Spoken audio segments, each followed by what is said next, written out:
Chapter 151, Congratulations on your prize. Mu Xian was in a foul mood ever since they left the Red Planet. Nothing had been smooth sailing in concern to his plan to properly educate his young cub on the common knowledge of the galaxy for her to avoid dangers. At least she was learning well. Her first reaction upon encounter with a new race now was no longer to approach them but to browse through the notes he'd prepared. With such a diligent cub, he should be pleased, but with the bumps that continually presented themselves, he could no longer keep his spirits high and even started harboring an urge to take revenge on the society. When the *CK did these thoughts arise? He could overlook the encounter with the water race, but then she had managed to impregnate a male. Still, he could overlook it since she was after all his own cub. But how did the Aves queen pop out from nowhere? Didn't those folk treat their queen like a precious pearl so she hadn't left the mother planet in the past hundreds of years? How could she venture so far just to snatch his cub? The main point was Ceci's young age. It hadn't even been half a year since she had been fully converted into a bloodling. To a bloodling, she was just a young cub that hadn't even graduated from kindergarten. He had been nurturing her so carefully, afraid to bore her with his closeness, worrying his distance would bring her loneliness, constantly fretting about how the temperature would affect her. She was looked upon as a fragile treasure that needed to be babied, since she was a clueless and pure little cub. How could then all these foreign races try to corrupt her innocence? Didn't they have any consciousness? What's worst was that the Aves actually dared to kiss her. Twice. She kissed her. Kissed. Her. He had only pecked her occasionally and kissed her twice, so how could another person kiss her? How could she? The memory of the event sent a murderous intent through him. The entire galaxy seemed to be going against him. Mu Xian. After processing the situation, Yao Si tugged onto his sleeve. Do you think the queen fell for me because of my ability? She recalled activating hot, and since the queen's ability was seduction. Since seduction was to bewitch others, her counter ability would be causing the other party to fall for her. Other than this explanation, she couldn't explain why Lian Yu would suddenly go crazy for her. After all, I barely know her and I'm a woman too. For her to fall for me at first sight. Even though I must admit she does look pretty, but... Pretty. Before she could finish her sentence, Mu Xian interrupted, his voice tense and chilling. There was even a frostiness to their surroundings. Yao Si paused. Did she say something wrong? You're still young, do not be bewitched by other races. His young cub was indeed being led astray, those horrid foreigners. There was an urgent need to correct her thoughts right this instant. He held onto her hands and spoke seriously, Ceci, you can't just look at one's appearance, the Aves have always been a unique bunch. They sometimes act in unexpected ways. Unique. Yao Si stilled. What could be more unique than her ability? How so? The seduction ability is just one of them.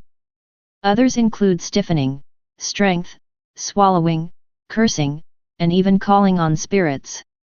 I have also heard that some Aves aren't able to detect their own ability, which is why they don't easily expose their abilities as a prevention method.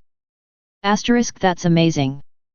Out of all the races, Aves are the most warlike. 2 of the 3 major galactic wars were initiated by them. We should avoid them at all costs. Oh.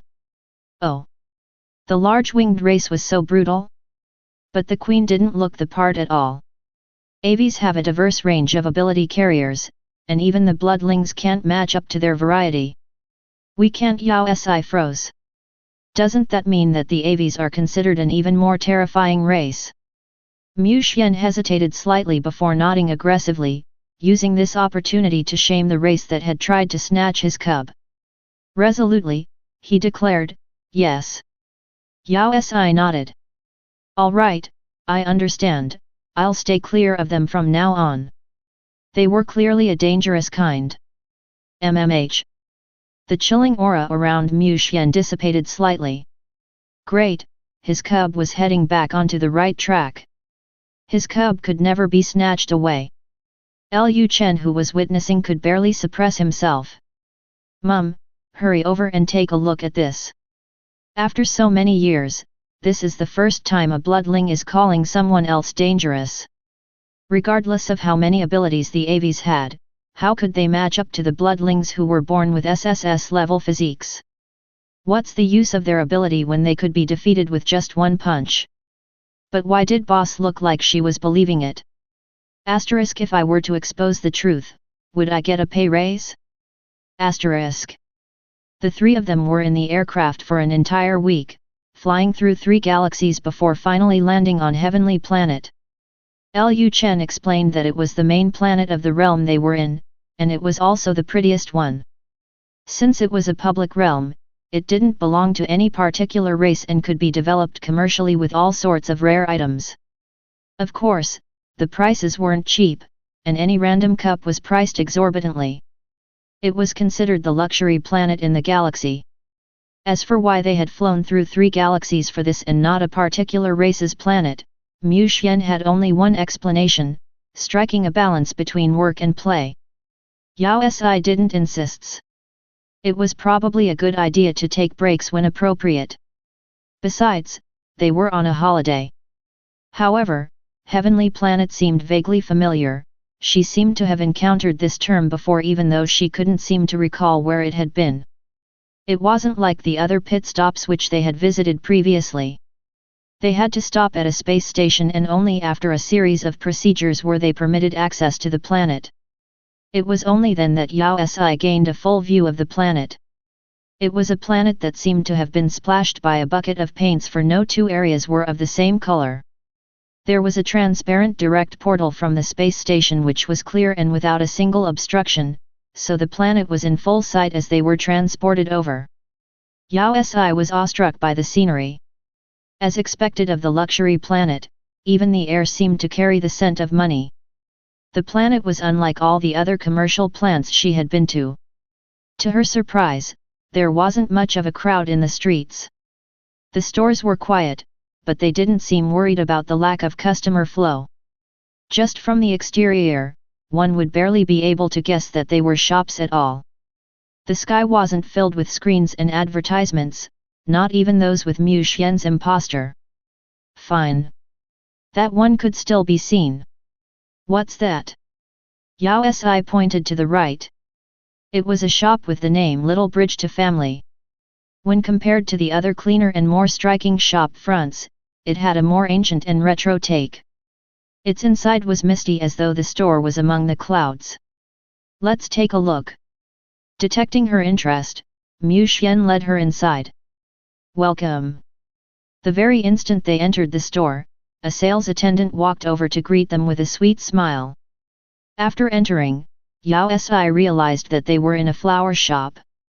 The entire store was filled with blossoming flora of every kind, some of which she had never seen before, some much taller than her, and some so tiny she could barely make out its features. Is there anything specific you are looking to get? The attendant asked with a sweet smile. Yao Si frowned slightly, starting to regret entering. Perhaps it was due to Chu Ziyi's previous prank, but she seemed to have developed a flower phobia. Every time she come across any stock, she felt uncomfortable. But they had just entered the store, so it wouldn't be nice to just leave. Fortunately, the place had more than just flowers, and there were other items for sale on the side. Yao Si randomly picked out several knickknacks. Since she didn't have much of a concept in regards to the galactic currency, she didn't feel in a pinch for the amount spent. The sales attendant broke into a radiant smile, passing the packed merchandise over. With a casual tap to the screen at the side, a stack of cards flew open. Dearest customer, since today is the first day of our opening, every customer is entitled to a chance at a lucky draw. She pointed toward the stack of cards. You just have to scan your optical computer's information. The first prize is a free entrance to Rainbow Pond. Was this an additional benefit? But what was Rainbow Pond? Rainbow Pond is the main pond on Heavenly Planet, the best employee in the galaxy, Liu Chen explained. It has the best facilities and scenery in the entire galaxy, and it is also said to possess many mythical healing abilities. It's considered the most popular place in the entire heavenly planet and usually requires up to 4 to 5 years of waiting to get a spot, so it is definitely worth a trip. A bathhouse. Why do you even need to queue for a bathhouse? Let's try our luck then. But she never had much luck at such things. You guys can try first, I never have much luck at these. Liu Chen nodded, scanning his optical computer before tapping onto a random card. A notice popped up, ding, customer Liu Chen, you have picked the Slivian bell flower. Thank you. Nothing, as expected. Mu Xian lifted his hands. Ding, customer Mo Xian, you have picked the blood-colored flower. Thank you. Nothing again. Yao Si didn't harbor much hope, so she casually lifted her hand to swipe at the screen. Ding, customer Si Yao, you picked the ancient emerald flower. Congratulations, you won the first prize. The sales attendant screamed out abruptly, switching off the machine. Reaching out, she grabbed onto Yao Si. Here's the Rainbow Pond voucher, please take a look. A pink voucher entered her optical computer's screen. Ah! I won! But, was it a hallucination? Didn't she hear the machine announce a flower? Chapter 152, Off the Charts Luck. Boss, you won! Liu Chen stared at the coupon in her optical computer in disbelief. It really is a Rainbow Pond voucher. As expected of our boss, to be able to win just like that. Is it difficult to get this? Yao Si poked the screen. Of course. Liu Chen nodded aggressively. Rainbow Pond operates for 2 months annually with restricted operation timing and voucher sale. The earlier you get hold of the vouchers, the higher their price. Now should still be the early stages of their operations when the Rainbow Pond is the busiest, which makes getting a voucher an arduous feat. It isn't something you can get with just galactic currency. Oh. Yao Si nodded. I guess taking baths is unusual in the galaxy. Dear Mrs., may I know when you intend to visit the Rainbow Pond? The sales lady took a step forward, seeming much more polite than before as she advised a little frantically, our shop has specially arranged a private aircraft for lucky customers, so you can take off right this instant. There are also additional services such as a temporary storage for your aircraft, free upgrading for your optical computer, etc. Should we head over right now? As expected of a luxury planet, even a free lucky draw could be so thoughtful. I would have to decline. Yao Si shook her head. I haven't traveled enough. If you like it, you can go instead. She sent the voucher over to Liu Chen. He froze, his entire being in shock. Boss, you're really giving it to me? MMH. Asterisk, isn't it just a bath? It doesn't sound like much fun. Asterisk. Boss, you're actually gifting me with such a precious voucher. Liu Chen was on the verge of tears. He rubbed his nose and tapped his chest. You are the best boss in the entire galaxy. Don't worry, I will cherish this voucher. From this day onwards, I will slave myself away for you, bringing in 2 times the profits from the ore planet. Was that necessary? Wasn't it just a bath, or perhaps, she was normally stingy? Boss, do I have full authority over the voucher? MMH. Go have fun. Then. His eyes lit up, suggesting cautiously, what do you think about selling it on the galactic web? Yao Si. Didn't you mention cherishing it? How could you turn it into a money-making opportunity? The Yao sure are money-minded. The price is unbelievably high right now, it's even higher than a month's profit of the ore planet. That was high. Oh.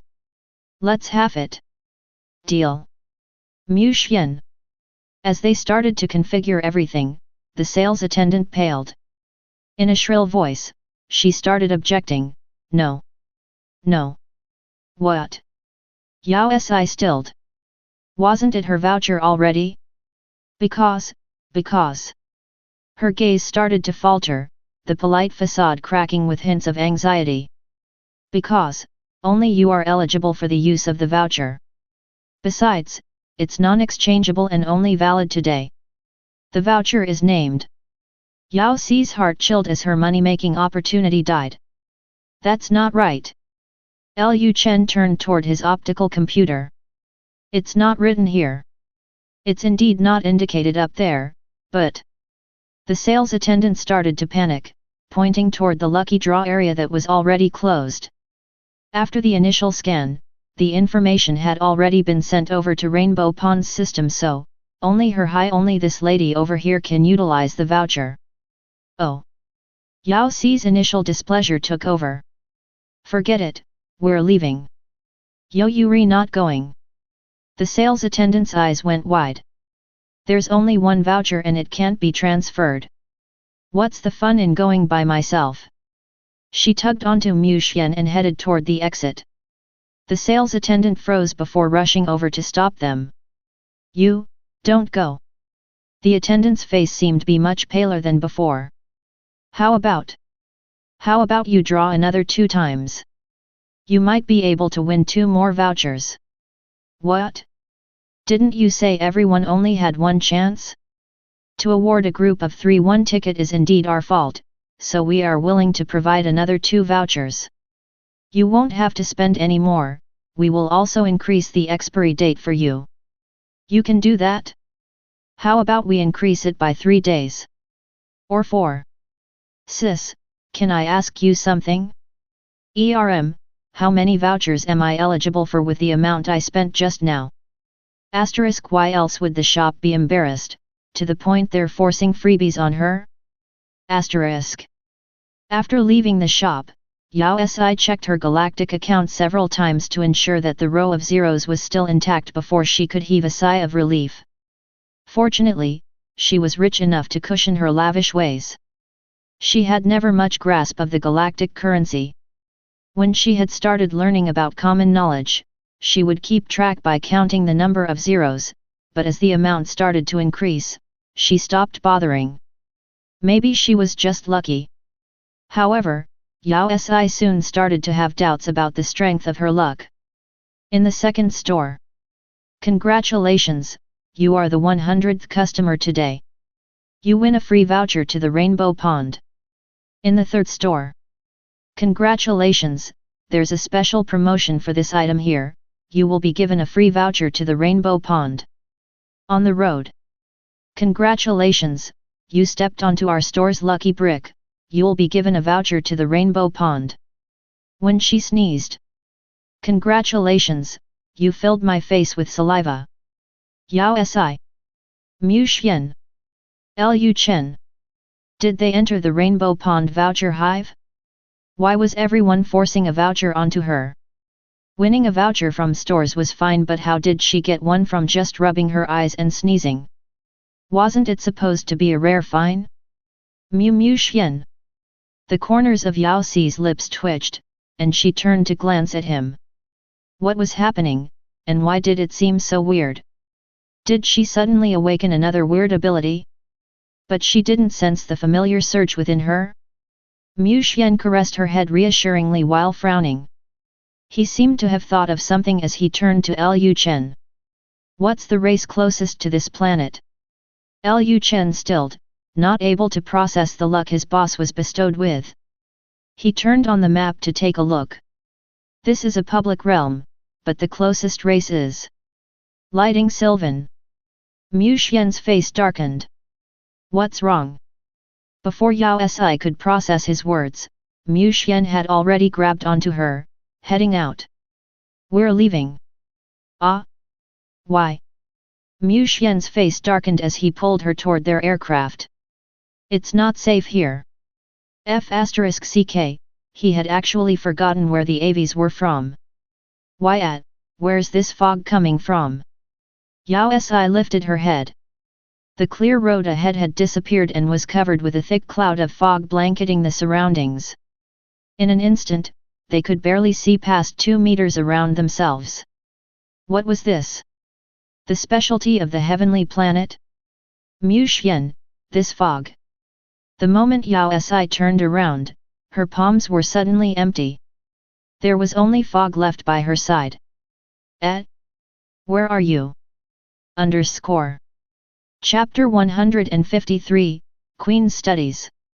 Yao Si hurriedly opened her optical computer to contact Mu Xian, but there wasn't any reception. The fog started to thicken. What's with the weather? Yao Si started to wander around aimlessly, hoping to walk her way out or find someone with reception. However, the fog was far too vast, keeping her trapped even after walking for 30 minutes. Suddenly, 2 columns of orange lights flashed ahead. Were those street lamps? Yao Si headed toward them. Miraculously, the fog started to dissipate, thinning out slowly. After about 10 minutes, the fog disappeared entirely, and an ancient-looking house appeared. At the front of it were 2 exaggerated golden words Rainbow Pond. Yao Si's lips twitched. Were they even bringing customers here forcefully?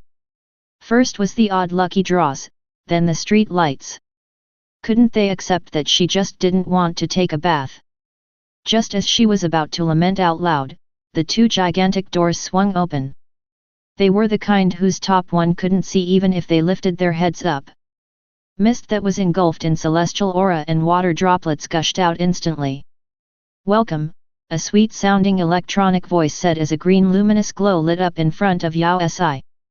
The next moment, a green arrow pointing to the left side appeared. Dearest customer, please come in.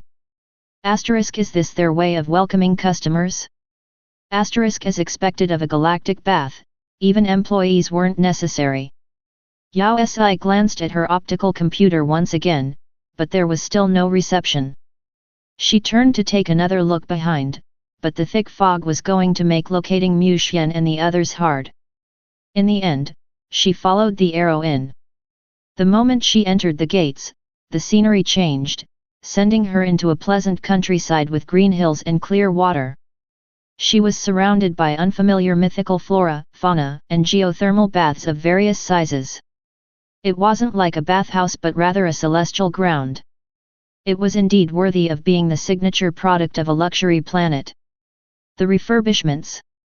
With just a glance Yao Si could imagine their hefty cost. Strangely, there wasn't a soul in sight, not even a single employee. The tiny arrow changed direction, pointing toward a small path to the right.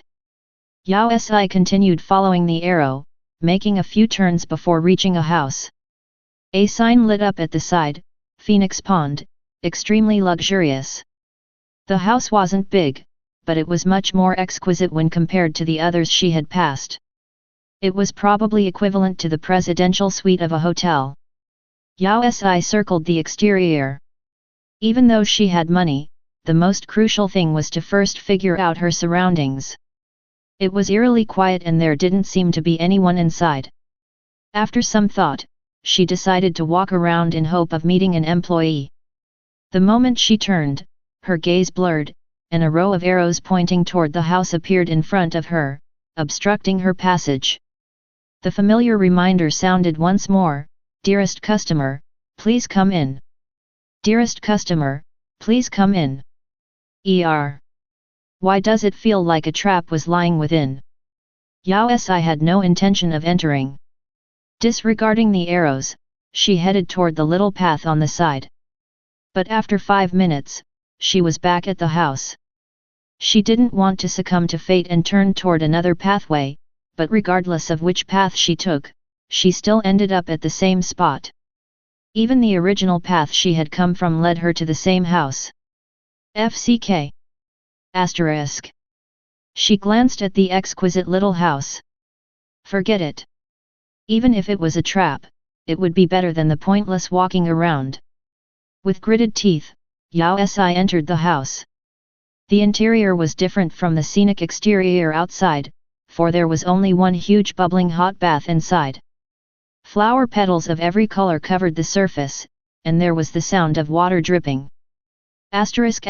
there's someone. Asterisk. On closer inspection, there was a half-submerged person about 3 meters into the bath.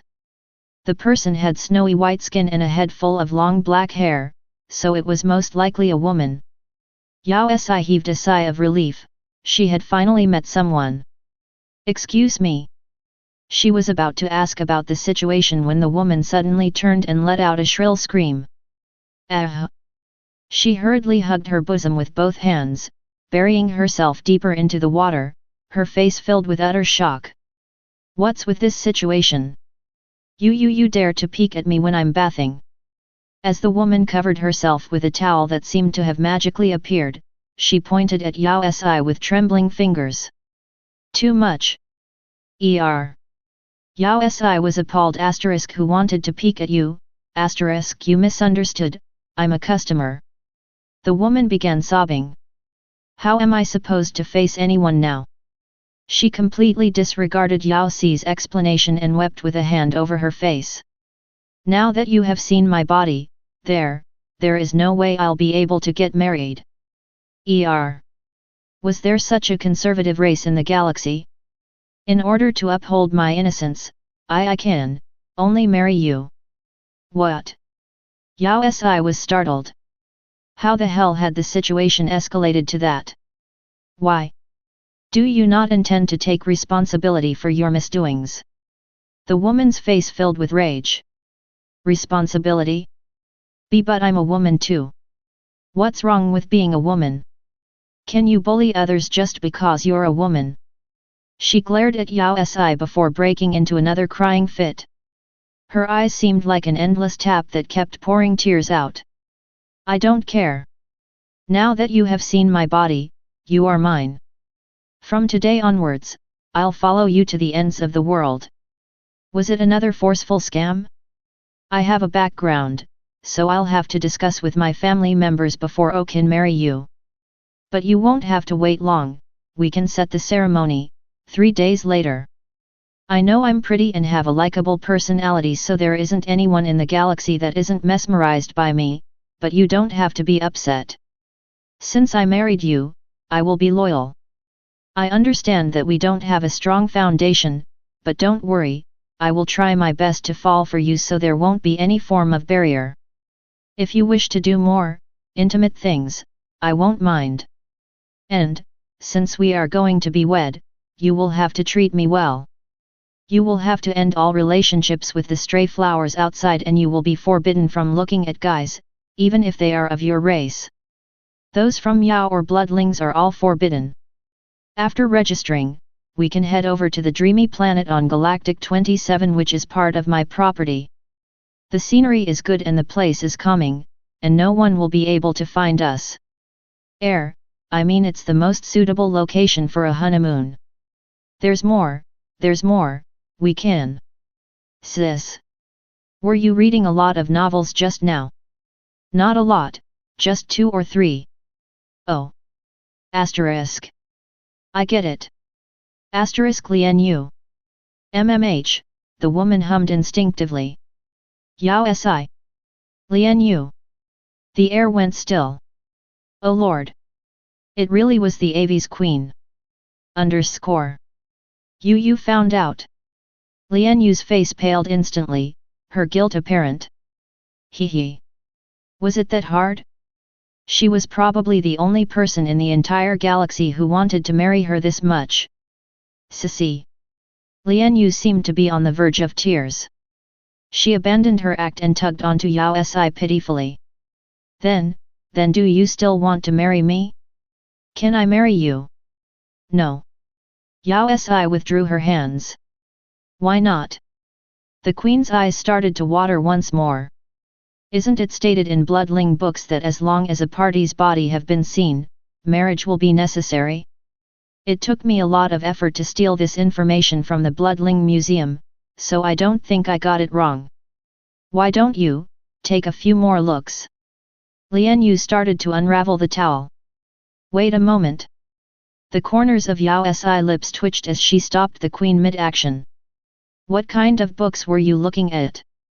We are both women, so devoting oneself doesn't count. Lian Yu stilled. She tapped open a screen, and she started to read intently. The title of the book flashed at the top of the screen, Bloodling Poetic Saga Information, Literature. The barbaric lord's little wife, Lord, treat me with care, the evil ruler chases the wife 101 times. What the f*ck? What exactly is kept in the Bloodling Museum? Chapter 154, The Proud Queen. Yao Si was entangled by another woman. Regardless of how she explained, Lian Yu was bent on following her, her eyes blindingly bright. There was no way that Yao Si could reject her either, as any harshness was met with an ever-ready torment of tears. Sister Lian Yu, listen to me, my ability is a little unique. Yao Si inhaled deeply, preparing to expose everything, letting her know that her current infatuation was only due to her ability. You mean you have the ability to let someone fall for you at first sight? Lian Yu stilled. That's right. She nodded vigorously. Your attraction is only due to the influence of my ability. It will disappear after a while and you won't be feeling this way anymore. The queen frowned, trying to process her words. Then, the two guys that were following you around, were they also affected by your ability?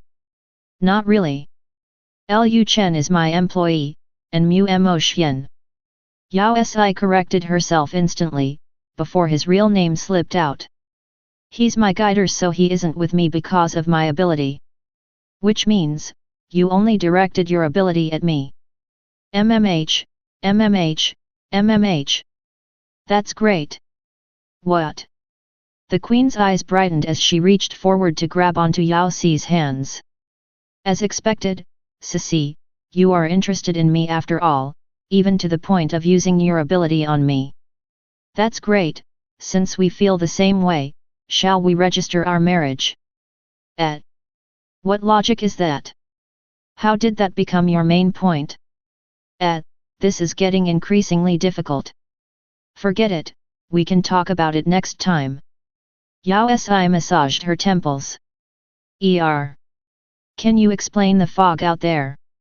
The fog that had clouded the entire planet didn't look normal at all.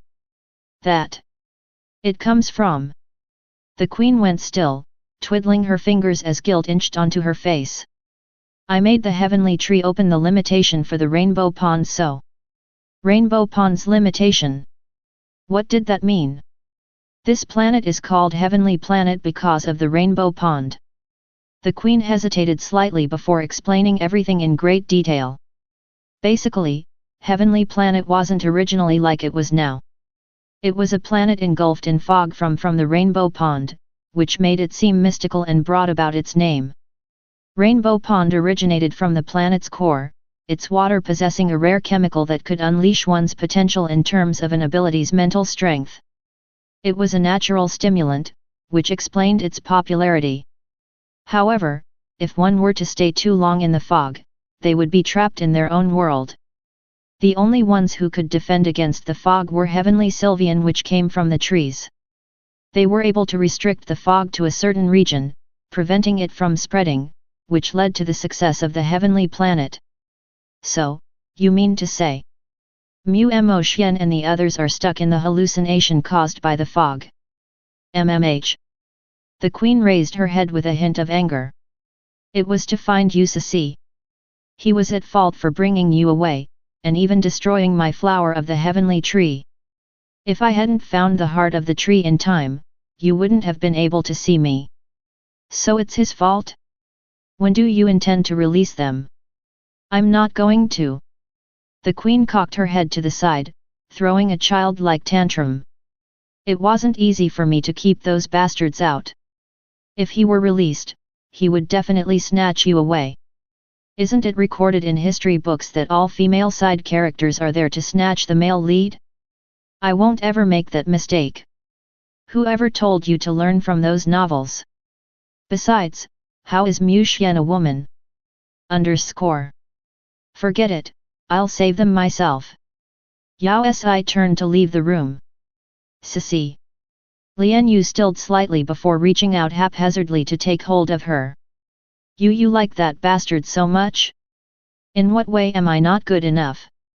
Why are you going to him? Lian Yu. Yao Si took a deep breath. I apologize for destroying your aircraft, but that was only because you prevented us from leaving. Mu Mo Qián is my guider, and if you investigated bloodlings, you should be aware what a guider means to a bloodling, right? I am honored to have gained your attention, but regardless of whether the love is due to my ability or your heart, I'm sorry, I don't like you. Not the least bit. But this has nothing to do with Mu Mo Qián. I would never leave him in a pinch, even if he didn't require my assistance. Lian Yu stilled, her gaze darkening gradually, her excitement dissipating as she looked stricken. Yao Si didn't have time, so she sighed once more before leaving the room. She had to get to Mu Qián. Just as she left the room, Lian Yu started to sob. It isn't that way, it's here.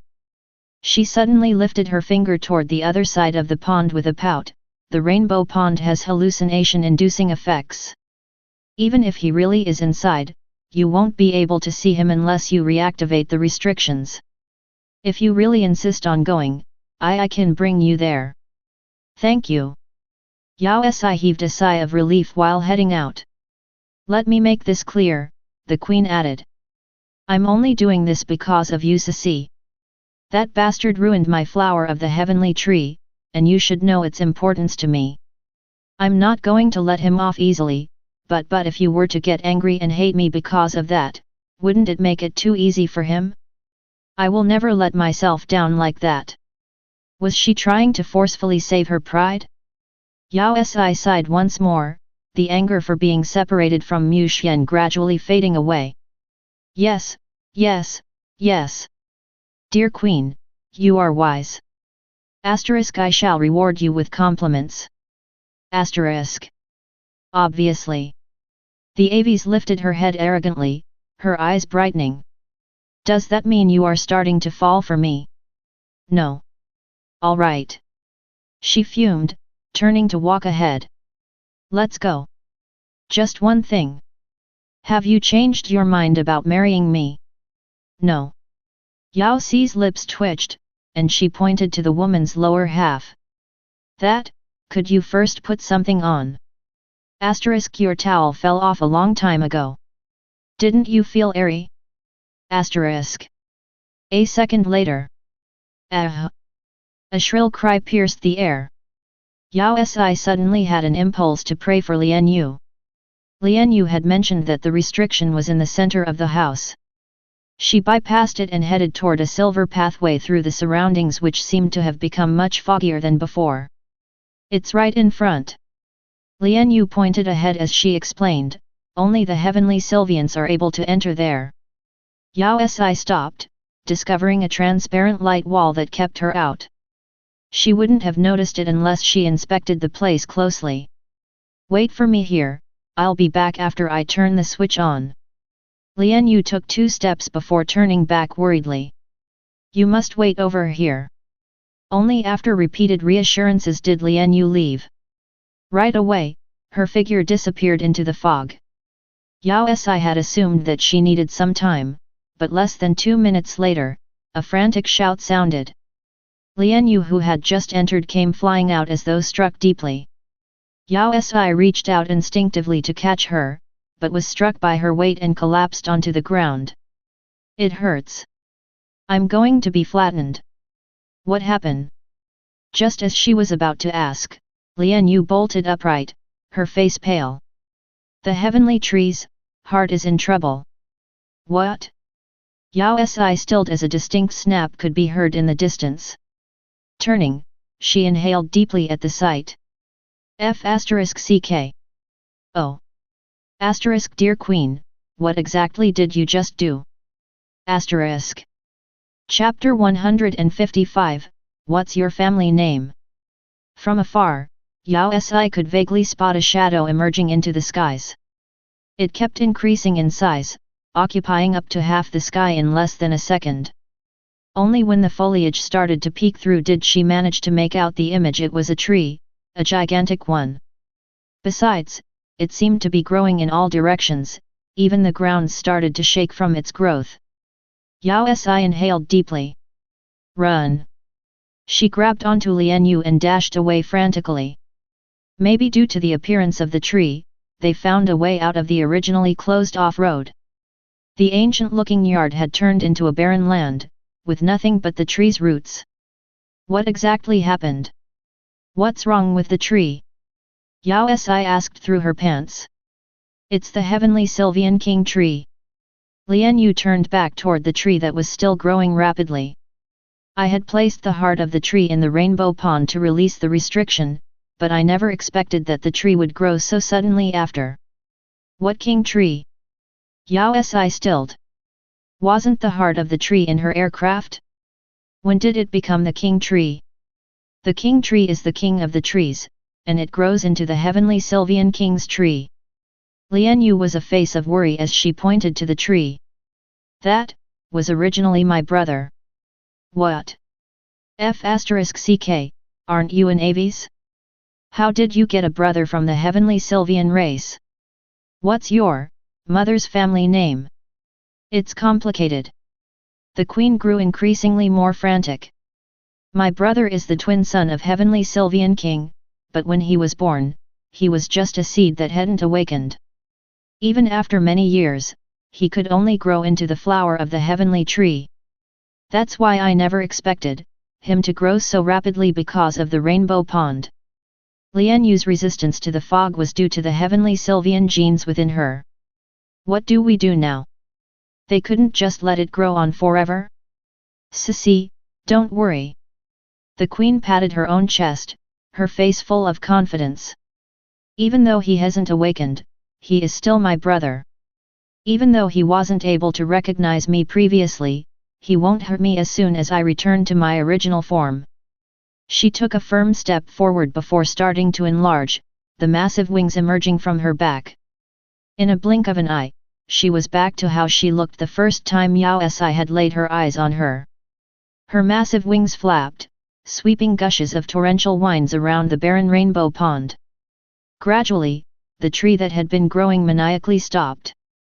Lian Yu took the opportunity to shout at him, "I'm you, I'm your sister. Be good." Piak. With a loud sound, the tree directed a huge branch over toward them. With a tremble, Lian Yu shrank back down and was sent flying. Yao Si. FCK. Weren't you confident that it would be fine? Asterisk. Before Yao Si could process the situation, another branch came flying over towards Lian Yu, who had shrank down to normal size. FCK, FCK, F***ck. Yao Si's heart sank. She dashed forward to embrace Lian Yu and bring her out of harm's way. With a loud eruption, a hole about a meter deep formed at the spot where Lian Yu had been. Yao Si felt her blood go cold. She bolted while dragging a certain queen who had been knocked out senseless toward shelter. Only when they were finally out of the tree's attack range did they heave a sigh of relief, cold sweat dripping out their backs uncontrollably. If they had been even a second slower, they would have definitely become minced meat. Sissy. Lian Yu glanced at her in a daze, either too startled or frightened of the situation. Yao Si took a deep breath as fear still lingered in her heart. Are you biological siblings? Asterisk. The tree doesn't seem to treat you as a sister. Asterisk. Lian Yu remained motionless, but something flashed past her eyes. Sniffing, she muttered pitifully, he used to be obedient, really. Enough, enough. Yao Si pointed toward the tree that had grown another couple meters. Your idea isn't effective, he can't recognize you right now. We can only head in secretly to the heart of the tree. Now that the entire rainbow pond is covered, is there any other route we can use? There is. The queen hesitated before nodding. But it will be dangerous. Let's not bother too much about that and head over first. If the queen's brother was going to grow as big as the heavenly Sylvian king, the entire planet was going to end up in ruins, and Yao Si had to think about Mu Xian, who was still trapped in the fog. She didn't dare to go down that train of thought and followed Lian Yu to the back of the house. Probably due to the tree's massive size, they were no longer chased by the branches. Lian Yu brought them toward a huge green gate that was the height of at least 2 people and whose top was filled with green roots. They were unlike those from Lian Yu's brother that was newly formed with the scent of soil, but were deeply rooted and seemed to have been here for many years. This is part of the restricted region, and the rainbow pond is inside there. But, this is the heavenly Sylvian King's root system, and it will require a strong blazing weapon to break through. It is also immune to all wood abilities. She seemed troubled. We won't be able to enter even with my wood ability. You have a wood ability? Yao Si asked. Of course. Besides that of Aves, there is heavenly Sylvian blood running through me as well. She lifted her hands, a seedling starting to form on her palms. So we need to find weapons. There isn't a need. Yao Si interrupted her. With her hands directed at the door, she sent out the burst of energy that was surging within her. A torrential flame appeared, morphing into a fire dragon that burnt the root system into a pile of ashes. Lian Yu stared at her with wide eyes, glancing at the pile of ashes that covered the ground. Her whole being was in shock. You have a fire ability. Aren't you? Hey, hey, hey. What's with your expression? Asterisk, my little contradictory ability can be quite reliable, okay. Asterisk. Let's go in first. Yao Si stepped through the pile of ashes, entering. There was a path inside that led underground. Probably due to her fire ability, the surroundings were all black and dark. Surprisingly, the interior wasn't dark and was instead brighter the farther they ventured. There was even a faint blue glow straight ahead. The surrounding restriction seems to have lost effect. Lian Yu caressed the black stone wall before pointing ahead. The rainbow pond is right here. Yao Si hurried forward, to where an endless blue stream came into sight.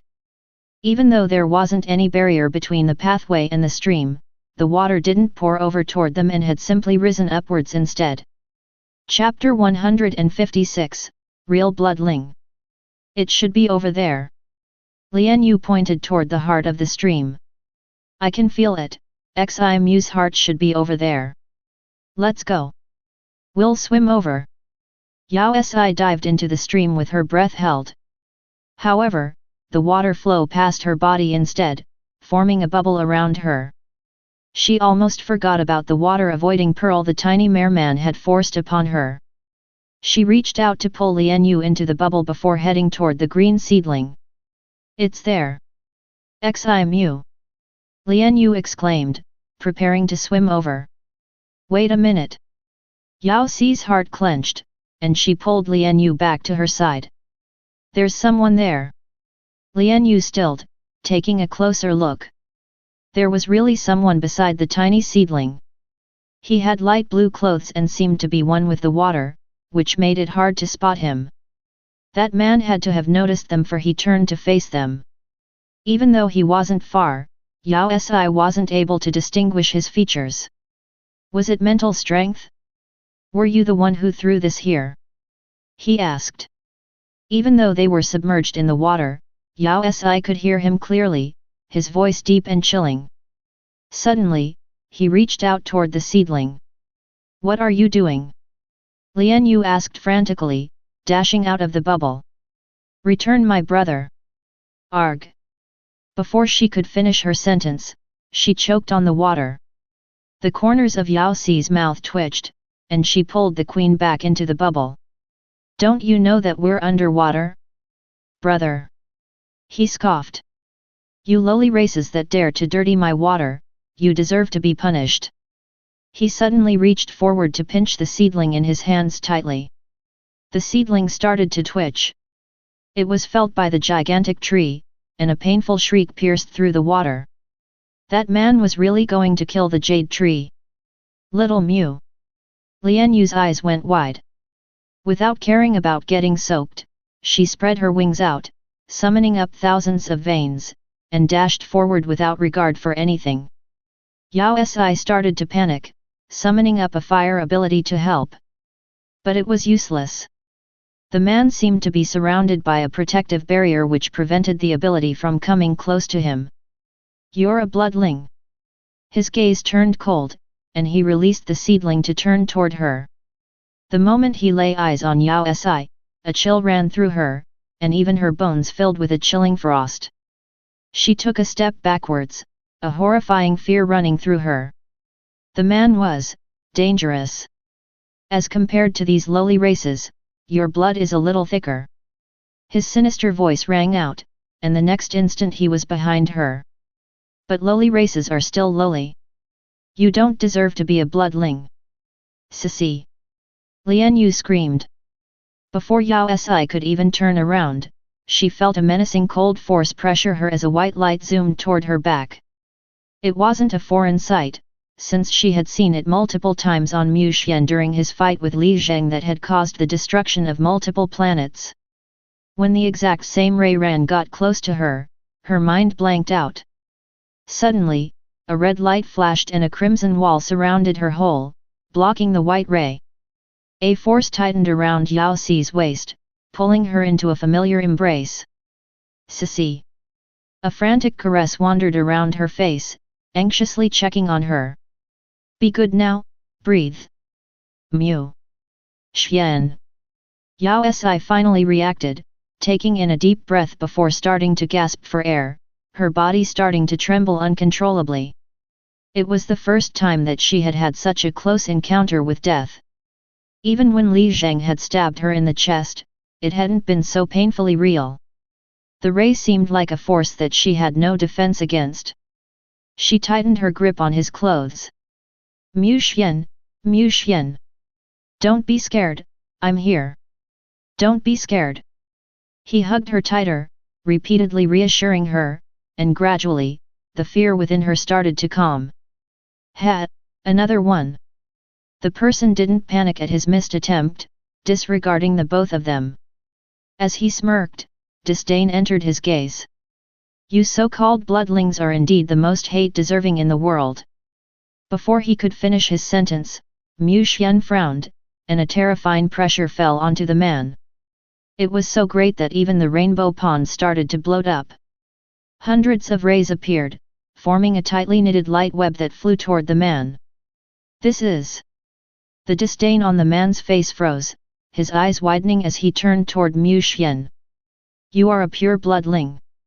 The moment he said that, the rays reached him, and the entire planet shook from a loud eruption. Mu Xian held onto Yao Si, and the next moment they were in outer space.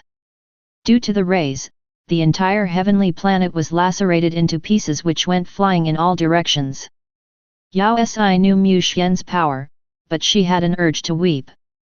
Hadn't she told him not to take revenge on the whole society even if he was angry? "The people on the planet. They are fine," Mu Xian replied immediately as though having awaited her question. Yao Si stilled, taking a closer look. Multiple bubbles were floating upwards from the planet with people who had been in the fog.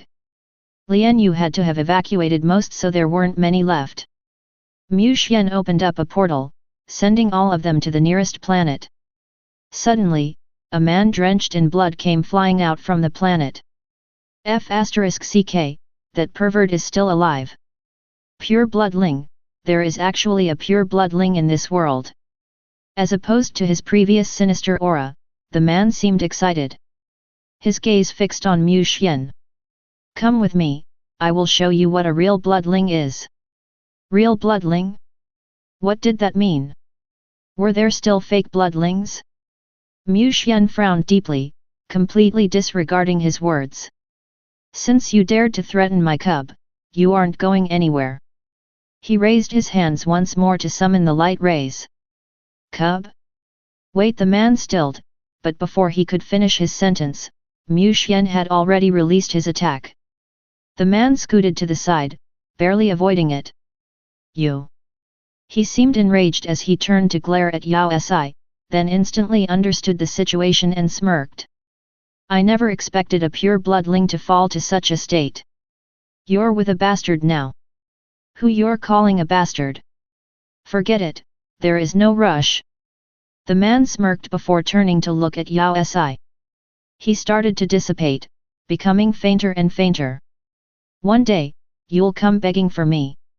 Mu Xian's hands tightened to attack once more, but the man was gone already. A bad feeling started to form within Yao Si. Mu Xian, is he perhaps a bloodling? He replied confidently. First generation. Chapter 157, Breaking up the heterosexual couple. First generation. How was that possible? Weren't the first 30 generations all wiped out? Yao Si started to feel out of place, her position as an ancestor was in jeopardy. Mu Xian, do you know him? He was the only person who has been here ever since the Earth's time. If a first generation was still alive, Mu Xian should know him? Unexpectedly, Mu Xian shook his head. I have never seen him before. His aura was unfamiliar. He had never seen such a first generation before, even back when he was on Earth. Then, who was he? I don't know for now. Mu Xian tightened his grip around her, his expression serious. I don't think we can continue with this tour anymore. Cosy, let's return. Cosy, look over at the heavenly planet. Before he could finish, Lian Yu exclaimed as she flew over with her seedling brother. Yao Si turned and saw a blue substance starting to form in the middle of the dissected planet. It was enlarging as a figure shook within it. What was that? It's the rainbow pond. Lian Yu exclaimed. Why is it growing when the planet is already gone? The fluid recollected, forming a circular shape and eating up the fragments at the side as though a new water-based planet was being formed. In less than 10 minutes, the formation was almost the size of a tiny planet.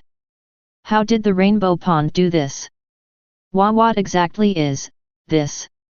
Lian Yu muttered. Mu Xian brought Yao Si away while warning them in a deep voice. There's something inside. What? Yao Si took a closer look, and, indeed, in the middle of the water ball was something moving. On closer inspection. Howl! A painful, shrill cry came from within as a massive figure burst out. It was a gigantic beast that wasn't fully formed. There wasn't any skin covering the upper half of its body, just flesh and blood with bones sticking out in places. It was covered in a yellowish fluid that was mixed with blood and water from the planet. A bunch of organs came falling out of its body. Yao Si was suddenly reminded of the bastard's words. He mentioned that Lian Yu's brother had polluted the water, which probably meant the one that had been in the rainbow pond. Yet what had he been harvesting? The beast moved rapidly. He seemed to have sensed their existence and opened its huge mouth toward the three of them. Yao Si froze. Even though it was a frightening image, she wasn't afraid. It seemed almost familiar as the massive beast was about to swallow them any minute. Mu Xian lifted his hand, summoning a flame toward the beast. Before it could even howl, it had already turned into a pile of ashes together with the water ball. Mu Xian, there's something behind. Yao Si tapped his arm, pointing toward the planet. The water was gone, but among the floating pieces was a black dot. When compared to the beast, it was extremely tiny. With a flash, Mu Xian flew them over. The black dot was a blue hole, its inside pitch dark and flat almost like a burn in a piece of paper. It was unlike the black hole in the universe that devoured everything nearby, but was silent and unmoving, just like a picture. However, it emitted an eerie aura that brought about discomfort. What is this? Yao Si asked. I don't know. Mu Xian shook his head, his brows coming together into a tight knot. It looks like a transportation method, but I can't be sure where it leads to. Either way, it won't lead to someone pleasant. That Aves. He suddenly turned toward Lian Yu. Ah! With her brother in her hands, she replied instinctively before catching herself. Glaring at him, she asked irritably, what? Love rival? Inform the heavenly Sylvians and get them to block off the area. Lian Yu frowned, then glanced at Yao Si who was still in his arms and poked. I'm the queen, why must I listen to you? Whatever. Mu Xian's face darkened, and his voice hardened. This isn't the bloodlings' domain anyways. Without another word, he lifted. If you're enjoying this content, please like and subscribe to Chinese Novel Audio Wave for more exciting stories.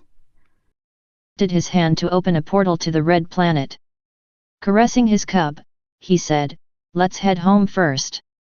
He needed to investigate that first-generation man more. Wait a minute, Sisi. Just as Lian Yu was about to stop them, they disappeared. She stomped her feet in frustration. She had known that the bastard would snatch her Sisi. All heterosexual love will end in disaster. My Sisi. Silently, she cursed a certain someone over 100 times before switching on her optical computer indignantly to contact the heavenly Sylvians. Who knew what else the heavenly planet would do, so it was better to get someone to check on it. After all, half of it belonged to the heavenly Sylvians. She contacted the king directly, informing him about what had happened in great detail. He then acted swiftly, delegating jobs to his people. After settling the matter, the queen could no longer keep her indignation under control. "Uncle, I think I'm out of love." "Out of love? When did you get a partner? Why wasn't I informed? Didn't you just dismiss the Ariel Prince, even declaring to stay single forever?" "That was the past, I never expected to meet her." "Little you, that's the right decision. For the Avies, you really should form a family. When do you intend to register your marriage?" "Ha ha ha, our little you is finally going to get married. She has a boyfriend. What's there to be afraid, I'll just snatch her over. You are the Avies queen after all." "Wait, boyfriend? It's a woman." "Oh. What's wrong? Is it not permitted?" You can, of course you can, hehe, whatever makes you happy. Come, tell your uncle who this lucky person is. How old is she? Who is her boyfriend? Do you need uncle to kill him for you? Oh right, which race is he from? He is a bloodling." "Oh, blood. What?" There was a moment of silence. "Niece Yu, how could you end up in such a hopeless situation? Why not consider someone else instead? He would even accept a beast." "No, I like Sisi." "Sisi. My dearest Sisi, she is Si Yao. Isn't it nice? Doesn't it sound endearing and likable? Why does this name sound so familiar? I'm going to the red planet to find her and separate that pair. Goodbye uncle." "Oh, that bastard is called Mo Xian. I think he's also a bloodling." "Sayao, Mo Xian. Mu Xian. Sigma, degree. Thump, thump, thump. A bunch of objects came falling onto the ground. "Little you, come back." Chapter 158, Beast Harvesting Farm. Due to the appearance of the first-generation bloodling, Mu Xian ended the galaxy tour prematurely. He immediately informed the Elders' Council, sending people to the heavenly planet for investigation. A first-generation bloodling that had ambiguous views about his own race was indeed worth the attention. Besides, it had been such a long time since the bloodlings had left Earth, so why hadn't anyone heard of him? Where exactly did he come from? Yao Si started to form conjectures. Perhaps he was like her and had accidentally fallen asleep for many years, which allowed him to go unnoticed. However, Mu Xian shot it down due to the Rainbow Pond in Heavenly Planet. Rainbow Pond had always been a mystery, with the general presumption being that it was a natural occurrence. However, that man had said that he was harvesting something there, and the half-formed beast had to have been connected to him. It was probably taken care of by him.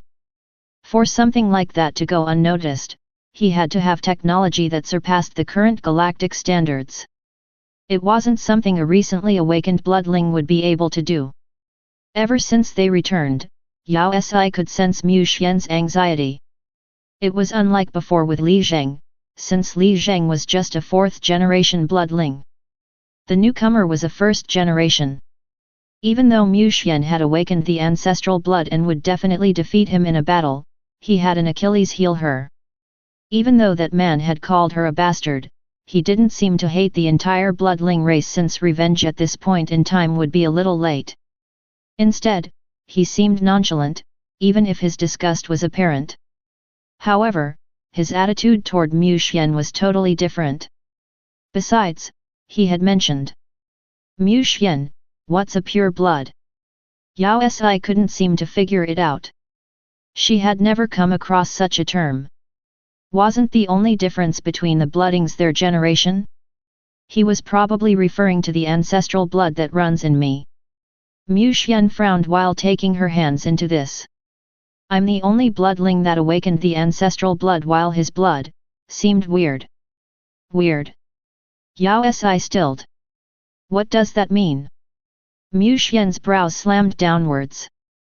After half a minute, he seemed to have found a suitable explanation. Bloodlings are all connected by the bloodline. Younger bloodlings aren't able to resist the control from senior bloodlings, but he didn't have any connection. He seemed totally different from us. Different? Yao Si exclaimed. He isn't a bloodling. He is indeed a bloodling, but... His face sunk as he sighed. He caressed her head. Maybe I'm confused, since it's been a while since I last saw bloodlings from the first generation? I can only be sure after we manage to find him. Yao Si was getting increasingly confused. Their problem seemed to be escalating. When she remembered how the person had just disappeared, she couldn't help asking, "Oh right, what exactly is his ability?" "It's mirage." His real body wasn't on the heavenly planet. It was how he managed to disappear so suddenly. His form had been just an illusion he had created. But he definitely has more than one ability. He has other abilities. That isn't all. Mu Xian's expression turned grave. He should have a full series like me. Full series. Underscore. Yao Si suddenly felt as though a strong boss had made its appearance. Even though I can't be sure of his motives, his attitude toward the bloodlings is definitely hostile. Sissy. Just as he was about to start nagging, the notification of a message rang. He switched open his optical computer. Yao Qian, who had been tasked to investigate the matter, appeared on the screen. "Your Majesty, the results of the Heavenly Planet investigation are out." Yao Qian reported anxiously once the call went through, fully aware of Yao Si's presence. "Results?" Mu Xian asked. "Your Majesty, you were right, that black hole is indeed a portal." Yao Qian pointed to the black hole in the middle of the planet's fragments. "But after running some tests, we found that the location isn't fixed under normal frequencies. We can only get a rough estimate of the location near the border of the galaxy." Border. Mu Xian sank into a moment of silence before saying, "What about the beast? How's the investigation?" "That's even weirder." Yao Qian's expression crumbled as he reported the data with a hint of surprise. "We restored the beast's data and evaluated its genes." Mu Xian opened the data, and his frown deepened. "It's just a young beast, no. To be exact, it's an embryo that is about 50% developed. It should have been fully formed in about 2 years. By then, it would be at least 10 times bigger. A beast this size could only be..." "Galactic beast," Mu Xian interrupted. Yao Si stilled, sucking in a cold breath. "A galactic beast? Wasn't those only found in the abyss zone, since they could grow big enough to engulf a planet? Why was it on the heavenly planet? Even though it was public land, it was considered to be in a centralized region that was eons away from the abyss zone. We suspect that the black hole would be used to transport the beast over to the border." Yao Qian's face darkened. That beast wasn't from the abyss. "Which means, Mu Xian sighed, heavenly planet has always been a harvesting farm for the galactic beasts." "Yes." Yao Si. Mu Xian. Yao Si could feel her heart sink. Even though she had considered the idea that the bastard had been using the rainbow pond as a harvesting farm, She had never expected the beasts he raised to be galactic beasts. Your Majesty. Yao Qian's face fell as he hesitated. According to my tests, the half-formed galactic beast that you killed is of SSS level and above. A beast of this level has never been seen in the abyss, which means that they have been experimenting and advancing their knowledge. Besides, based on how often the galactic beasts appear, there should be more than one of such harvesting farms. I understand. Inform the Alliance and get them to investigate similar planets. Yes, Your Majesty. Yao Qian did a salute upon completion of the report. However, his gaze suddenly flickered over to Yao Si. Anything else?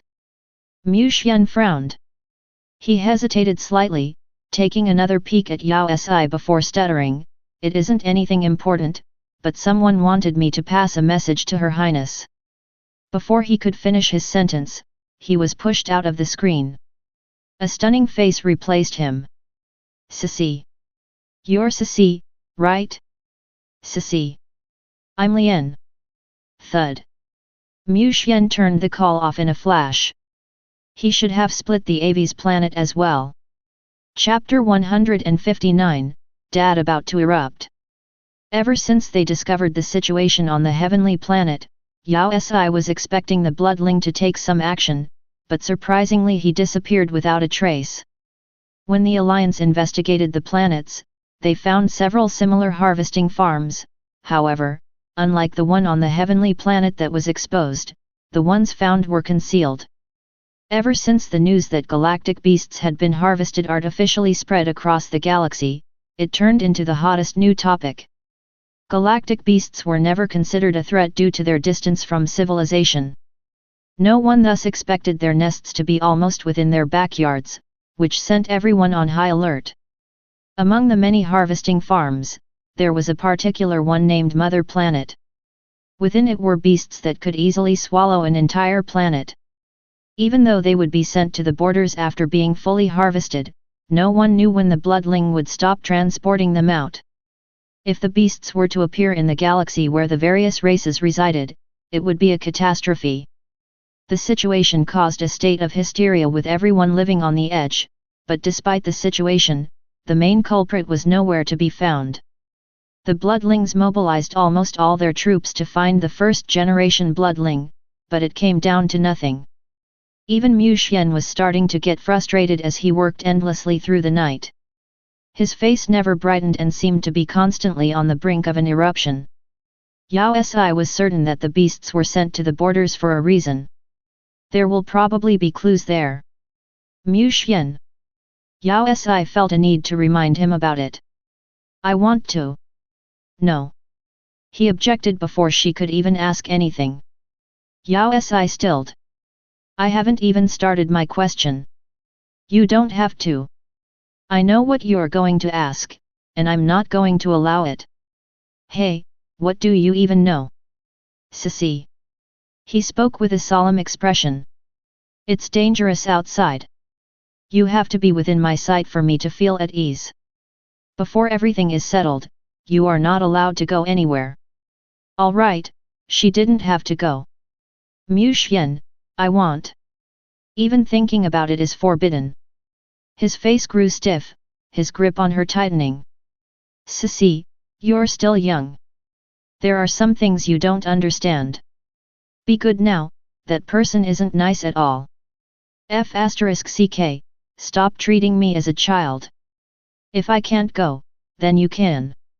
"No, if I go, what about you? What can happen when I'm here on the red planet?" His face fell. He stared at her so deeply, he seemed to be able to see her very soul. "Sissy, I feel uneasy if you leave me but for a second." Yao Si's heart shook, her face burning. Hurriedly, she turned her face away. *CK, why was her heart beating so fast? Was he teasing her? He had to have been, right? When did he get so skilled at it? Wasn't he going for the pure, innocent lover approach? Ahem, then, all right. We will both not go. Steady there, I'm experienced. This isn't that urgent, so you can just get one of the elders to go. No. Mu Xian's face darkened. He seemed on the verge of explosion as he bolted upwards abruptly. Why? Yao Si was startled. This was the first time he had reacted with such aggression. He was never a parent that disregarded his cub's opinion. Wait a minute, what exactly did you think I was going to say? Regardless of what you say, I won't allow it. His face sank before he added resolutely, I can agree to anything else but this. I will definitely not agree to let in that Aves to meet you. No, not just here, I will not allow it anywhere else in the galaxy as well. Aves? Lian Yu. When did she mention anything about her coming to the Red Planet? Once he started, he became increasingly agitated. From a person that barely spoke 10 words a day, he was now a firecracker that had gone off, nagging endlessly as he paced about the room. Ceci, you have to set your sights further. She is an Aves and you are a bloodling. There aren't genuine feelings between different races, but it's easy for you to get misled due to your lack of knowledge. Ceci, the Aves aren't a benevolent race.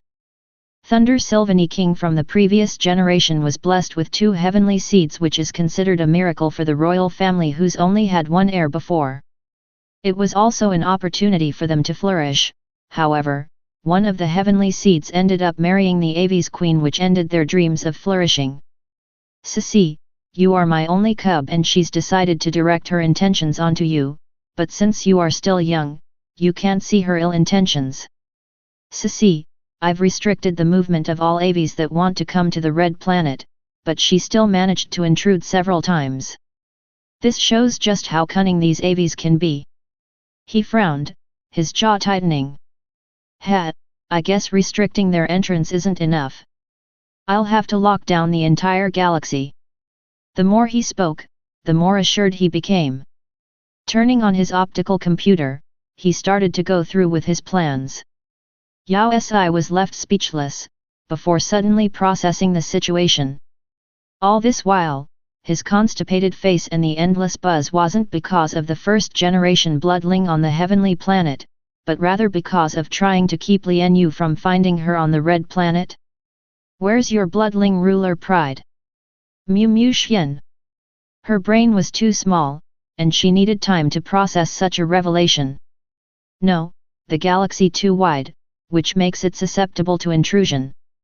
To ensure complete safety, I guess a war is necessary. He found the number for all the elders. He was about to make the order when Yao Si grabbed his hands to stop him. No. She finally found the source to the bloodling's horrible habit of calling for war whenever there were disputes. Now she had finally gotten the explanation for his moodiness and sunken face in the past few days. It had seemed as though he was on his period the entire month. And she had blamed everything on the first-generation bloodling. But instead it was because of Lian Yu. He had been jealous all that while. For the past few weeks, he had been on the verge of an eruption, and all that was because of Lian Yu. The truth was too unexpected, but it seemed kind of cute. No, this matter has to be resolved as soon as possible. Mu Xian was oblivious to Yao Si's internal shock. He pushed her hands aside and pressed firmly onto the call button. Mu Xian. Your persona will be ruined if you continue with this fit. With a racial war at stake, Yao Si started to panic. She reached forward to grab his face and pressing her lips against his. Mu Xian froze, paralyzed. She then sensed his tension going out, a red slush tainting his flawlessly white skin. The moment he seemed to have calmed down, she lifted her fingers to explain everything word by word. First, I do not like Lian Yu. We aren't even close enough to be considered friends, and this has nothing to do with her being an Aves. Second, I am straight, so I would definitely go for a guy. Third, I only like you. Understood. Mu Xian remained frozen, unmoving. Hey, say something. Could you react? What's wrong? *CK, why is your nose bleeding? It's just a kiss. Chapter 160, Accumulating Experience. Accumulating experience in process. After their haphazard conversation, Mu Xian agreed with Yao Si's suggestion to send bloodlings over to the abyss for an investigation. Hence, Yao Qian, who had just finished his investigation on the heavenly planet, was sent straight to the borders. As expected from the Yao family elder, he managed to finish his investigations in less than a day. Your Highness, for the past year, there haven't been anything unusual about the galactic beasts that have appeared in the borders. Regardless of the level and the number of times they appeared, it's all similar to the past few years. You mean there aren't any issues at the abyss? Yao Si stilled. What he was saying wasn't logical. Your Highness, that's how it seems on the surface. Yao Qian's expression sank. Surface? What do you mean? It's like this. He suddenly sent a bunch of data over. After comparing with the number of appearances made by the galactic beasts in the past 15 years, I found that there is indeed an increase in the past year. Previously, there would only be one for every few years, but this year, there has already been 3. Besides, other than the increased frequency, there is also another anomaly. What is it? Yao Si asked. Your Majesty, Your Highness, please take a look. He tapped open the galactic map and started to operate at the side. Pointing toward the red dots, he explained, these are the galactic beasts that appeared in the abyss for the past few years, and these are the 3 that appeared this year. Yao Si looked between the 2 different groups of beasts again and again, but there didn't seem to be any difference. Is there a difference? It looked the same to her. It's the position, Mu Xian said with a frown, his voice grave. For the past few years, even though the beasts have been appearing at random, it would usually be on the asteroid belt or near planets. But this year, they have been appearing closer to the borders and nowhere near any planets. No planets, then what are they doing there? That's right, Yao Qian added hurriedly. I've asked the person in charge of the space station. He mentioned that the 3 galactic beasts found this year were noticed by the patrol team in the same district with less than 1 light-year distance between them.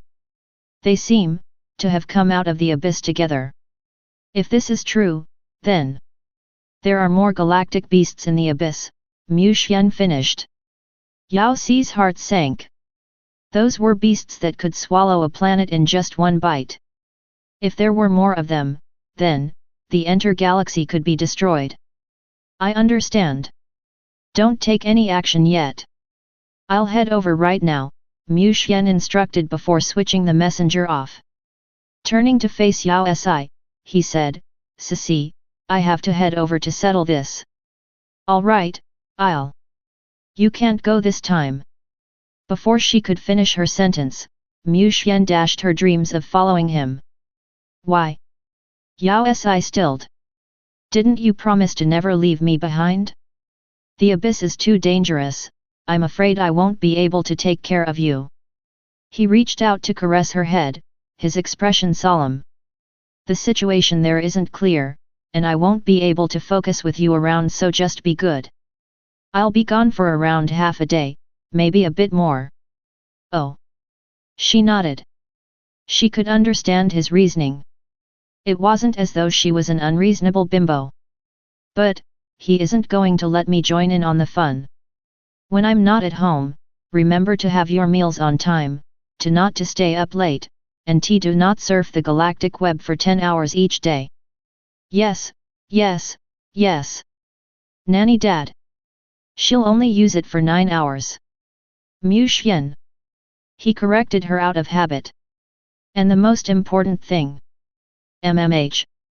Don't pick up calls from strangers, especially from women. Can't you just tell me not to pick up calls from Lian Yu? It's been happening for such a long time, so why aren't you over it yet? After nagging for a while more and getting multiple reassurances from Yao Si that she was going to stay on the red planet, did he finally leave through a space portal. Just as he entered, Yao Si reached out to grab onto his sleeve to remind him once more. Mu Xian, aren't you forgetting something? He stilled, his face reddening as a thought crossed his mind. The flush kept increasing in intensity as his gaze wavered. Ahem, Si, this. He choked as he took a step back. You agreed to this. Yao Si took a step forward with a radiant smile on her face, almost pressing against him as she lifted her head. The flush deepened, the shade so deep it seemed to be on the verge of reaching crimson. Mu Xian stared at her face intently, until after half a second, he seemed to have made up his mind. He bent down and lowered his lips onto hers before escaping into the space portal, the entire process lasting about as long as a blink of an eye. Yao Si. Am I some sort of virus? After his bleeding incident during their first kiss, she was sure that a certain someone had been single for far too long, which caused a lack of experience. In order to prevent him from keeping all his emotions to himself due to his shyness, she seduced him, ahem, shameless, APSSH. She spoke earnestly and sincerely in a systematic manner to agree on a suitable solution. The crux of the solution, experience. They just had to kiss more often. Hence, they made up a series of events: good morning kiss, good night kiss, goodbye kiss. MMH, the goodbye kiss was only late by an hour. It seemed like an improvement when compared to the morning kiss that only came after her nap. Wait a minute. Wasn't he pinching his nose when he left? Improvement retracted. Yao Si sighed. Mission failed. She had to try harder. Just as she was about to research 101 ways to teach one's boyfriend, the portal that had just disappeared opened up once more. Sissy. Mu Xian was suddenly back again. I forgot the previous times. He dragged her into his embrace and lowered his lips down onto hers. Yao Si stood stunned. Before she could react, she felt a stinging on her lips. She inhaled swiftly. It hurts. The next second, he had already released her. That's enough. Turning, he left with the portal disappearing behind him. A startled Yao Si. What did that mean? He turned back halfway just to bite her? Or, did he have any opinion about her accumulating experience methods? Oh. Just as Yao Si got lost in her thoughts, the doorbell rang. It seemed to be something urgent, since the ringing kept on increasing in intensity and frequency. When she opened the door, she found Gu Shuchen, who she hadn't met in a long time. Nephew Gu, you are back from your honeymoon. Your Highness, is His Majesty at home? He interrupted her uncharacteristically, his face panicky as he glanced around the room for Mu Xian. He just left. What? He started to panic. Did he say where he is going? Your Highness, can you get a hold of him? The abyss at the borders. Why is he there? There isn't even reception there. Ah. Why is he there at such a crucial time?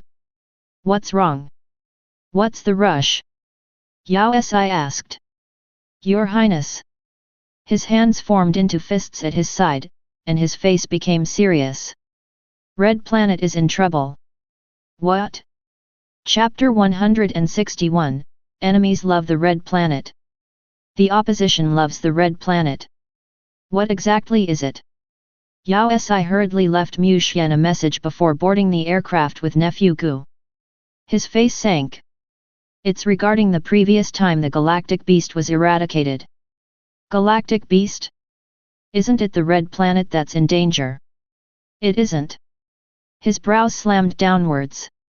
We investigated according to the data sent back by the 13th Elder, but not long ago, Bai Yi swapped out the data and found something else about the Red Planet. Something else? What is it? We can't be sure yet. He shook his head while starting to grow increasingly frantic. No one has seen it before, but you'll understand once you get a look at it. The aircraft increased in speed, sending them to the Elders' Council in less than 2 minutes. Surprisingly, the Elders hadn't been awaiting their arrival. Nephew Gu went straight in and got a square object for her to pin to her chest. It's a particle transportation device, he explained. The location has been set, so you will be sent there directly. The elders are already there, waiting. Yao Si didn't doubt his words and activated the object at the same time as him. In the blink of an eye, they were transported to another location. The space was huge and enclosed, the surroundings filled with black mud. The sky was covered with equipment to light up the place so that it wouldn't be too dark. Your Highness, why are you here? The moment they arrived, a group of people closed in on them. On closer inspection, Yao Si realized that there were other people besides the elders involved in the investigation. Just as Gu Shuchen was about to explain, second elder's face darkened, and he turned to Shuchen with anxiousness. This is absurd, Her Highness is still young. How can you bring her to such a dangerous place? If anything, His Majesty will kill all of us. Forget it, I made him bring me over. Yao Si stepped forward to explain Mu Xian's whereabouts before shifting the conversation. Oh right, you mentioned that something special was found. What exactly is it? The elders' faces paled, and they exchanged glances with each other. In the end, second elder turned to point at the back. Your Highness, take a look over there. Her gaze followed his fingers, but it was pitch black there. At first, she assumed it was so because there weren't enough lights, but on closer inspection, her eyes went wide. F***ck. What's that? Oh. The pitch black darkness wasn't an empty space. It seemed to be occupied by something that kept fidgeting, its movements resembling water ripples that glistened. Yao Si immediately associated it to the harvesting water, but as she concentrated, she realized the water wasn't blue but red. Large patches of red fluid covered the space. It seemed like blood. What's that? Even though it was a fluid, it was definitely not the same harvesting water she had seen on the heavenly planet. Without any samples, we aren't able to determine what it is. Second elder frowned. But it has taken over a large area, almost a tenth of the red planet. That's a lot. Yao Si exclaimed, recalling the situation on the heavenly planet. Has the area been scanned? Are there any galactic beasts? None. He shook his head. After we found this, we did a thorough scan of the entire planet, but there aren't any signs of life. That's good. Yao Si heaved a sigh of relief. Shaking her head, she glanced at the red blood before taking a few steps back. Back what exactly? Your Highness. Several cries rang out together before she could finish her sentence. Yao Si turned to see a sea of shocked faces. What is it? She didn't do anything, right? Why, Your Highness, can you go in? Nephew Gu asked. Go in. She stilled. What did he mean? What do you mean by go in? Where do I go? Your Highness, can't you feel it? His shock intensified. Gu Shuchen took a step forward, stopping about 3 to 4 steps away from her. He reached out to feel the space in front of him. There's a barrier here. None of us can pass through it. Barrier? The corners of Yao Si's lips twitched. There's such a thing? She walked back to where Nephew Gu was and reached out. There isn't. I guess this doesn't affect Her Highness. The elders frowned. None of us can get close to that thing, even the sensor can't get through. That explained why they were looking over at it from afar. Is this a mental barrier? She remembered the research base on Nirvana planet. I'm afraid not. Second elder shook his head. We can't be sure what it is at the moment. Your Highness, could you help us extract some of that substance? We would like to test it to determine what it is. All right. Yao Si reached out for a transparent test tube and headed toward the pile of blood. As she got closer to the fluid, a familiar feeling started to surge within her. It seemed like she knew it. But where had she seen it? She tossed the ambiguous emotions aside and followed second elder's instructions. After opening the test tube, she reached for the fluid.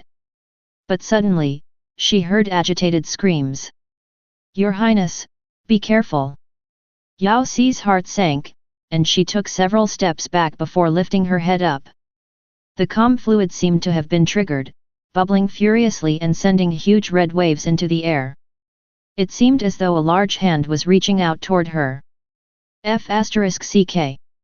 She took a few more steps back, but it was too late. The blood seeped past her body and trapped her like a snake, rendering her paralyzed. Your Highness, the elders exclaimed. They activated their abilities at once, preparing to save her, but despite the number of times they tried it, everything stopped midway. It was only then that Yao Si saw the barrier. It was transparent and split the space into two separate areas. I never expected you to seek me out even when I didn't go looking for you myself, an eerie voice said from behind her. This voice. That **king pervert. **CK, this can't be true. Why is he here? Why do all these radicals like hiding on the red planet? Yao Si stilled, a chill running through her. She turned and shouted to the crowd that was still trying to save her, leave this place. It's too late.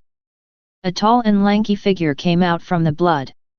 He lifted his lashes and gave her a narrow-eyed look. It was the same arrogant gaze from before. Disdain and scorn oozed from his eyes. I wanted to leave you bunch of bastards alone, but since you dared to disrupt my peace, you should be prepared to die. Chapter 162, The Blood Contract. The Blood Contract. The blood in their surroundings turned almost lifelike as it morphed into 1,000 blood swords that flew straight toward the group. There were so many of them, there wasn't any space between them. The group's abilities were completely useless against the blood swords. The elders were on the verge of being killed, and Yao Si panicked. The pervert was a first-generation bloodling, so the elders wouldn't be able to heal from his attacks. This meant that they would really die. Her heart sank. Gathering the strength she didn't know she had, Yao Si pushed past the binds. Stop! Energy surged within her, and her body seemed to have a will of its own as she released the power. A white glow gradually emanated from within her, sweeping through the whole space. The sky full of blood swords and even the elders' abilities disappeared as though they had never existed. The blood that was restraining Yao Si was gone too. She felt her body rise upwards before she fell down on her bum.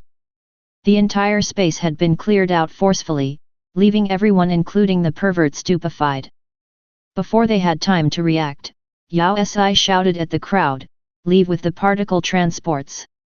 Worried that they weren't fast enough, she summoned out the 5th generation's bloodline suppression. The crowd snapped out of their daze and left with the help of the transportation devices. Yao Si pressed on the device as well, and a white glow washed over all of them. The elders disappeared. In the blink of an eye, they were all back at the council room. Everyone heaved a sigh of relief, they were still alive. That person will be here soon, so the red planet is in danger. We have to evacuate all the bloodlings and inform His Majesty. Your Highness, why don't you Her Highness, where is she? Yao Si, who was still at the same spot. Why am I still here? Didn't she activate the device? Did she get a fake transportation device? I never expected you to have such wits. The sinister voice of the pervert came from behind her. Yao Si trembled. She could vaguely feel a word floating above her head: doomed. It's a pity you can't use any of those little devices once you are in the vicinity of my energy. He glanced behind her, and Yao Si remembered the barrier. She then cursed internally *F***CK. Why didn't anyone mention that? Such luck, **. Oh. But, you really left me in awe.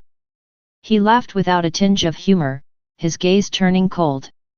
But a bastard is still a bastard. Even the best ability is child's play at best. He turned abruptly, heading over toward her. With every step he took, the pool of blood behind him grew. It seemed to come alive.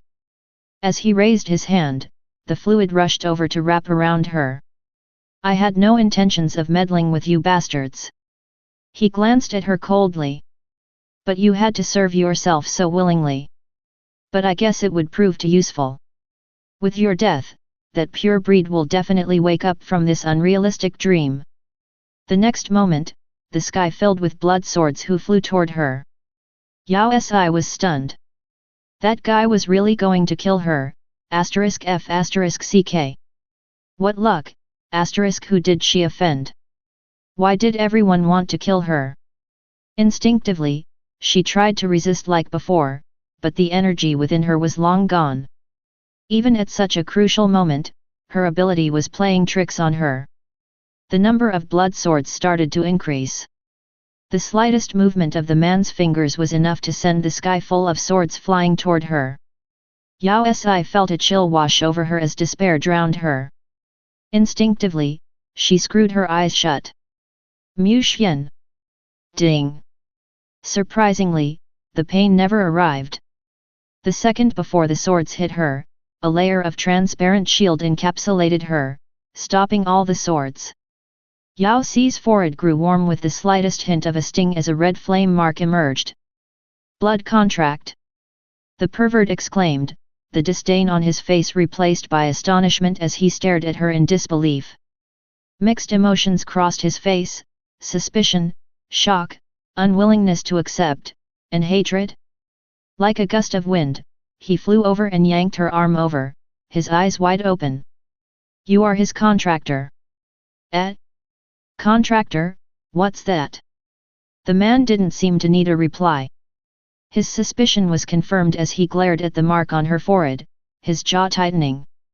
After half a minute, he released her arm, and even the blood that kept her captive went away. The man seemed to have met with an unexpected situation, and he started to pace about anxiously as he mumbled to himself. Wasn't she supposed to be a cub? The old man is just deceiving himself. How could such a thing happen? It's a contractor. She really is the contractor. He really found the contractor. F***ck. F***ck. F***ck. How is this possible? I guess it won't be possible to go back with his help, but, why him?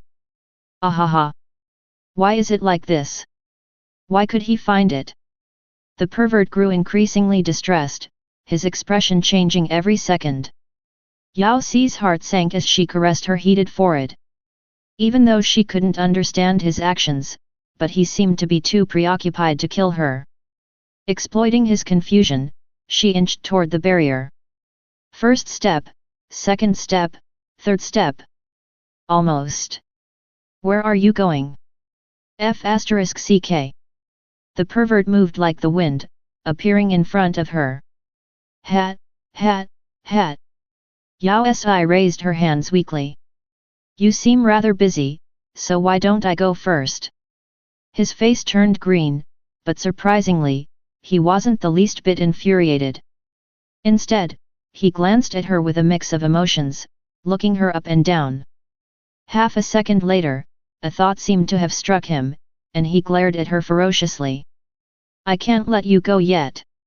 He yanked her toward the red fluid, speaking to himself, F***ck, I've really gotten myself a burden. Hurry, I'm busy.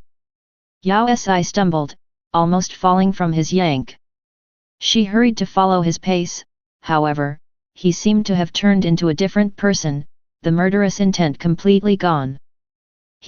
What were his intentions? Was he afraid of Mu Xian and wanted to use her as a hostage? But from the looks of things, he didn't seem to care about Mu Xian at all. What are you looking at? He turned to glare at her. Hurry, stop wasting my time. I can't kill you anyway. Yao Si stilled. He didn't say that he wasn't going to kill, but rather, he couldn't. What did that mean? She frowned, relaxing a little. Since you can't touch me, I'll be fine. Chapter 163, The Opposition's Cultivation. The pervert dragged Yao Si into the middle of the red fluid. Surprisingly, she could breathe normally while submerged in the blood pool. Even though it seemed like a liquid, it felt as light as air. With the pervert clearing the way, the fluid lost all of its aggression, slipping past her as smoothly as silk. Shortly after, they were at the heart of the fluid. Suddenly, a black patch appeared before them. The area emitted an eerie and sinister vibe. It was the portal Yao Si had seen on the heavenly planet. Her heart sank, and she took a few steps back. But with a forceful tug, the man pulled her forward, and the momentary imbalance knocked her off her feet. Just before she smashed into the ground, the pervert seemed to have sensed it, and like a gust of wind, he caught her. "Are you blind? Can't you walk properly?" He spat the moment he opened his mouth while glancing her up and down. "Hurry up. This old man won't care even if you injure yourself." He turned and continued with dragging her forward. Still, it seemed like he had slowed down slightly. The pervert brought them into the black portal, and Yao Si felt a shiver run through her.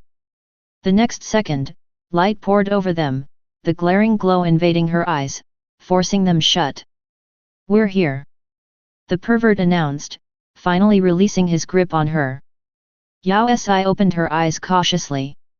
They were in a fully furnished room that had been tidied so meticulously that she could even see her reflection on the ground. The place was clearly meant for a long-term stay. Why did the pervert bring her here? "You'll be staying here until I finish my experiment." He pointed toward the room before sweeping a glance at her. "Don't worry, since you are the contractor, I won't touch you, but you better not mess around or..." He smirked threateningly, but when compared to the sinister demeanor from before, it fell short and skewed more toward a false bravado. A strange thought emerged in Yao Si's head. Perhaps his tolerance towards a contractor was quite high. "What exactly is a contractor?" she asked. "You don't know?" he stilled, glancing at her as though she was retarded. Was she supposed to know? He waved his hand, not intending to explain. "Why don't you ask the pure breed next time? I have no intention to educate others." He glanced at the time on the optical computer. "I'm busy. We aren't on the red planet anymore, so you better stay here obediently and don't stir up any trouble." He gave her another warning look before turning to leave the room.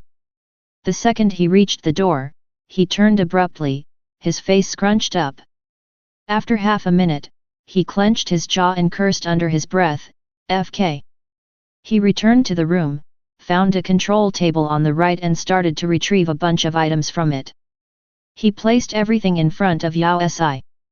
"It's duck blood curd snacks, have them when you are hungry. These are galactic novels, read them when you are bored. These are games I downloaded. You can play them if you want to. These are soft pillows, they'll prevent a sore neck. And this a flexible pet. You can alter its appearance to your preference." He then stuffed a woolen rabbit about the size of a dog into her embrace. "All right, that's all. If you need anything else, just let me know." He exhaled deeply as though having accomplished something grand and folded his arms to look at her inquisitively. Half a minute later, the corners of Yao Si's lips twitched. She recalled the question she had been inching to ask since a while ago. "That. What do you want? Why you re-sick, right? Wasn't she a hostage? Why did he feel more like a nanny?" The pervert had issues, serious issues. It was the weirdest experience since she had been kidnapped to the foreign planet. From the moment of her arrival, he had been treating her unlike a captive that she had envisioned. No. It was the opposite extreme. Rather than being called a hostage, it would be more appropriate to call her an ancestor, the kind that was worshipped. He tended to even the most minute issues, taking extremely good care of her. Even though his words could be harsh and he often put on a scary front, he would answer any of her requests. He was so unbelievably obliging that it brought her back to ****ing retarded. He bolted into the room like a tornado. "Didn't I already prepare food? What do you mean by only craving for spiritual beast blood curd? Will it kill you to eat something else? Don't you know my experiment is currently in a crucial stage, so I can't be disturbed? How can you call for me at such a time? Are you seeking death? He seemed like a firecracker that had been lit up as he jumped about in exasperation. Then, with a loud thud, he slammed a bottle of the Red Planet's hot cellar spiritual beast blood curd. Thank you.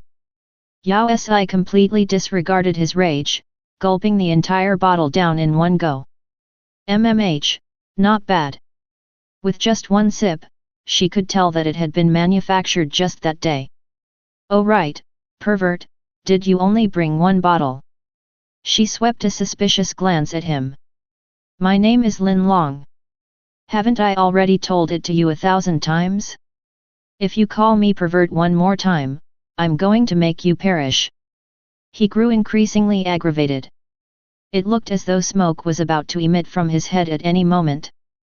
Even so, he didn't forget to retrieve another 3 identical bottles of spiritual beast blood curd from his optical computer's storage. With another thud, he slammed them in front of her once more. I hope it kills you. Yao Si immediately unscrewed another bottle. She was starving. She seemed to have gotten immune to Lin Long's continuous threats. She gulped down the 3 bottles, but just as she was about to reach for the last bottle, he snatched it away. Do you really intend to kill yourself? He glared at her while unscrewing the bottle. Are you dumb? This drink is cooling, so you're going to die from diarrhea. I'm a bloodling, so how can I die from diarrhea? Yao Si rolled her eyes before sweeping a look of disdain at the other dishes. Besides, what's with all this fast food? Back at home, Mu Xian would always cook my meals, yet I didn't once complain to you. Who are you to pity me? Get lost, why should I pamper you when I'm not even your contractor? Lin Long downed the bottle in his hand and turned to the chair at the side for an apron before fastening it around himself. Are you the only one with a contractor? Are you guys the only ones that can cook? What's the big deal with knowing how to cook? I can cook too. Today, I'll have you dumb bastard open your eyes and understand the true meaning of culinary skills. After saying that, he busied himself in the kitchen. Such upright behavior. Was he all right? Yao Si sighed, turning to look at the busy figure. She then said, I want it extra spicy. Shut up. Chapter 164, Radical Without a Bottom Line. Yao Si opened her optical computer in hope of contacting Mu Xian, but there still wasn't any reception. Which planet did the pervert had dragged her to? For the past few days, she hadn't been held captive, but besides the house in which she stayed, there weren't any other buildings in sight. All there was endless greenery, mountains, and streams. Initially, she had planned on tricking something out of Lin Long, but he didn't have any spare time as he slaved away in the lab. He seemed to be conducting tests, judging from the incident on the heavenly planet, so it probably wasn't anything good. After several days of it, Yao Si decided to switch to a more direct approach. You want to follow me into the lab? Lin Long placed the bowl down, his expression turning guarded. What do you want? This place is deserted, and there isn't a soul I can talk to. Yao Si turned a sideways glance at him. I'm bored and it's starting to hurt, alright. Don't take me for a fool. He scoffed, his disbelief obvious. Aren't you trying to find out what I'm doing? Do you really think I'm that dumb? Then, he proceeded to lead her into the lab. *MMH, you aren't a fool, but a little cute. The building had the advantage of having the research lab underground, the pervert's lab was really under the house. The area underground, however, was much larger than the space the house occupied, and it seemed to be about 1,000 square meters. However, there wasn't anything inside. The entire space was hollow and white. So what if you come in? Lin Long seemed displeased with her presence in the lab, but it was hard to say if he was angry at her or at himself for letting her enter. After sending her a furious glare her way, he seemed to have redeemed part of his dignity and scoffed. With the current technology from your galaxy, you won't be able to comprehend any of this. He then proceeded to ignore her while he switched the room on. The next moment, the entire space was filled with screens reflecting all sorts of data. Fine. She really couldn't understand anything. Lin Long walked to the middle and started to operate, the screens blinking rapidly as the information changed. Yao Si glanced at each screen slowly, hoping to find some clues. With just a glance, she realized that they weren't using the galactic language or any language she knew, but it seemed familiar.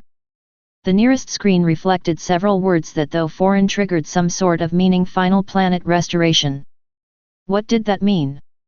She reached forward instinctively to tap the few words, but with a flash and a buzz, the entire screen disappeared.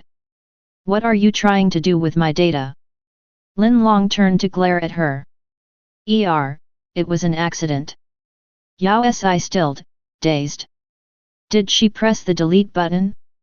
Enough, you have seen what you wanted. He waved his hands impatiently. Go back upstairs to drink your spiritual beast blood curd and stop disturbing me. Yao Si had a sudden thought. I'll look around a bit more before going. Lin Long continued to work without sparing her another glance. She lifted her head toward the room full of screens, and a tiny bubble of odd excitement formed within her. Maybe, she knew what she had to do. The next moment, she slammed another screen without any hesitation. She then proceeded to the next few, and a continuous buzz echoed through the room. I'm sorry, my hand slipped. I didn't see that, it's an accident. This really wasn't intentional. Please believe me, the screen did it first. Enough. When a large portion of the screens had been deleted, Lin Long could no longer keep his anger suppressed and exploded. *CK, do you know how many years I spent collecting all that data? If you dare delete another screen, I'll tear you apart along with the data.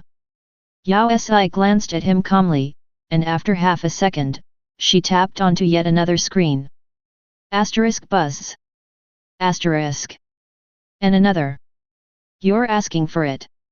Lin Long's face sunk, and the bone-chilling aura returned, a gust of black air surrounding him, but instead of getting infuriated, he started to laugh. Do you really think I won't kill you? Don't forget you are someone else's contractor, not mine. Yao Si's blood went cold, and she took a step back instinctively. Her main motive was to disrupt his experiment and also to test his tolerance level, but she seemed to have gone overboard. Lin Long went crazed from anger, his eyes turning a menacing shade of red. In a flash, he appeared in front of her. He lifted his hands, preparing to grab her neck, but at the last moment, he froze. Thousands of emotions flashed past his face, distorting it. He gritted his teeth and forced his hands away. Instead, he grabbed her collar, picking her up like a tiny chick before walking to a corner of the top floor where he released her. Stand here. He howled irritably. Stand straight for half an hour. After barking his commands, he turned back down only to stop halfway when a thought struck him. He picked up the long-haired bunny and stuffed it into her hands. Hold this. With a loud thud, he then turned the deadbolt. Was this the face-the-wall punishment? Yao Si held onto the bunny in her arms. The kind with added weights? Yao Si couldn't seem to figure out Lin Long's attitude toward her. The first time he'd seen her, he'd clearly been after her life, but ever since he dragged her to this house, his tolerance level had miraculously grown out of bounds as he endured all her mischief. For the past few days, she had tried all sorts of destructive acts, even setting the house on fire. He would be enraged every single time, howling at her for 2 whole hours, but he never once lay a hand on her. No, just that. He not only spared the rod, he acted just like a nanny, finding all sorts of methods to make her life on the planet enjoyable. And in the times when his anger went off the charts, he only made her face the wall for 10 minutes. 10 minutes. Even though he would threaten that she'll have to stand the entire day, 2 days, or sometimes even up to a month, it would be less than 10 minutes before his resolve crumbled. He would bring a bunch of food and toys over while pretending to be mean and evil as he cajoled her. Yao Si felt like she'd returned to the days when she just met Mu Xian and he'd treated her like a baby. It was as though she would break apart if he wasn't watching. Yao Si brushed the mark on her forehead that had suddenly appeared and was supposedly linked to the contractor Lin Long spoke about. But he refused to elaborate, and she didn't have any ideas about what it meant. All she could do was wait for Mu Xian. Chapter 165, The Radical and the Ancestor. Yao Si glanced at the route to the underground portal. Ever since the deleting episode, Lin Long had never allowed her inside the lab. Even though she had sneaked in twice intending to cause disruption, it never worked out. He had made a copy of everything. Hence, till this day, she had no clue what he was doing. Just as she was pondering about it, the door suddenly flew open, and Lin Long came into the room. He seemed to have encountered a pleasant event, since his usually infuriated expression was gone. Instead, his brows were relaxed as he gifted her with a rare greeting. "Hey, someone else's contractor." "Hey, dumb pervert." Yao Si retorted. Lin Long's lips twitched, his joyful expression stiffening momentarily before returning back to normal as though he'd gotten used to her behavior. "Haven't you been complaining about being bored? I'm in a good mood today, so let me bring you around." "Bring me around? Am I your dog? Where are we going? Let's go." He pulled her off the sofa. "You will know when we're there." He made a curve in the air, a black hole appeared. It was space transportation. Yao Si stilled. It was the first time she had seen someone other than Mu Xian use this ability. Lin Long dragged her into the portal, and in the blink of an eye, they were no longer on the ground but rather floating in midair. The area before them was pitch black, with only 2 faint glows in the distance. "Where are we?" "The boundaries of the abyss." "Abyss? Wasn't that near the borders? Why did he bring her there?" Yao Si stilled. His words explained the lack of planets around them. She recalled Mu Xian mentioning the abyss being a deserted galactic with little planets since the majority of them had been eaten up by the galactic beasts. But what was odd was that the surroundings weren't all dark. She turned toward the glowing lights instinctively, but all she could see was a gigantic blue planet. The nearest one allowed her to vaguely make out the vast oceans and the familiar outlines of dry lands and towering mountains. "Earth!" She spat, her eyes widening. This was clearly the planet she was most familiar with, but how could it be? When she awakened, she had witnessed the destruction of Earth firsthand, so why was it here? Wasn't it in the Milky Way? "You know the blue planet." Lin Long turned to glance at her inquisitively, then a thought seemed to strike him as he looked her up and down. "Were you an ancient Earthling?" Yao Si turned her head to glance at him. Was it odd that she was an Earthling? Wasn't it well known in the galaxy? **CK, you really are. His expression was full of disbelief. "I can't believe there's still converted Earthlings around. I assumed you were a clone created by the pure breed. I was wondering where he got his luck, to meet a real contractor like that. FCK, FCK, F***CK. He cursed repeatedly, jealousy and hatred clouding his face, but gradually his expression started to morph as a hint of mockery surfaced. Old man worked for so many years, even to his death, only for someone else to find the contractor. What a joke. Old man. Yao Si stilled. This was the second time she had heard this term from him. What old man? What do you mean? Lin Long glanced at her, his expression complex. After a long sigh, he said, "I guess it's okay to tell you." He sunk into a moment of silence as though pondering how to begin. "Do you know where the so-called bloodlings originate from? Aren't they from the blue planet?" Yao Si pointed to the planet at the back. All the bloodlings, including the first generations, were originally Earthlings. That isn't the blue planet, it's just something I reconstructed that looks exactly the same, he explained casually. Yao Si's spirits started to rise. Then this planet? No. He objected as though he could predict her question. He then mockingly added, how can life begin so easily? If the blue planet really could be revived, why would you guys still be cloning people? Oh. Her spirits dampened. It was after all her most familiar place, her home. You guys indeed originated from this planet, he said. But bloodlings have always been dependent on bloodline inheritance, and the second generation can only come about with the first generation, but where did the first generation come from? Ancestor. That's right, it's from the ancestor, but, who is the ancestor? This. Yao Si really had no clue. Regardless of it being back when she was on Blue Planet or in the bloodling history, there had always only been the term ancestor. Even though she knew it as the beginning, the knowledge was limited to just the term. Lin Long's questioning. You've met the ancestor. Yao Si looked at him in shock. We aren't just acquainted, I had been cleaning his *SS for thousands of years. His lips twitched. Were you guys close? Yao Si started to feel agitated. That person was after all the ancestor of all the bloodlings. Hurry, tell me. What exactly was he called? Aggressive and regal names floated in her mind, Cain, Dracula, or Lingo, Hooking, Marmot, Zhongchen? Was it Western or Oriental? He's called.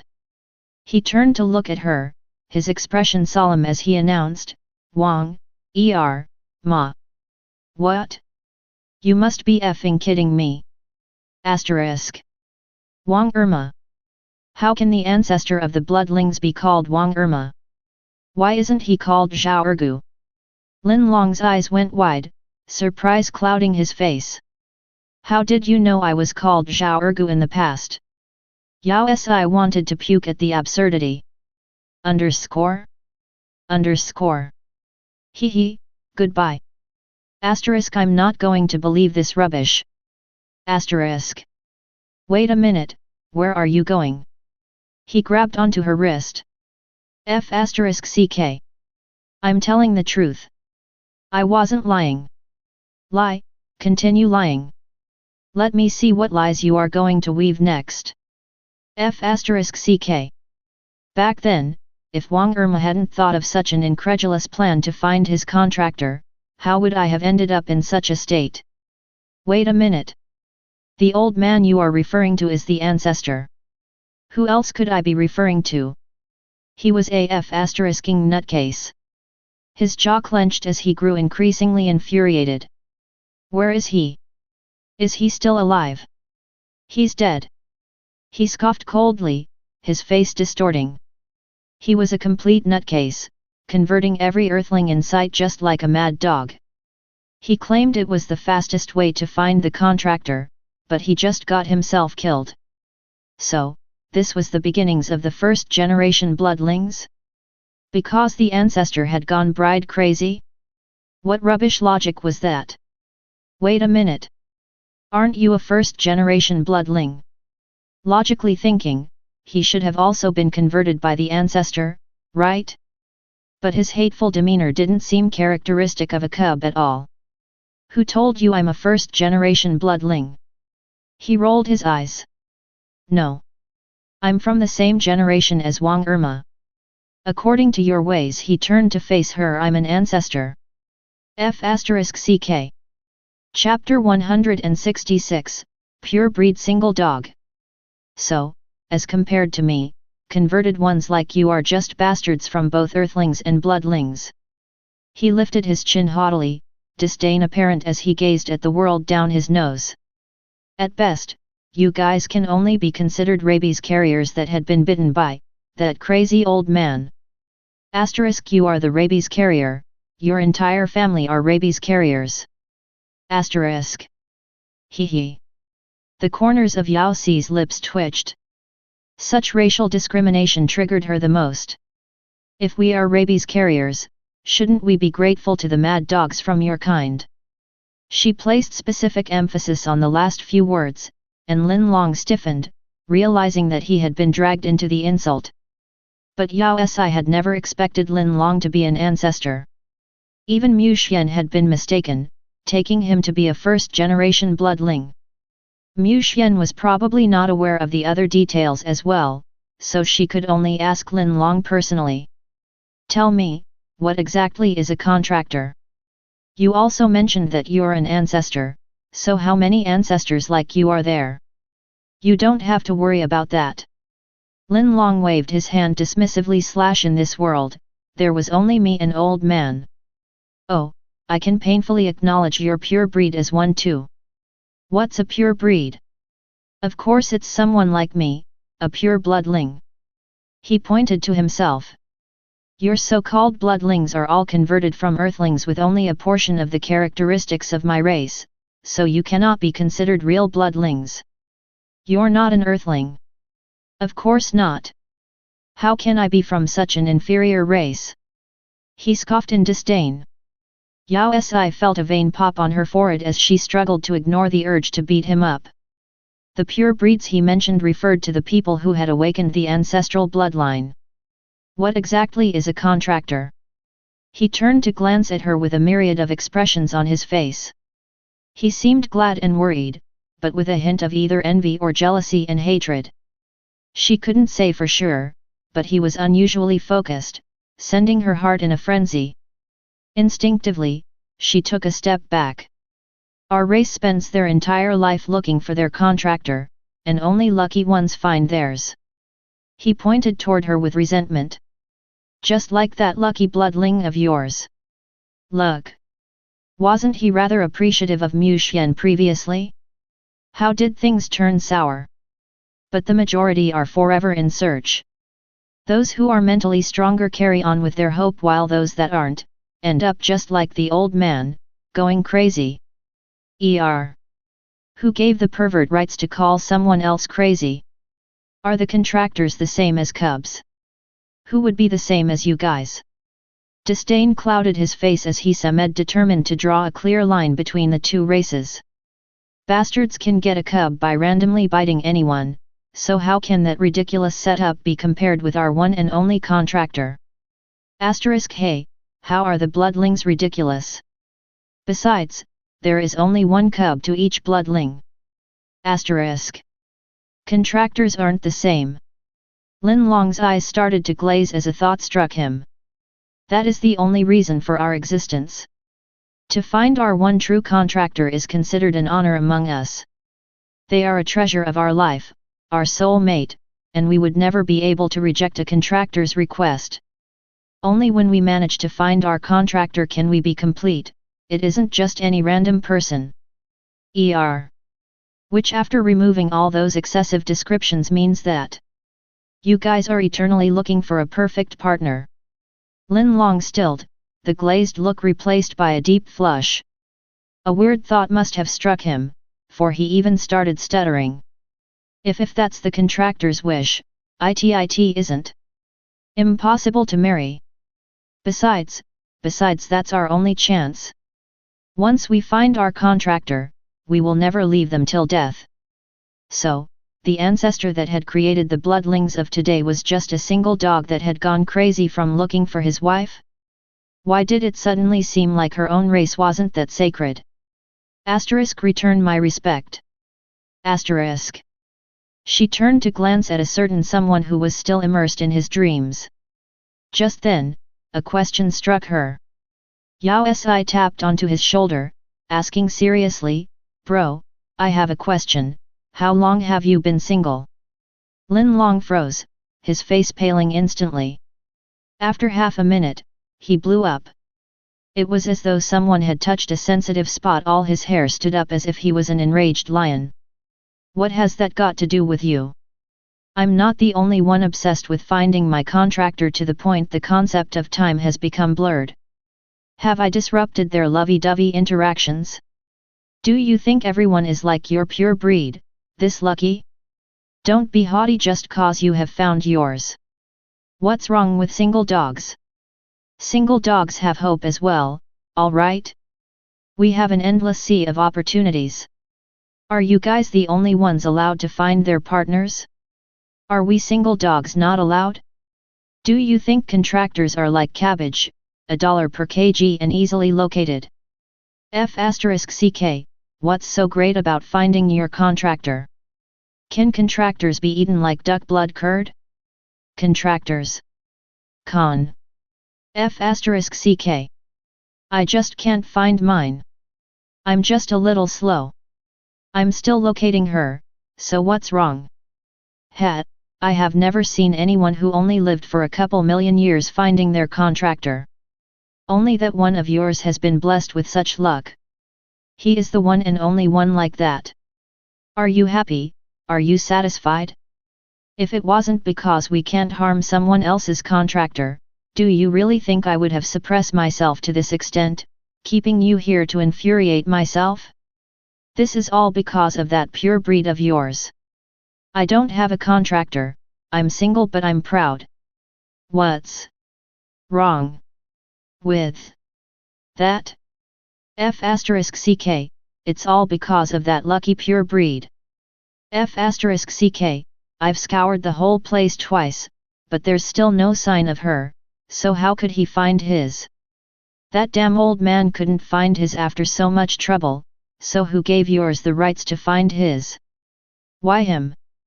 Lin Long started to grow increasingly agitated, his complaints coming out like water from a broken tap.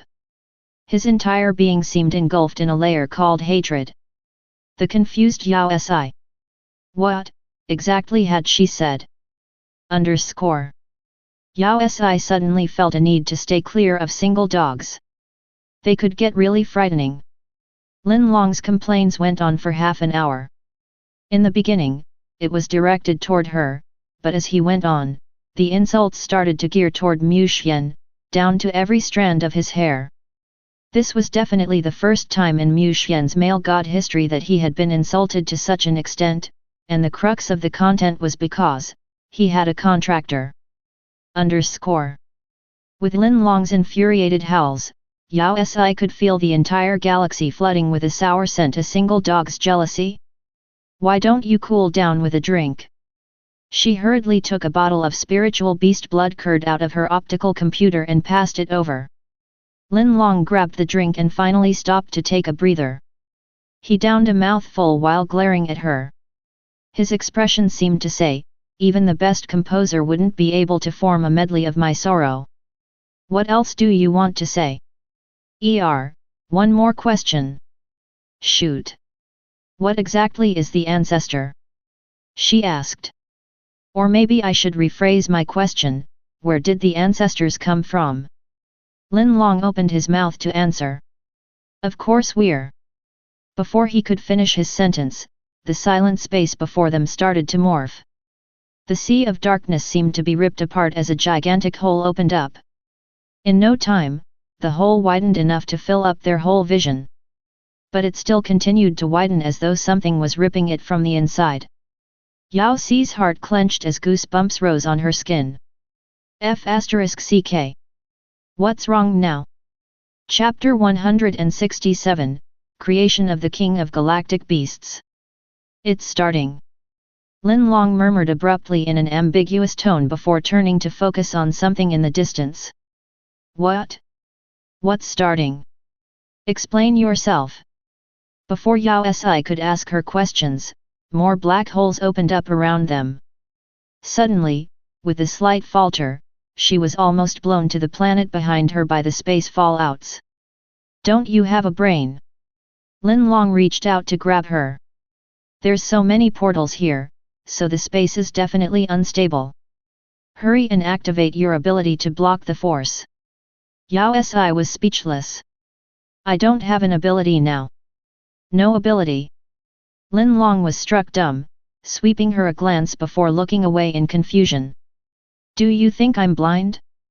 Was it air you summoned back on the red planet when you were eliminating my blood fog? FCK, if it wasn't because of you, full series ability pervert, would I be relegated to such a state? Asterisk. Forget it, you don't need to do much anyways. Lin Long grabbed her hand nonchalantly. She then felt something enveloping her, chasing away the forces that had been attacking her. Look at your weakling self. Steady now and stop fidgeting about, since I won't care if you fall to your death. Hat. He glared at her with fury, but still took a subconscious step forward, shielding her behind himself. The corners of Yao Si's lips twitched, and she stuck out her middle finger behind him. FCK, let go if you dare. I'll head back to the Red Planet to lodge a complaint. I'll get my guardian to bash you up, asterisk. Yao Si exploded into a hurricane of curses internally while the black holes started to grow increasingly distorted. With a ripping sound, a crack appeared, and a gigantic white figure came climbing out. It was a white gigantic beast that she had never seen before. Its skin was covered in white scales. It had a fish-like figure, but numerous legs while its back was covered in rows of sharp thorn-like objects. Even though it seemed a distance away, its size was similar to that of the planet behind them. Such magnitude could only belong to a galactic beast. Yao Si inhaled, but before she could ask Lin Long about his intentions, galactic beasts started to pour out of the other black holes, each one of them different. Some were scary, some were slightly more tame and peace-loving, but every single one of them was as big as a planet. How is it? My pets are impressive, right? Lin Long glanced at the galactic beasts with pride. With a wave of his hand, several screens lit up and he started operating them. Pets. How the FCK do they look like pets? Asterisk. The Alliance had gone all out in their inspection, eradicating the majority of the breeding farms, so why were there still so many galactic beasts? Based on the amount of the black holes that were already on the edge, there should be a few hundreds, no, more like at least 1,000 of them already. What exactly was he up to? Yao Si's heart clenched, and a term that a certain someone favored floated the front of her mind, taking revenge on society. Was he without a contractor for too long and went crazy while searching, to the point that he intended to destroy the entire galaxy? With the number of galactic beasts, it was totally possible. How could the galaxy withstand such an enormous army of galactic beasts? With just a bite, a whole planet would be gone. At that moment though, the white beast directly in front of them opened its mouth to swallow another galactic beast. Sigma, degree. It's eating its kind. Yao Si and her little partner. No, she was the only one in shock. Lin Long didn't seem the least bit affected. He only glanced to the side before burying his head back into his work, typing away. Was it a hallucination or did she see the galactic beast increase in size after it had eaten its own kind? Even the scales on its back and body seemed to have grown sharper than before. Yao Si turned toward the other galactic beasts and was left dumbfounded.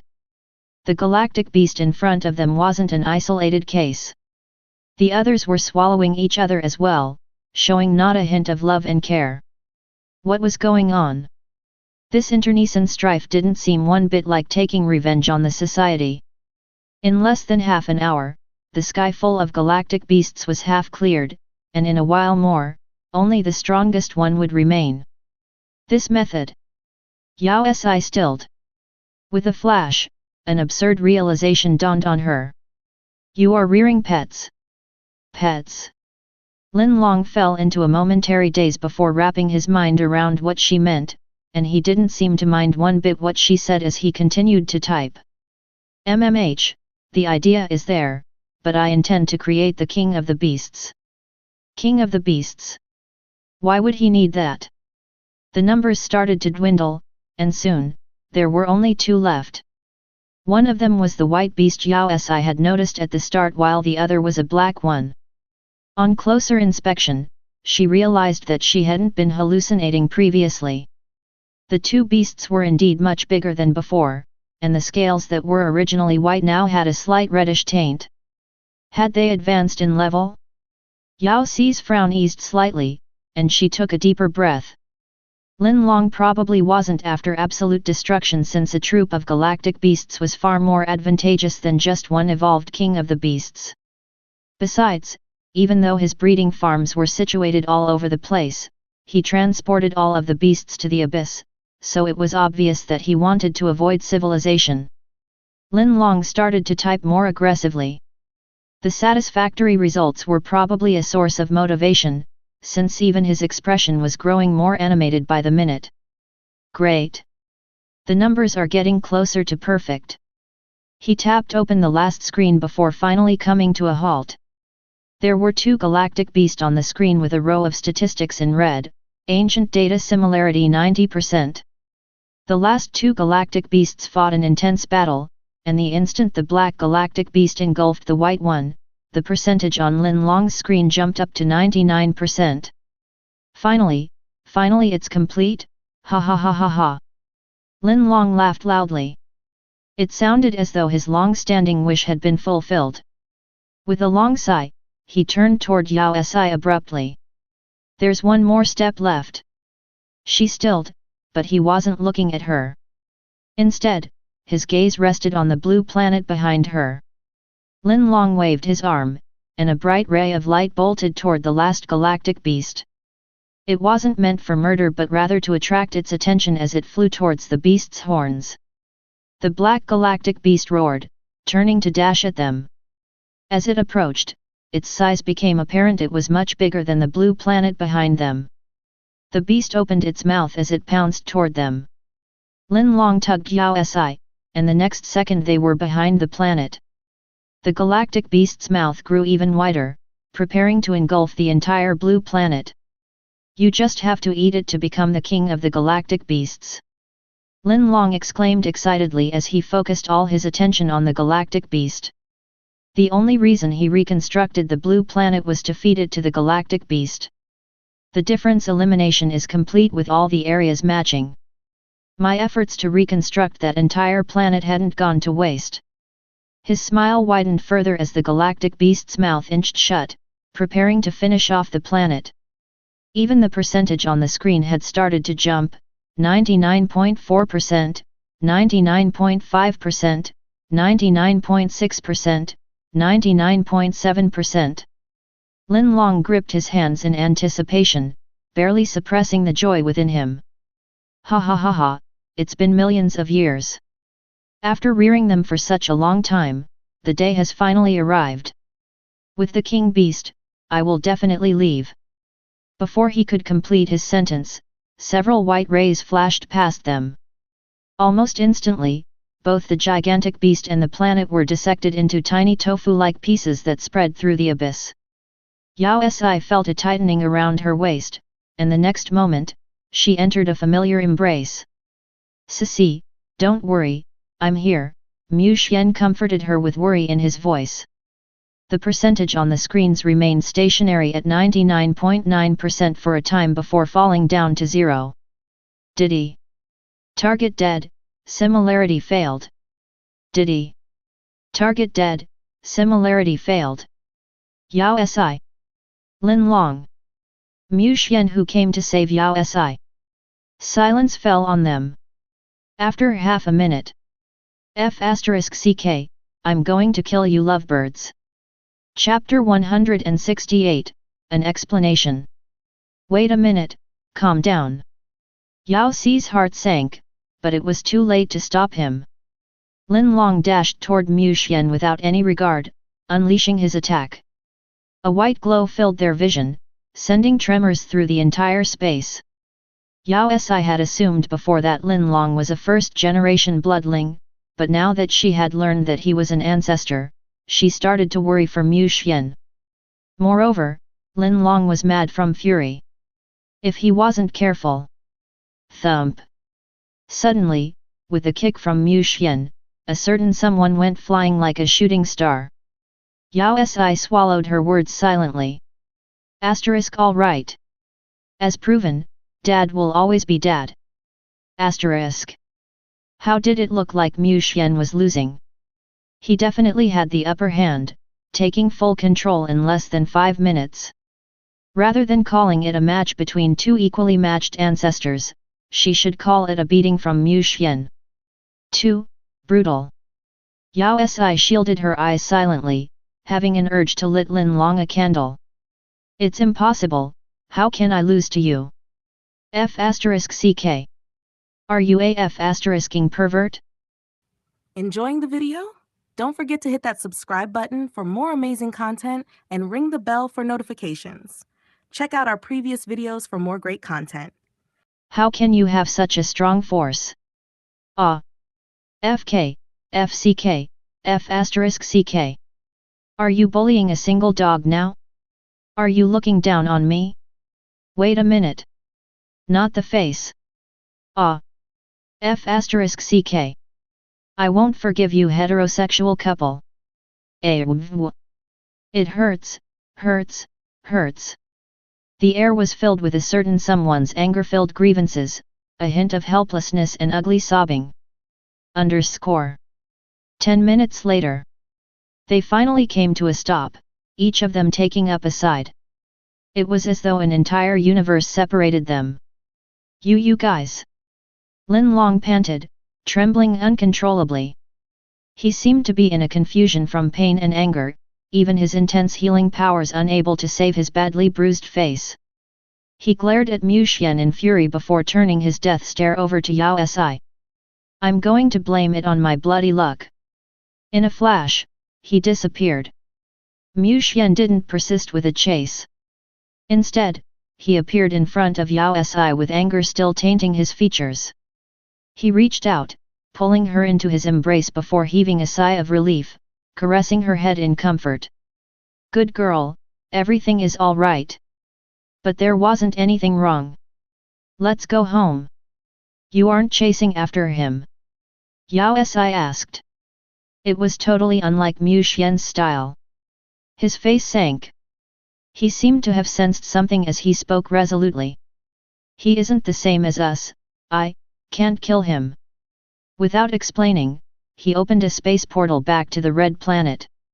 Once they reached home, Yao Si reported her suspicions and everything that had happened. Even though Lin Long had done a lot, he didn't seem to be doing anything against the bloodlings or anything bad at all. She talked most about his identity. In the beginning, he had mentioned that the bloodlings originated from the old man and he seemed to have converted a whole lot of earthlings. He also mentioned that he was the only ancestor left in the galaxy. He had later mentioned about his race, if it could be called a race. There had to be more than 2 people for that, and he was definitely not referring to the bloodlings that existed today. Where were the others then? Next was his attitude toward Mu Xian. Initially, he had treated the bloodlings with disdain and repulsion, adamant that they were created by his ancestor friend, so he had even refused to acknowledge their identity. But he remained insistent on Mu Xian's pure breed status. Even though Mu Xian had awakened the ancestral bloodline, he was originally an earthling as well. Lin Long had also used the term this world. Initially Yao Si had assumed that it was another name for the galaxy, but from the conversations, it didn't seem as such. He seemed to have completely removed himself from the scope, but if he didn't belong to this world, where was he from?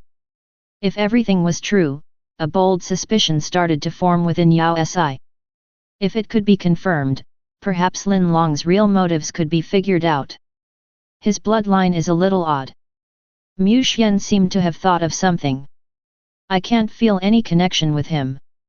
That was the reason he couldn't kill him. Even though Lin Long had been attacked by another bloodling, he was still able to self-heal. Maybe his ancestor claim is true. The corners of Yao Si's lips twitched as she was reminded of the 2 ancestors' ridiculous names. I'm afraid he's the only one with the answers. Mu Xian frowned. It won't be easy for us to investigate by ourselves. Why don't we ask him? Yao Si suggested. Mu Xian. Yao Si's assumption was simple. Even though Lin Long was mysterious, wasn't there a portal to his nest in the heart of the Red Planet? The other bloodlings weren't able to enter, but that didn't mean that Mu Xian would be held outside as well. Besides, 3 days had passed since they had fought, the king beasts was killed, and Blue Planet was destroyed. Regardless of how angry he was, he should have calmed down. Probably. As for that incident, even though it was Mu Xian who had killed the king beast and coincidentally slashed the Blue Planet apart, Yao Si couldn't help the guilt that rose within her. Previously, once they met with a disagreement, they would fight to their deaths. But as a weakling with level 0 ability, there was no way Yao Si could stop anyone. Initially, Mu Xian was against the idea of walking into the lion's den, but after she assured him continuously that nothing bad was going to happen and mentioned her special identity as a contractor, he garnered up an incredulous amount of tolerance before agreeing to give it a shot. As expected, the blood fog that kept everyone away had no effect on Mu Xian. They managed to enter successfully, and in a short while, they arrived at the house she had stayed in for about 3 days. Yao Si had thought that they would need some time to find Lin Long, but he had no intention of hiding. The instant they arrived and lifted their heads, the sight of him splayed on a couch like a dead fish came into full view. "What do you guys want?" He glanced at them, his body lifeless on the couch, showing no intention of being about to stand up. "What is it? Is beating me once not satisfying enough, or you want to be an eyesore?" Mu Xian, who had been in high alert and prepared to attack at any moment. The ancestor wasn't what they had expected. "Are you here to laugh at me?" Lin Long asked then. "Are you happy now that I can't go back?" "Go back?" Yao Si exclaimed. "Where do you want to go? Don't you know?" Lin Long bolted upright while looking at them. "Then why the f*ck would you kill my king beast?" "You kidnapped my young cub," Mu Xian replied coldly. "Do you think I liked keeping your contractor?" Lin Long exploded and pointed at Yao Si before starting on a series of complaints. "She's arrogant, a picky eater, and made me download Dan Mei novels for her every single day while forcing me to evaluate which one is better. I'm a perfectly straight guy, so how would I know? Take her away. I never want to see her again." Chapter 169, Bloodling from Elsewhere. The corners of Yao Si's lips twitched. Turning to a certain nanny dad, she asked stiffly, "Would you believe it if I told you he wasn't referring to me?" Mu Xian. "Ahem, who could that possibly be? Go straight to the point." Yao Si coughed, diverting the topic of the conversation. "Why exactly did you harvest the king beast? When you said you wanted to go back, what did you mean by that?" Lin Long pouted as he slumped back lifelessly. Without hiding anything, he began to explain in a low voice. "Where else could I go back to? My home. Back to my universe. Since I can't find my contractor here, doesn't it mean that she's elsewhere? Another universe?" Even though Yao Si had held her suspicions, she hadn't expected him to really be from another world. You're speaking as though it wasn't where you came from." He rolled his eyes. "I understand if you refuse to return since you found your contractor, but why the f*ck are you stopping me? Didn't I just borrow your contractor for a while? Did she lose a strand of hair or some fur? Was there a need to take revenge against me? Are you trying to kill us single dogs? What do you mean?" Yao Si's face was full of confusion. "What do you mean by Mu Xian refusing to return? Don't all the bloodlings that have found their contractor have no intention of going back?" His voice increased in volume, but when he turned around, he was startled by confusion written all over both their faces. "Wait a minute. Don't you guys know that the real bloodlings originate from another universe? Aren't you a pure breed?" "I was originally a 4th-generation bloodling," Mu Xian replied truthfully when he sensed that something was wrong. "You're an earthling." Lin Long jumped, staring at Mu Xian in disbelief. "How can that be? Your aura is clearly that of a pure bloodling. How could you be an earthling converted by the old man, an AF*ing 4th generation at that?"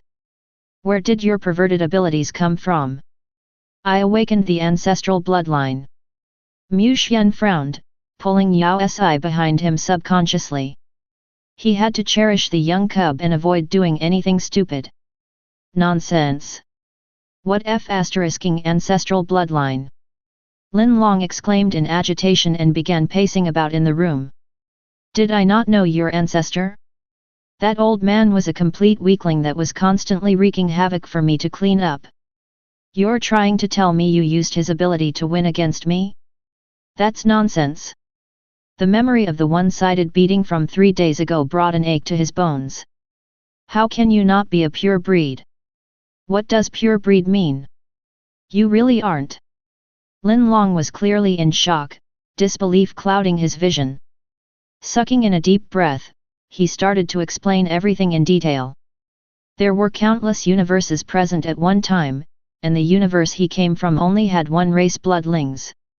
The pure breeds weren't like the various races in the galaxy who needed reproduction or an inheritance. They were produced naturally by their universe. They were similar to the present-day bloodlings in terms of their immortality, but they didn't possess single or double abilities like the average bloodlings. Instead, they were all full-series bloodlings just like Lin Long.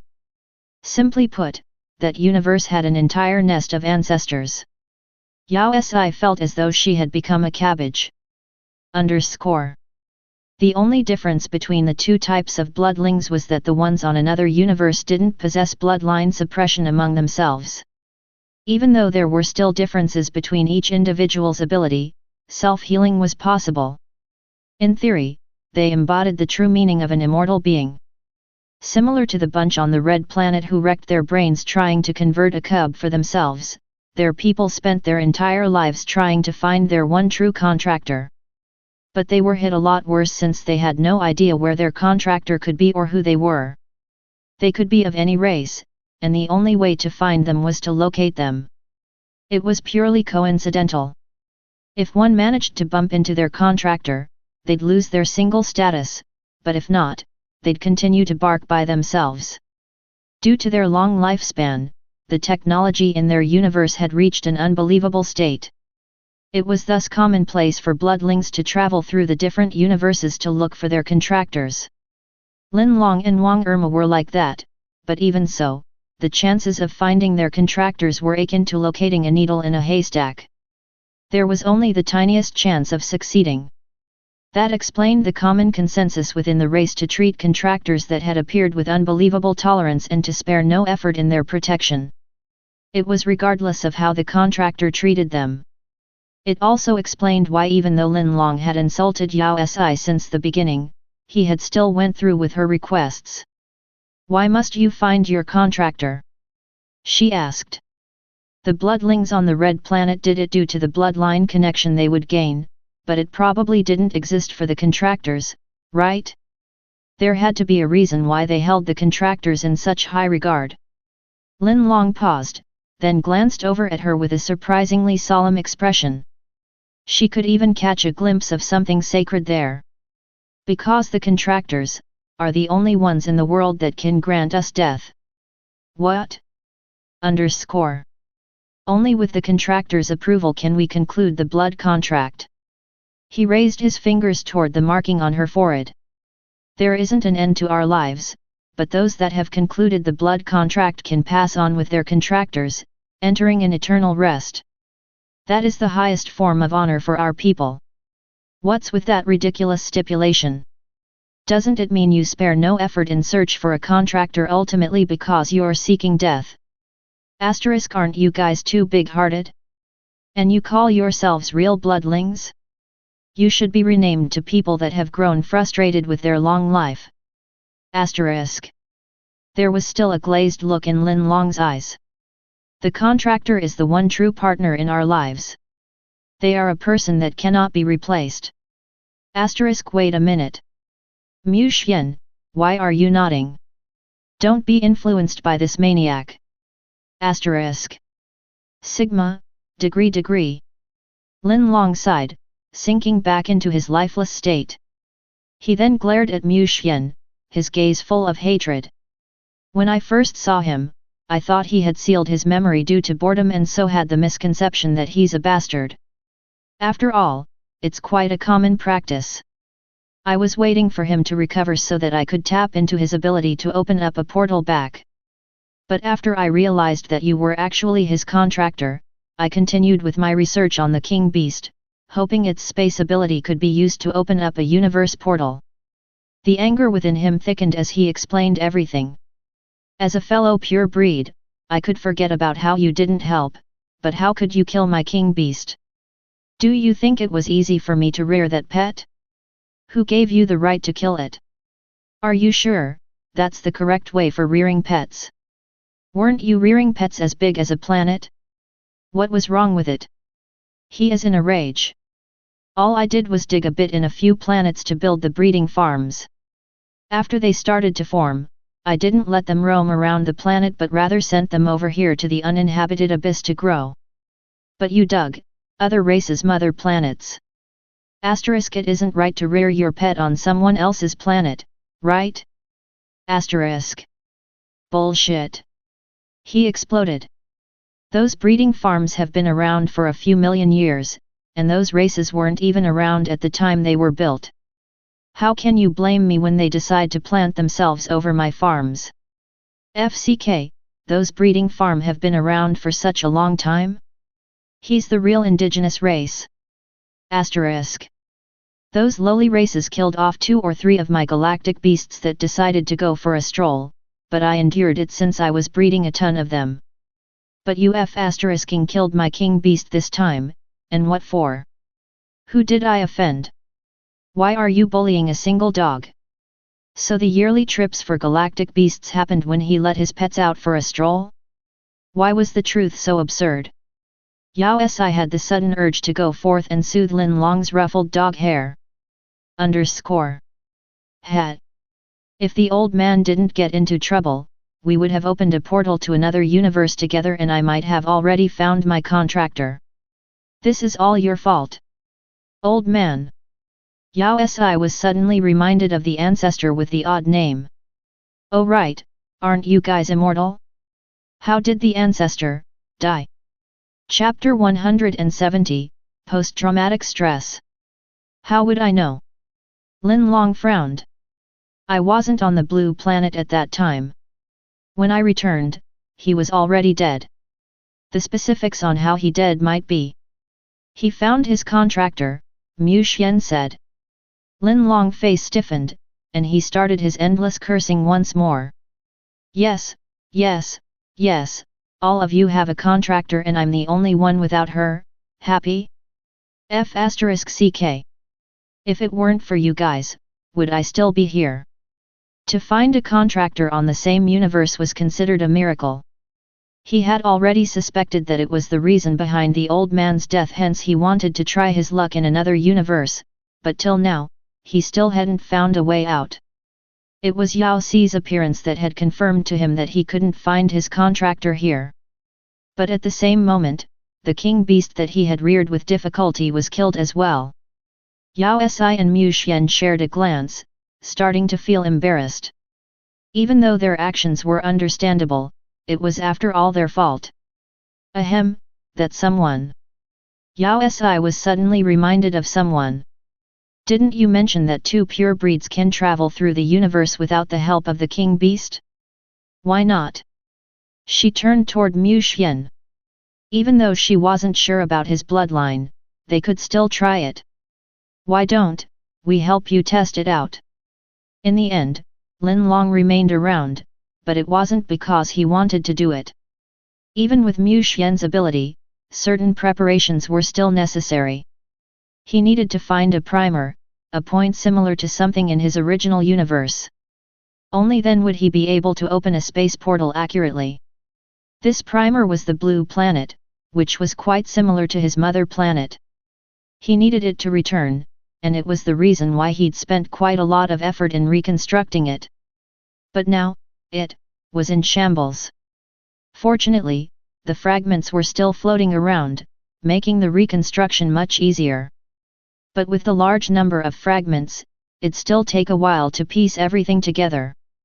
Mu Xian promised to send him back after he managed to piece the planet back, then brought Yao Si back to the Red Planet. A tumultuous period tided over just like that. However, from then on, there were no longer any sightings of galactic beasts, causing many businesses that centered around it to go down. The alliance, which prided itself on having the best hunters, could no longer monetize this segment of their income. Yao Si couldn't help her longing for something ever since the galactic beasts disappeared. Hence, she silently sent a message. What has your cravings for galactic beast curd have to do with me? Why are you telling me when you aren't even my contractor? What? The ones I raised? Are you blind? Didn't you see all of them die? Where do you expect me to get them then? I already told you there are no more. Not a single drop left. If you're that great, why don't you go up to the heavens and get them? With a thud, he then slammed the phone shut. 3 days later, Yao Si received a gigantic parcel with 3 huge bottles of fresh galactic beast blood. It was piping hot and would last her for up to 3 weeks. Asterisk, having special treatment is great. Asterisk. As the galactic beasts industry went into its sunset years, a new business plan blossomed. Once the planets holding the breeding farms were proven to be safe, they were developed into tourist attractions. Due to the special benefits from the ponds, those that visited left with amazing reviews, bringing about even more traffic and boosting the planet's economy. With the fall of some, there were joys for others. Yao Si couldn't help being reminded of the special red fluid within the Red Planet. It seemed slightly different from the water in the breeding farms. Lin Long told her that it was his past hibernation spot, so the main purpose of it was that of a pillow. It was unlike the breeding farms, which could bring about special benefits. It was common for single dog bloodlings to develop a hibernation habit. Previously, Mu Xian would often sink into hibernation for a few hundred years, but not one bloodling would hibernate to the extent as Lin Long, who sometimes slept for a few thousand years. It was thus understandable for him to create a blood fog for a more comfortable sleep. Besides, according to Lin Long, ancestors like them would hibernate often to seal their memories so they could restart as a brand new people when they woke up. Yao Si could understand their intentions. Even the bloodlings on the Red Planet would sometimes feel an urge to take revenge against the society due to their long lifespans, let alone ancestors like Lin Long who couldn't die. If they kept remembering every single detail of their life, it would definitely drive them crazy. Yao Si was then reminded of Mu Xian's identity issue. Lin Long had been confident about him being a pure breed, since it was the only explanation for having an ability that was greater than his. As for his insistence on being a 4th generation, he had to have implanted that memory and sealed a considerable amount of his ability before his hibernation. This was probably how he managed to pass off as a 4th generation when he awakened. However, during the doomsday, the powers within him had awakened, explaining his current abilities. This was also the reason behind his inability to convert others. It wasn't because of his earlier assumption on how his bloodline was thicker, making it impossible for an average Earthling to withstand it, but because he already had a contractor, making his body automatically resistant. This meant that Mu Xian was a legitimate ancestor. As the cub of the ancestor, didn't it mean that Yao Si was a 1st generation? She suddenly felt herself swelling with pride inside. Yao Si lounged at home for 2 whole months, her main tasks being eating, sleeping, playing games, and staring at Mu Xian. She was positive that he had developed a post-traumatic stress. Ever since the day she had sneaked away and met Lin Long, who held her captive for 3 days, a sense of alarm had shrouded Mu Xian's mind. He as though the whole world was trying to snatch his young cub. He was beside her at all times, never leaving her hands alone and hugging her whenever possible. He couldn't even take his eyes off her while preparing their meals. He would nag on relentlessly, sparing no efforts to educate her about the perils in the galaxy. It was to the point that Yao Si's common knowledge had morphed into 100 ways to contact your guardian, cultivation through staying home, follow your guide, where's the young cub, and etc. Mu Xian acted as though she would disappear the moment he turned his back to her. The intensity of his gaze made Yao Si feel satisfied. Mu Xian, it's been a while since we laid out the cards. Don't you think it's time for some advancement? Perhaps we should sleep together. Don't make a fuss, be obedient, sleep tight. Alright, but if I'm by myself at night and someone comes to get me. In a flash, a certain someone climbed into the bed. Yao Si suddenly found a remedy for Mu Xian's bashfulness. Such days could last a little longer. Chapter 171, Bloodling Coming of Age Ceremony. Mu Xian's post-traumatic stress went on for a few months, during which he spent his days indulging in affectionate behavior with Yao Si. After expending an immense effort, she had finally managed to elevate him from a pure, naive boy who would blush at the slightest touch to a man that could share the same bed with her without a flinch. He even managed to button up her deliberately open top. But even after sharing the same bed for a couple of months, nothing exciting had happened. Everything remained innocent. From the start, Yao Si had been dropping hints aggressively, but as time passed, her shyness morphed into anger, her actions turning more forceful. However, Mu Xian would always stop her at the very last second, putting a stop to all her advances. There were times he would even tap on his ability. Yao Si could feel a dagger ripping through her heart every night, the blood loss enough to fill a river. Even though Mu Xian was affected by her advances, he still held on to his defense. With his actions, Yao Si sometimes felt like she was a pervert that preyed on young, naive ladies. Mu Xian's only excuse was her young age. She hated when people called her young. You better clarify yourself, which part of me looks too young? Just as Yao Si was trying to figure out what had caused the misconception, Bai Yi sent her an urgent message. Your Highness, are you heading to the Ability Planet the day after tomorrow? Ability Planet? I have never even heard of it. Why would I go there? It's Luo Ying's coming of age ceremony. He pulled out an invitation for her. Xu Cheng sent me the invitation a few days ago, so didn't you receive one as well? It can't be. It isn't possible for him to miss you. Yao Si paused, remembering that she hadn't opened her inbox in a long while, since the planet they were on previously hadn't had any reception. With a quick search, she found the invitation. I received it. She waved the invitation about. But, why is there a coming of age ceremony? Isn't she already of age? It couldn't be hasn't she hadn't registered her marriage with nephew Gu? Of course not, and it's not even my turn yet. Bai Yi seemed to have been reminded of something, for his speech filled with indignation. I planned to join her, but after her graduation test on Nirvana, she went over without any notice. She's really too much. And to think Gu Shuchen actually agreed. I was only informed after she had passed the coming of age test, he fumed, itching to bash him up. Wait a minute. A coming of age test? What do you mean? Yao Si was growing increasingly confused. Wasn't the coming of age ceremony a formality when friends and family would gather for a meal? Why is there a need to head over to Ability Planet? Are there any other standards or requirements for coming of age?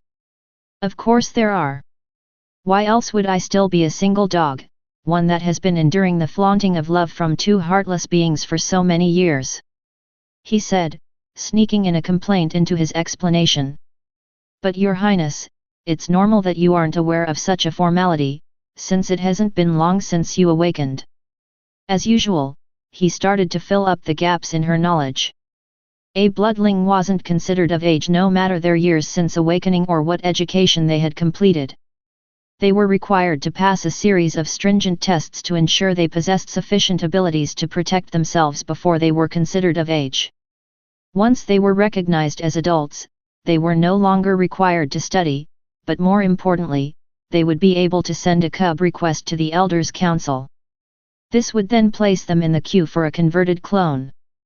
This explained why Gu Shuchen had Luo Ying while Bai Yi was still alone, even though both of them belonged to the same batch of converted bloodlings. Back then, Gu Shuchen went off to Ability Planet secretly, without me, and Luo Ying did the exact same thing. They really are too much. Bai Yi remarked while holding onto a grudge. If Ability Planet didn't focus mainly on the attack power of one's ability, I would have passed eons ago. There's no way I would be without a cub to this day. Yao Si was suddenly reminded of his mind-reading ability. There was indeed not much attack power in it. She silently lit up a candle for him. "What's that place about?" she asked then. "That's the only uninhabited planet in Galactic E," Bai Yi answered. "The atmosphere and terrain there is highly unusual. Even though the environment is suited for life and has dense forests, the climate can change drastically in just a day. The airflow is extremely erratic as well, sometimes emitting even ability-like phenomena. Its harsh and unpredictable environment is the reason why the Elders' Council has chosen it for the coming-of-age test. Those who can survive in the planet for a month are said to have passed. 1 month. That explained why Luo Ying hadn't been with nephew Gu recently. That's right, Luo Ying has already been there for about 30 days, and the day after tomorrow will be the last." Bai Yi pouted. "Hat, Gu Shuchen invited us over purely to flaunt it. Are you sure you can be considered an adult bloodling once you pass the coming-of-age test?" Yao Si confirmed once more. "Of course." He nodded. Joy spread through her, and she turned toward a certain someone who was serving her drinks on the side. "Mu Xian, I want to go to the Ability Planet this instant." Immediately. She was finally going to get rid of the young cub title.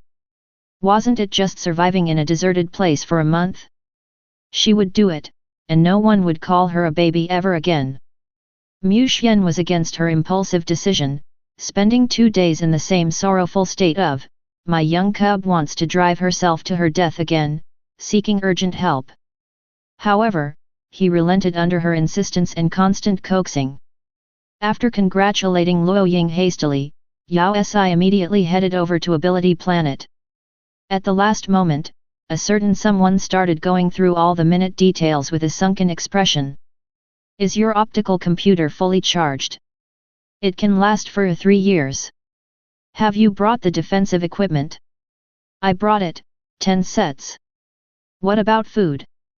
"Spiritual beast blood curd, abnormal beast blood curd, duck blood curd. I brought everything. They're all piping hot in the thermos flask." "What about clothes? Have you brought enough? Did you bring your favorite black and white set?" Yes, I have everything. I can wear 3 completely different sets each day." "Have you brought emergency medications?" "I'm a bloodling, I can self-heal." "Self-healing isn't fail-proof. What if something goes wrong? What if you encounter a situation you can't handle? What if?" All right, I'll bring some. You'll also need a simple housing for accommodation, a heater, a backup navigator, games for entertainment, sleeping. Ah! There's so many things you'll need that I don't think you'll be able to handle all the weight. I'll go with you." Enough. Chapter 172, A+1. After a lecture that lasted for 3 hours and an optical computer that got stuffed full of things, Mu Xian was finally reassured.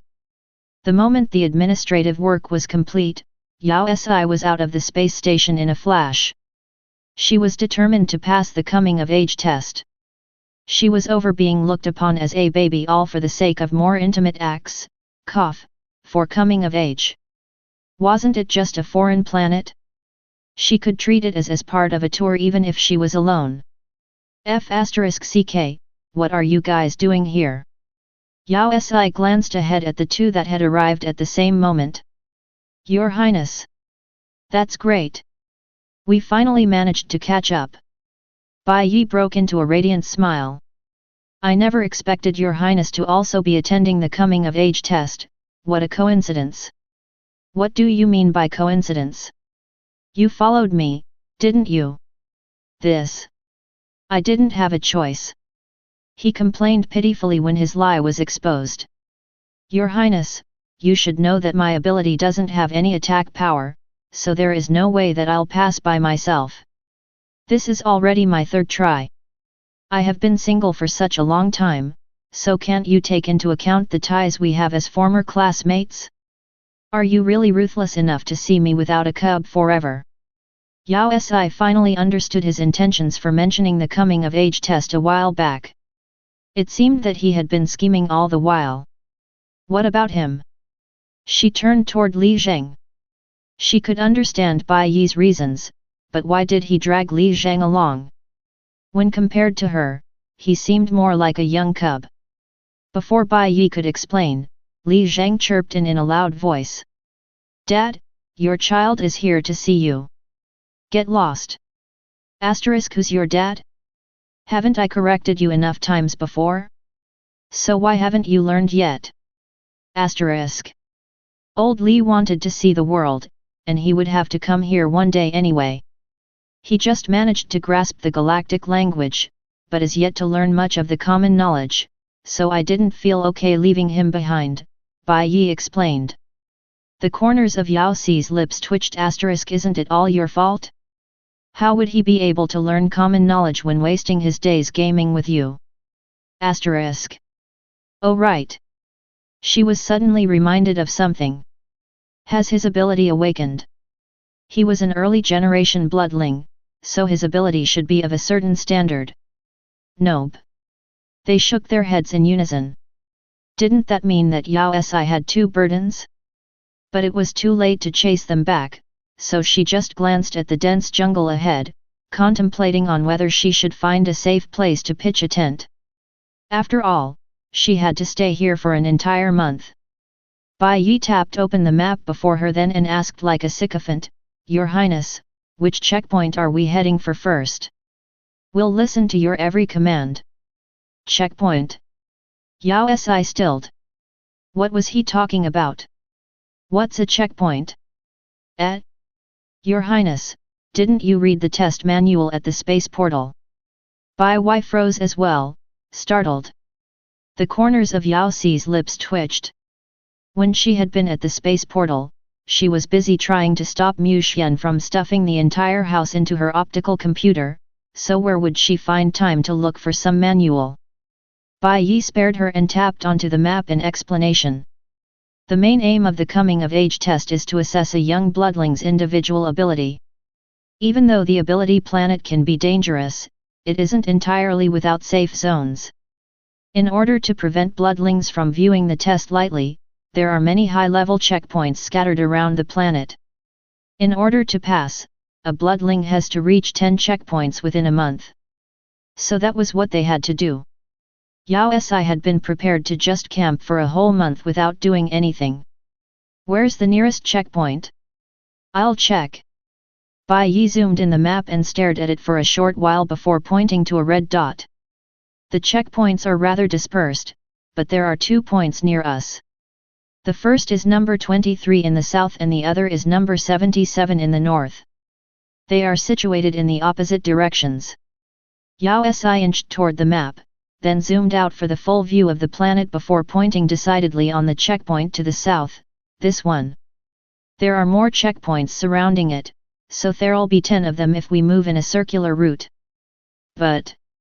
Bai Yi frowned, looking troubled. There are indeed more checkpoints in the south, but it'll be a rough terrain.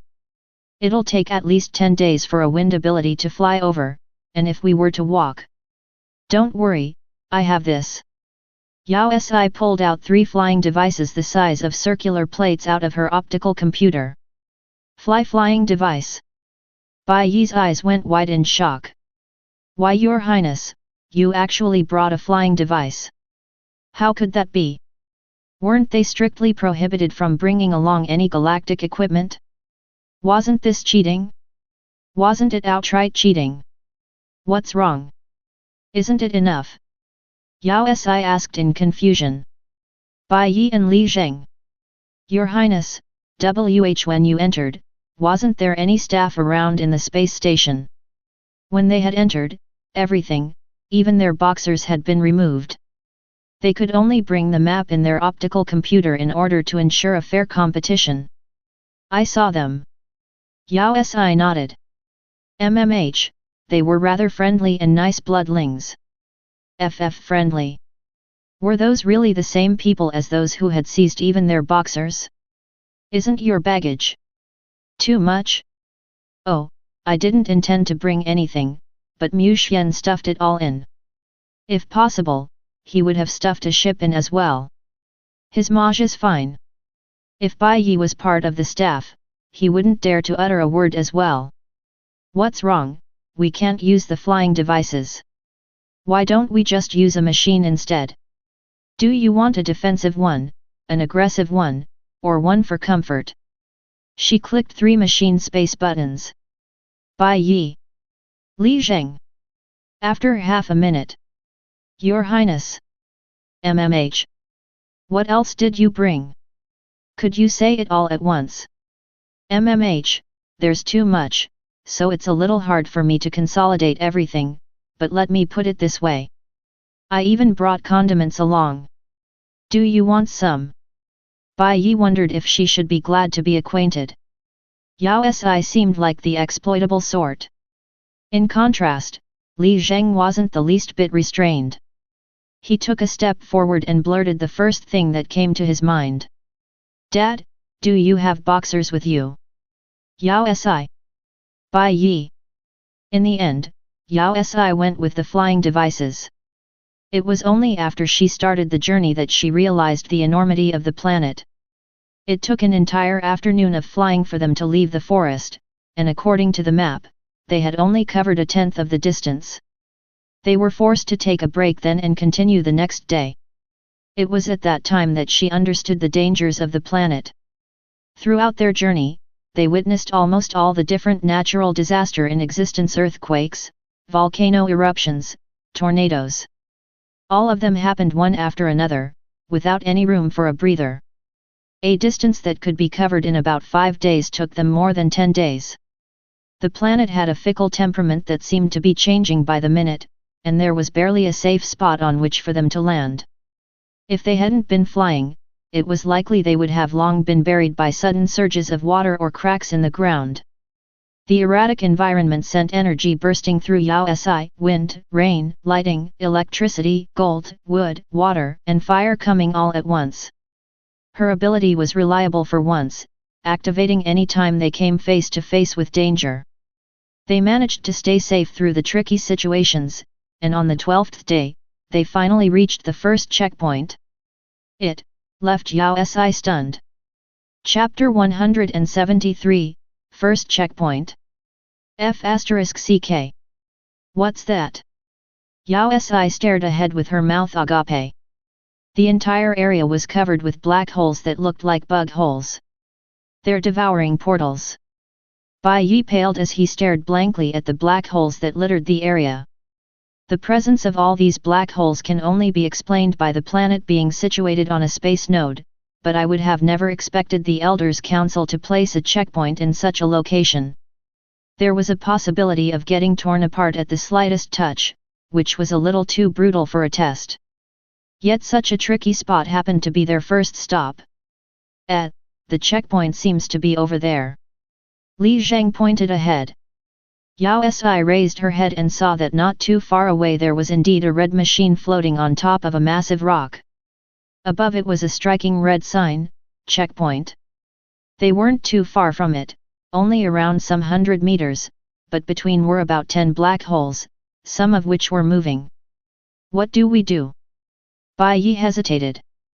Do we give up on this checkpoint? It seemed too dangerous. Yao Si calculated the time mentally. We should give it a try since we are already here. It had taken them close to half a month just to reach this checkpoint, so it would be a waste to just walk away. Moreover, there were 9 more checkpoints to go. Bai Yi, help me scan these black holes and find the pattern of their motion. Once that's done, maybe you could calculate the safe path. On a closer inspection, there seemed to be a pattern to the movement of the holes. If they were to flit about at a fast speed, they could possibly get through them. It is possible. Bai Yi frowned. But my optical computer is restricted, so even if I wanted to calculate. Use mine. Yao Si removed her optical computer and stuffed it in his hands, allowing him access. Great, leave it to me. Bai Yi slammed his chest before starting to type rapidly on her optical computer. After about half an hour, his face lit up with joy. I found it. He enlarged the map and pointed at it. Your Highness, the situation is much better than expected. There aren't any devouring portals in the air, so we can move about in the stratosphere before heading down. We would be able to avoid all the black holes like that. Good job. What are we waiting for then? Bai Yi's words were as expected of a tech-savvy nerd. Yao Si stuck her thumb up in compliment before heading back to the mini flying devices. Let's go. Bai Yi and Li Zheng followed behind, ascending after her. As expected, the sky didn't have the same dense collection of black holes, so they flew about 100 meters ahead before cautiously making a descent toward the checkpoint. Between them were two mid-sized black holes which they managed to avoid easily. We're here! Bai Yi exclaimed. As he had hoped, following after Her Highness had its benefits. After landing on the massive rock, Yao Si saw a sensor-like object floating nearby. Let's get it signed. Bai Yi headed toward it and placed his hand on the sensor.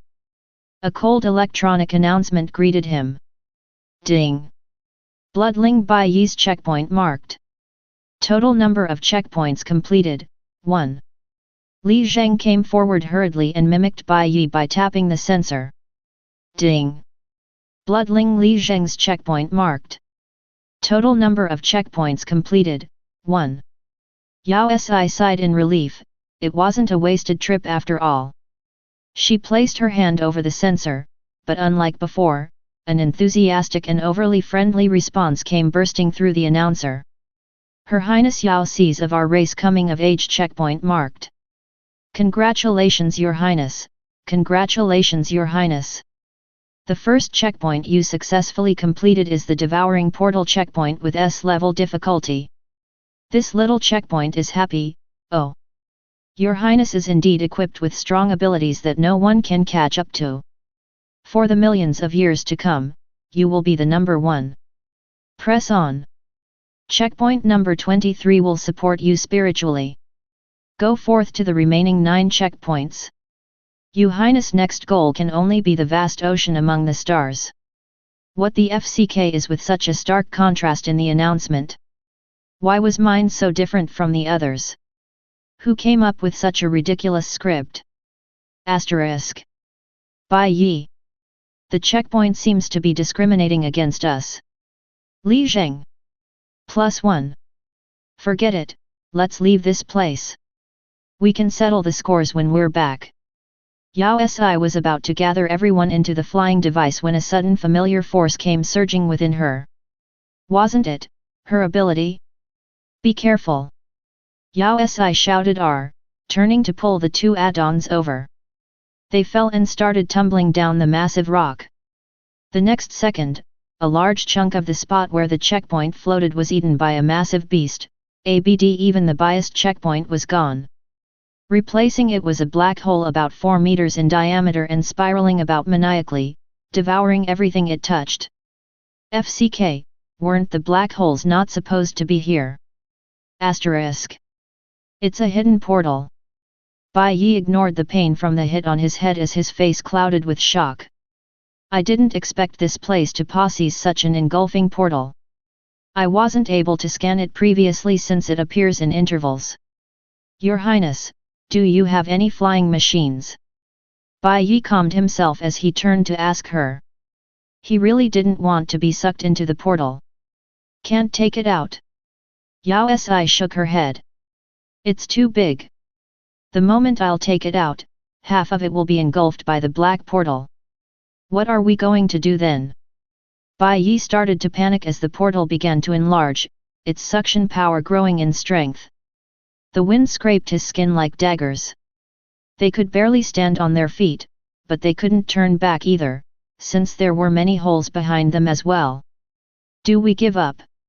Yao Si bit down on her lip, pondering about their problem before replying, why don't I use my ability? Oh right, Your Highness space ability. Bai Yi's eyes lit up, and he looked at her with a bright gaze. The energy can cancel itself out. Your Highness, you just have to create a portal about the same size as that black hole for it to disappear. Li Zheng's eyes lit up as well, and her turned to gaze at Yao Si in amazement. Dad, I didn't know you had such a strong ability. You're amazing. You are indeed worthy of being Your Highness, what a reliable presence. We'll leave everything to you. Dad, go for it. Son has faith in you. The corners of Yao Si's lips twitched. Do you guys have some sort of misconception about my ability? And if you stop calling me Dad, we can still be friends. Chapter 174, A Pro Sent by a Monkey. Yao Si finally understood the meaning of immense pressure. She glanced at the black portals ahead. Since they were all at their wits' end, she could only go all out. Yao Si inhaled deeply, gathering the power that was accumulating within her. With the previous horrid experiences with her ability, she didn't just unleash all the power at once. Instead, she raised a cautious hand upwards, letting just a little out. As expected, a spiral appeared, which was about the size of her palm. Joy spread through her. She knew about her space ability. Mu Xian had mentioned that her space ability was a counter, which meant that she could retrieve anything that was sucked into a portal. Bai Yi had been right.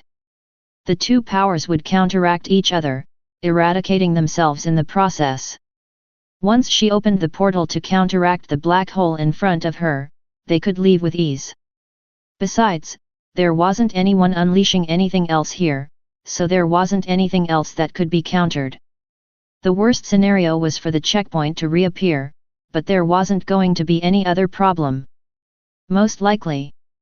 Yao Si's nerves were strung tight as she enlarged the portal gradually. Soon after, it was almost the size of the hidden portal. Once it fully opened, the devouring black hole stopped as they had predicted. Its power started to diminish as well. Success! Yao Si's heart trembled, but she continued to focus on the devouring portal as it grew smaller. It was only when it had completely disappeared into the one she had created that she finally relaxed. Waving her hands, she stopped using her ability. Great, great! There weren't any mishaps this time, so my counter ability was... Ah! Just as she was in the mid of her exhale, the portal that had closed up reopened once again with a loud thud that sounded like bones cracking. The black portal was spat out together with a human figure. Useful, was it? How could something that had been swallowed be spat out? And what was with the person that came out? Buy one get one for free? Are you f***ing crazy? The figure appeared in front of Yao Si like a whirlwind, glaring at her with fury in its eyes.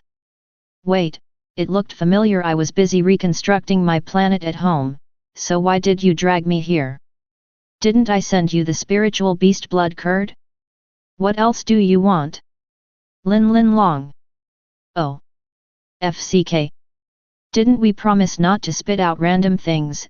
It seemed like the nature of her space ability was, it won't be comfortable unless it spits something out? But why Lin Long? Why are you here? You're asking me. Who the f***ck should I ask then? Didn't you suddenly open a portal that pulled me in forcefully? He fumed, seemingly about to eat someone up. It took me so much effort to piece the planet together. I was about to test the space connection, so how could you just drag me over without any prior notice? You're doing it on purpose, aren't you? Did I offend you? It's a misunderstanding. When she had opened the counter space portal, he happened to be testing out his own space portal, so he was dragged over purely by coincidence. Was that even possible? Your Highness! Bai Yi shouted out abruptly while taking a look at her before glancing over at Lin Long, who had suddenly appeared. He seemed to have remembered something as he pointed in front of them anxiously. Hurry and look at that black hole. Yao Si glanced over. FCK, * her previous attempt at space ability usage had failed, and the black hole had grown even larger. It had even started devouring the surrounding black holes. If all of them joined it, the planet would be in trouble. Where the *CK is this place? Lin Long frowned, disdain apparent on his face. Hey! The one with the surname Yao, someone else's contractor, what exactly do you want from me after dragging me all the way here? What sort of greeting is that? I'll explain to you in a moment. Yao Si pointed toward the black hole anxiously. You have a space ability as well, right? Could you help me close that hole up? Why should I help you? Who are you? Lin Long scoffed with an insufferably arrogant look on his face. I haven't even gotten even with you. So why should I help you? Do you really think you are amazing just because you are a contractor? Hat. What do you mean by space ability? My abilities are stronger than you can ever imagine. Don't forget, I'm a pure breed, so what do you bastards know? In the entire galaxy, my abilities are considered the second best. It's just a few black holes, so what's the big deal? He waved his hands. Several loud thumps rang out as large space portals opened up. In less than half a minute, all the black holes and unstable portals in front of them disappeared. The entire area was cleared, and the surroundings sunk into silence. Bai Yi. Li Zheng. Yao Si. Your Highness, he is a pro sent by a monkey. I'm going back to my tests. Lin Long waved his hand, prepared to open up a space portal, but a thought struck him then. He turned back to glare at Yao Si with an extremely scary expression as he spat through clenched teeth. In the future, don't ever drag me over out of nowhere, or I will kill you. Wait a minute. Yao Si tugged at his sleeve. What else do you want? He pushed her hands away with contempt. Since you're here, you should stay a little longer. Yao Si smiled. A pro that had come willingly should not be wasted. This planet is rather dangerous, but we have to visit a few more spots. Since your ability is the world's second best, why don't you go along with us? Why did you drag me here? He glanced at her with suspicion. Where's your pure breed? Did he burn his brain and decided to toss you here? Yao Si coughed into her hand. The situation is a little special. Who would have known that this planet was so deceptive? Besides, it was after all a coming-of-age test, so if she were to seek help from Mu Xian, she would probably never escape the status of a young cub. Because of that, she couldn't seek help from him. Plus, she had brought along 2 burdens. Just say the word, will you help me out? Not helping. He replied firmly. I finally understand it. Nothing goes right whenever I meet you, hey? I just want to head home right now and can't be bothered with you guys' business. You can do whatever you want. Without another word, he turned to leave. Yao Si remained still, counting down silently, 1, 2, 3. *CK. Even before he made it 10 meters away, Ergo came back with clenched teeth. Speak, where else do you need to go? So. Yao Si taped open the map and pointed to the next checkpoint. Lin Long waved a portal open and headed inside. When they didn't rush in after, he turned and glared at them. Are you guys dumb? Why are you still standing there? Move. Bai Yi. Li Zheng. Your Highness, he a little. Bai Yi lowered his voice, but he still couldn't spit the words out. Yao Si sighed deeply, then patted his shoulder. Young man, get used to it. Arrogance is considered an illness and has to be treated. Chapter 175, Last Checkpoint.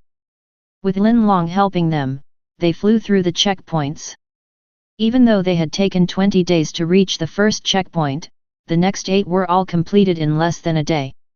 Total number of checkpoints completed, 9. Your Highness, we are left with one more. Bai Yi broke into a radiant smile and waved his optical computer excitedly before turning toward Lin Long. Thanks so much bro, this is the first time I have completed 9 checkpoints. Who's your bro? Lin Long took a step back in disgust before scoffing. Isn't it just opening up several space portals? Is there a need to be so happy? I'm not trying to brag, but this is just transporting people within a planet. I could even open up portals to send myself to any planet I desire. So why would I care about the gratitude of bastards like you? Isn't your smile a little too bright for someone who doesn't care? Even though his words were relentless, his body sure was honest. Throughout their journey, Bai Yi and Li Zheng couldn't understand what Lin Long meant by bastards, but they seemed to have grown accustomed to his haughty ways and obvious disdain, and weren't the least bit offended. They laughed loudly. There's just one last checkpoint, brother. That boss, we'll leave it all to you. Whether I'll be able to get a cub or not is all in your hands now. Whose cub? Lin Long stilled.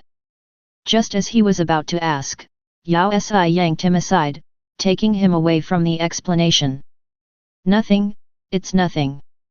Lin Long, let's hurry to the last stop. Are you seeking death? How could you talk about cubs in front of a single dog for 1,000,000 years? Isn't that just rubbing salt on his wound? If he knew the coming-of-age test was actually a requirement for obtaining a cub, the legendary certificate to quit the singles club, there was a possibility he would turn hostile and fall out with them. Do you no longer want your expert?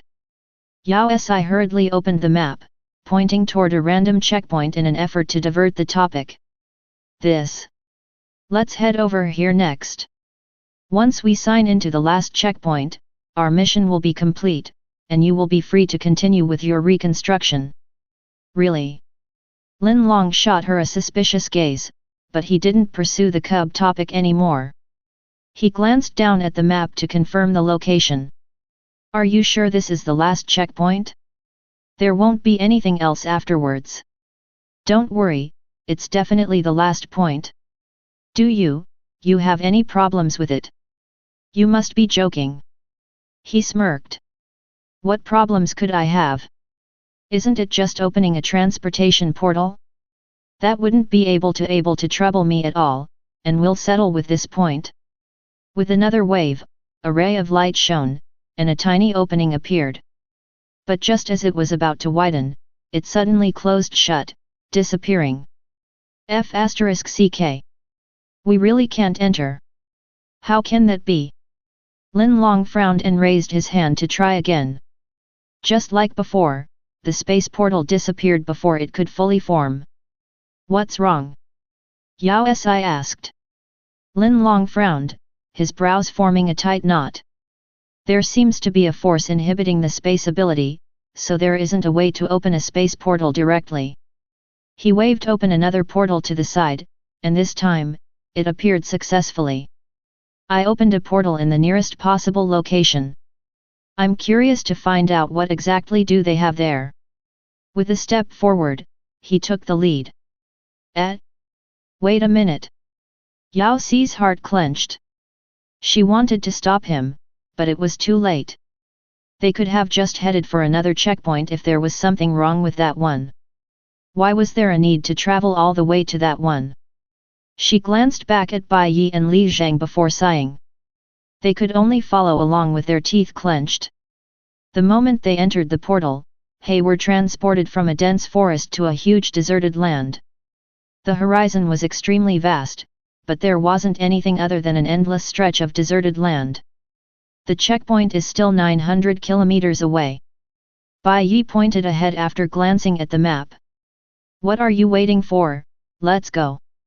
Lin Long turned to head forward, determined to find out what was ahead of them. Wait a minute. Yao Si acted swiftly this time and grabbed hold of him. She pulled out the flying devices she had picked up when Lin Long had appeared from the space portal. These flying devices still have some power, so we should use them. There was still 900 kilometers to go, so was he really planning on walking all that way? Lin Long glanced at the damaged flying devices scornfully. Only you bastards would use such outdated devices that travel at a few thousand meters per second. *CK, don't take it if you don't like it. Yao Si told Bai Yi and Li Zhang to board the flying devices, and they started toward the checkpoint. They passed through the deserted surroundings where even the horizon couldn't be seen. The flying devices moved quickly, and in less than 5 minutes, they are arrived at their destination. You guys better be careful, since there should be something with at least a level S ability for it to block my space portal. No, it should be even higher than that. Lin Long declared firmly. The three of them inhaled sharply, their hearts fluttering as they grew extra cautious toward the location. But there was nothing. The deserted land only gave way to another stretch of nothing with only a lonely checkpoint floating in the middle. Yao Si. Bai Yi. Lin Long. Yao Si could vaguely hear someone's heart tumbling to the ground. This can't be. Ergu was full of disbelief. That protective barrier must have hidden itself. Sure, take your time and find it while I'll get the last checkpoint signed, Yao Si told him on her way toward the checkpoint. After 2 steps, she lifted her head, but Bai Yi and the other 2 were still in front of her. You guys came here so quickly. She murmured unconsciously, without much thought. Since Bai Yi had been single for such a long time, his anxiety was understandable. The 3 of them glanced at her in shock. What's wrong? Why were they looking at her like that? Your Highness. Bai Yi's eyes went wide as he looked at her with shock. He turned back toward the checkpoint machine. This. What's wrong? Yao Si could not understand what was happening. If you're in a rush, you could get it signed first. You are both here anyway. That's not it. Bai Yi replied. We didn't go over, but it's you who appeared behind us. Hey? What did that mean? There is indeed a problem here. Lin Long frowned, then took a step forward. After less than 2 steps, his figure started to waver, and he suddenly disappeared in front of their eyes. The next second, a familiar voice came from behind them. That explains why my space portal wasn't able to open up. Yao Si took a glance ahead before turning around toward Lin Long, who was behind her before gaining enlightenment. The same thing had happened to her. Once she had reached the checkpoint, she had been transported away.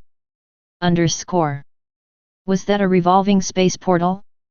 Chapter 176, You Became Me. There seems to be a special force surrounding this checkpoint which keeps foreign objects out, Lin Long explained as he tested the space with his optical computer. His brows slammed together when he remarked irritably, *CK, my computer can't detect what it is.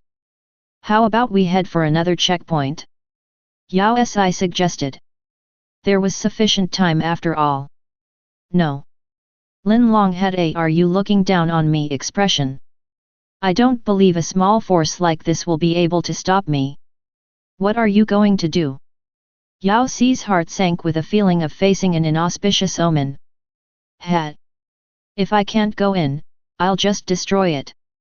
Hey, don't be rash. Lin Long disregarded her warning and raised his hand. The next second, ghastly flames enveloped the sky, blanketing the special circle of forces and sending the entire horizon into a sea of red flames. Yao Si and her comrades were left speechless. Turning to violence upon disagreement was indeed a tradition of bloodlings. The temperature soared, and even the air was on the verge of bursting into flames as fiery red fire covered their vision. Yao Si stumbled backwards unconsciously. Just then, the checkpoint came into sight. It was on an empty patch with a semicircle of a protective barrier. Due to the high temperature, the checkpoint seemed to have faint signs of melting. Yao Si was struck speechless. Even if the force could be eradicated, the checkpoint would most probably be destroyed as well. Was Lin Long trying to help or cause trouble? Just as she was about to stop him, a white ray came bursting from the force field, and all the flames disappeared almost instantly as though they had been absorbed. The originally transparent force field turned red instantly. It came alive then, producing thumping sounds, like a countdown. What's wrong with this thing? It actually ate up my fire. Then let's see how much of it you can swallow. Yao Si's heart shook. No. It was too late, however, since Lin Long had already raised his hand to summon a fire dragon which bolted straight toward the force field. With a slight rustling, almost as though the dragon had entered water, it was engulfed. The force field started to tremble with a faint shadow swimming inside, but the next moment, a whirlpool of fireballs came swarming toward them like rain droplets. FCK. This isn't a force field, but fking catapult. Run! Yao Si shouted out as she turned around, planning to run with Bai Yi and Li Zheng. Lin Long wasn't an pro, but a troublemaker. The moment she turned, a wave of heat came gushing over. A few steps away from them, a massive fireball had appeared. There seemed to be something leaking out from its core. Your Highness! Bai Yi exclaimed. He wanted to grab hold of her, but it was too late. The fire dragon that had disappeared suddenly appeared in front of them, speeding straight for Yao Si. F***ck, they had totally forgotten that the force field could teleport everything that went in out of the place. Yao Si started to panic. Almost instinctively, she directed all the welling force within her at the fire dragon. She assumed a water ability would appear, but her entire being was shock. It felt as though something was tugging at her, then, together with the force within her, it exploded in all directions. Her vision started to blur, and the massive fire dragon disappeared, morphing into a gigantic fireball. FCK, asterisk. She only had time to secure her head before the fireball smashed against her. With a series of rustling noises, thick burning scent choked up her senses. With a buzz in her mind, her vision darkened and she passed out. She could vaguely hear Bai Yi and Li Zheng's exclamations. Your Highness! Boss! Long Ergu, what did he do this time? When Yao Si regained her consciousness, she could hear faint murmurs, but the tone and voice were familiar. What's wrong? How could I know what's wrong? F***ck, I didn't want this to happen, alright? Who did I offend? Why are you here? You should be asking her that. Did you think I came willingly? Her Highness became like this because of your fire dragon. I summoned it because... Wait a minute. What are you trying to do? Hey, Mew, this has nothing to do with me. Don't you dare turn aggressive. F***ck, do you think I'm afraid of you? A series of rustling and shuffling sounds proceeded. Were they fighting? F***ck, you maniac. Great. Come and beat me. Since the situation is already such, you can just go ahead and lay your hands on me. Anyway, if this body is injured, won't you be the one in pain? Silence suddenly fell. Yao Si's consciousness started to waver, and she had to exert immense strength to force her eyes open. The first thing she noticed was the splitting headache. It felt as if there was something churning in her brain. The pain was so unbearable, she inhaled sharply. Sissy. A familiar face appeared before her, its owner, helping her up into a sitting position. How are you? Mu Xian. Was she back in the space station? What exactly had happened? She turned back toward Mu Xian, but it seemed like he was sitting a little farther away than usually. What happened? Your brawling was the first thing I heard when I woke up. Mu Xian's hand stiffened, and his worried expression twitched slightly before, turning a little odd. He looked as though he had been constipated for a few months. What was wrong? Did she contract some sort of terminal illness?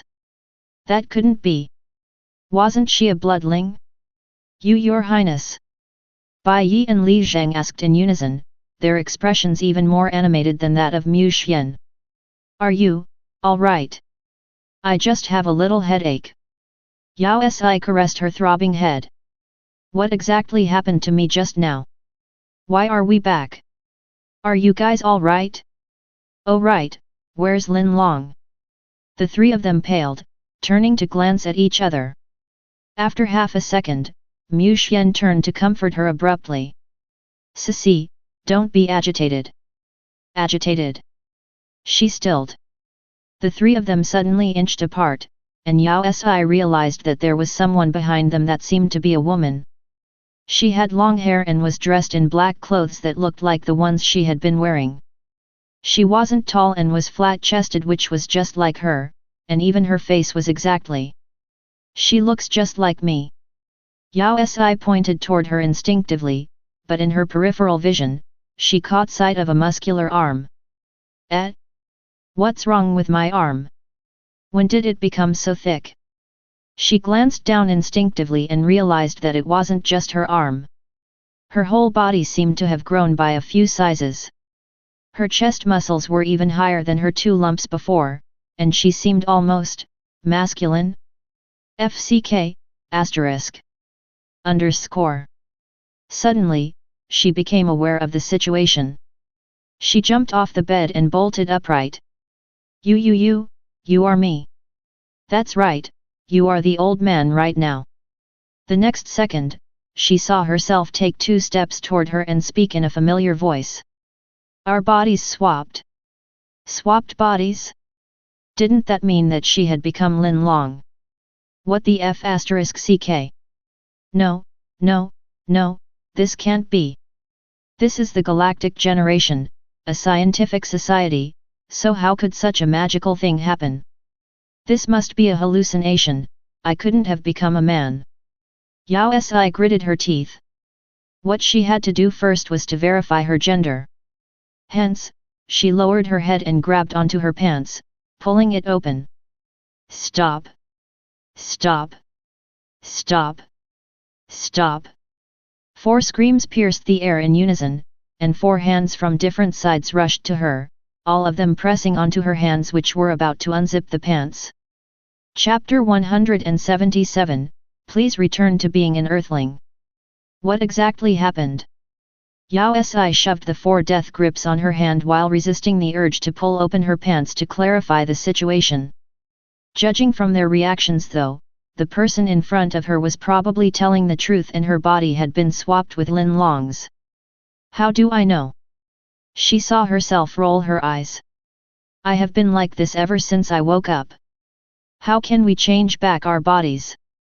Yao Si was starting to feel uneasy. She had never expected to turn into a man and definitely not long ago. Silence fell upon them, it was obviously the first time they had experienced such a situation. Sissy. Mu Xian frowned, and his voice was grave. Tell me what exactly happened? Don't skip on anything. What could have happened? We were attacked by the force field in the last checkpoint, and Lin Long insisted on using his fire ability to forcefully break through the barrier. In the end, the force field swallowed and sent it back. Under that critical situation, Yao Si stopped midway through her speech. Her eyes went wide when a sudden possibility struck her. My ability. F***CK, could the situation be because of her absurd ability? Back when she had activated it, Lin Long had been using a fire ability, so she had assumed that with her counter ability, a water ability would appear. However, she had forgotten that he had a full series ability, which meant that she was supposed to have no reaction at all. Her current predicament, was it perhaps caused by her ability countering the force field and not because of Lin Long? Since it had been a revolving portal, could the counter ability be reincarnation, returning her back to her human state? FCK. This is ridiculous, asterisk. Before she fainted, the fire dragon in front of her had turned into a ball of flame. At that time, Lin Long should have been the only one facing the fireball, which meant that their bodies had already swapped by then. Everything was really caused by her ability. Mu Xian seemed to have come to the same conclusion, and he turned to face Lin Long. Do you have an ability now? Why? Lin Long took a cautious step back. You still want to fight? Let me tell you, don't assume I'm afraid of you. Which means you don't. Mu Xian ignored him, and turned toward the person at his side. Sissy. Yao Si understood his question and took a moment to sense within herself. Even though her body was different, it was still empty without the hint of any ability. She shook her head. Mu Xian heaved a sigh of relief. Their abilities seemed to have swapped together with their consciousness, so Lin Long still had a full series ability and Yao Si still had that absurd ability of hers. Since their abilities hadn't changed and they were in their current predicament because of her ability, if they were to return to the original location and activate it once more, there was a possibility they could return to normal. Bai Yi, where's the last checkpoint you guys went to? Bai Yi tapped open the map and pointed toward the bottom left of the planet. Your Majesty, this is the checkpoint. Let's go, we're heading back to Ability Planet. He grabbed onto Lin Long and headed out. Why are we going back? Lin Long asked in confusion. Hey, hey, hey. Put me down, I'm not going back to that ghostly place. What if something else happens? Hey Mu, put me down. Mu Xian paid him no heed. Once he reached the door, he turned to call for Yao Si. Sissy. She went after feeling a little odd when she witnessed Mu Xian pulling her out the door, but his intentions were clear. Even though her ability was absurd, it could always be summoned. There was a chance they could swap back if she were to activate it once more. Since the last checkpoint couldn't be entered through a space portal, they headed over in a ship. Fortunately, they were in a space station close to the Ability Planet and not far from the checkpoint. Mu Xian dragged the unwilling Lin Long with one hand while Yao Si followed after. His expression was solemn and frosty as he passed through the lengthy passageway toward the ship. A common sight seemed almost paradoxical now that their bodies were swapped. All the employees were unconsciously attracted, causing a strange atmosphere to blanket over the space station as an endless stream of conversation could be heard. His Majesty looks fierce, what's wrong? Did they argue? Can't you see him dragging her? Poor thing. Isn't Her Highness still a young cub? I heard she was injured during the coming-of-age test, so is His Majesty perhaps angry that she didn't pass? Doesn't His Majesty know how to treasure his cub? It's been so many years after all. Do you guys understand? It's possible. But whose cub didn't fail a few times before passing? It's Her Highness' first failure. Didn't you hear the rumor from the Elders' Council? Back when His Majesty first woke up and heard that Her Highness was a fifth generation, he immediately acknowledged her as his cub. There seems to be an inside story. With his current temper, do you think His Majesty would? 100%. Poor Her Highness. Her Highness really is pitiful +1. Mu Xian. Lin Long. Yao Si. F***ck. Why are these people looking at me like that? Lin Long could feel his hair standing up from all the sympathetic gazes. He cursed, then rubbed the goosebumps forming on his arm before turning toward Mu Xian. What exactly did you do when you awakened? Mu Xian's face darkened. Shut up. He hastened toward the ship. He had finally learned where the rumor about how he had randomly grabbed a fifth-generation cub from desperation originated. Those guys in the Elders' Council needed to be taught a lesson. Slow down. Lin Long complained without end while being dragged by Mu Xian. He then started cursing again. F***ck. I have short legs right now, so why are you walking so fast? Don't think I'm afraid of you. Let's have a match if you dare, you An endless string of vulgarities sprouted from his mouth continuously without a breather, leaving Yao Si speechless. She leaped forward and sealed his mouth shut. Any more and you'll ruin my reputation.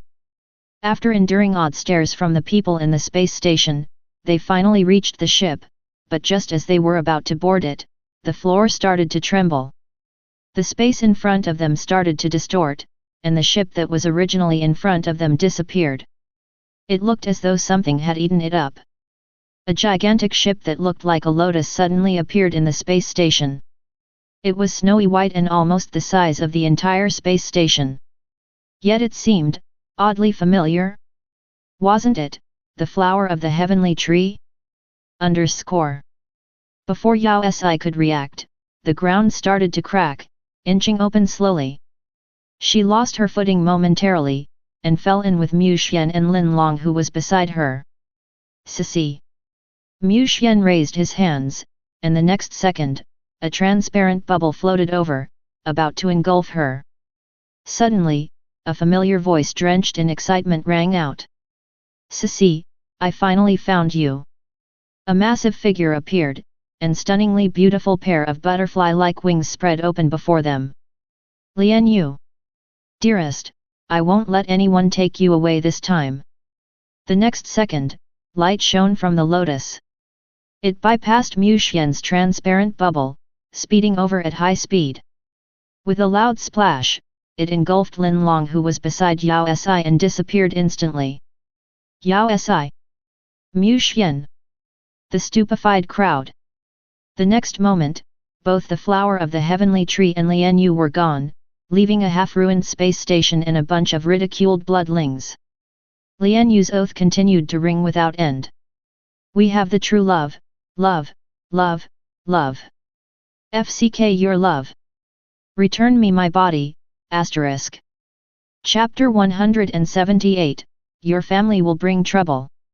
After much difficulty, they had found a method to swap the bodies back, but the moment they were about to do it, Yao Si's body was kidnapped. Lian Yu's actions infuriated her immensely. This was? Bai Yi asked in confusion. He hurriedly switched open his optical computer to search for traces of the ship that had disappeared, but soon after, he looked back at them. Your Highness, I can't find. That ship seems to have a unique movement system, and our system isn't able to locate it. What should we do? The corners of Yao Si's lips twitched as frustration at her. The flower of the heavenly tree wasn't a ship at all, but Lian Yu's younger brother, a royal member of the Lighting Sylvany. Because of that, it couldn't be traced. She can't hide forever. Mu Xian glanced over at Yao Si before turning to Bai Yi. Instruct all the bloodlings in the galaxy to look for signs of the flower of the heavenly tree. He reached out to caress his cub's head.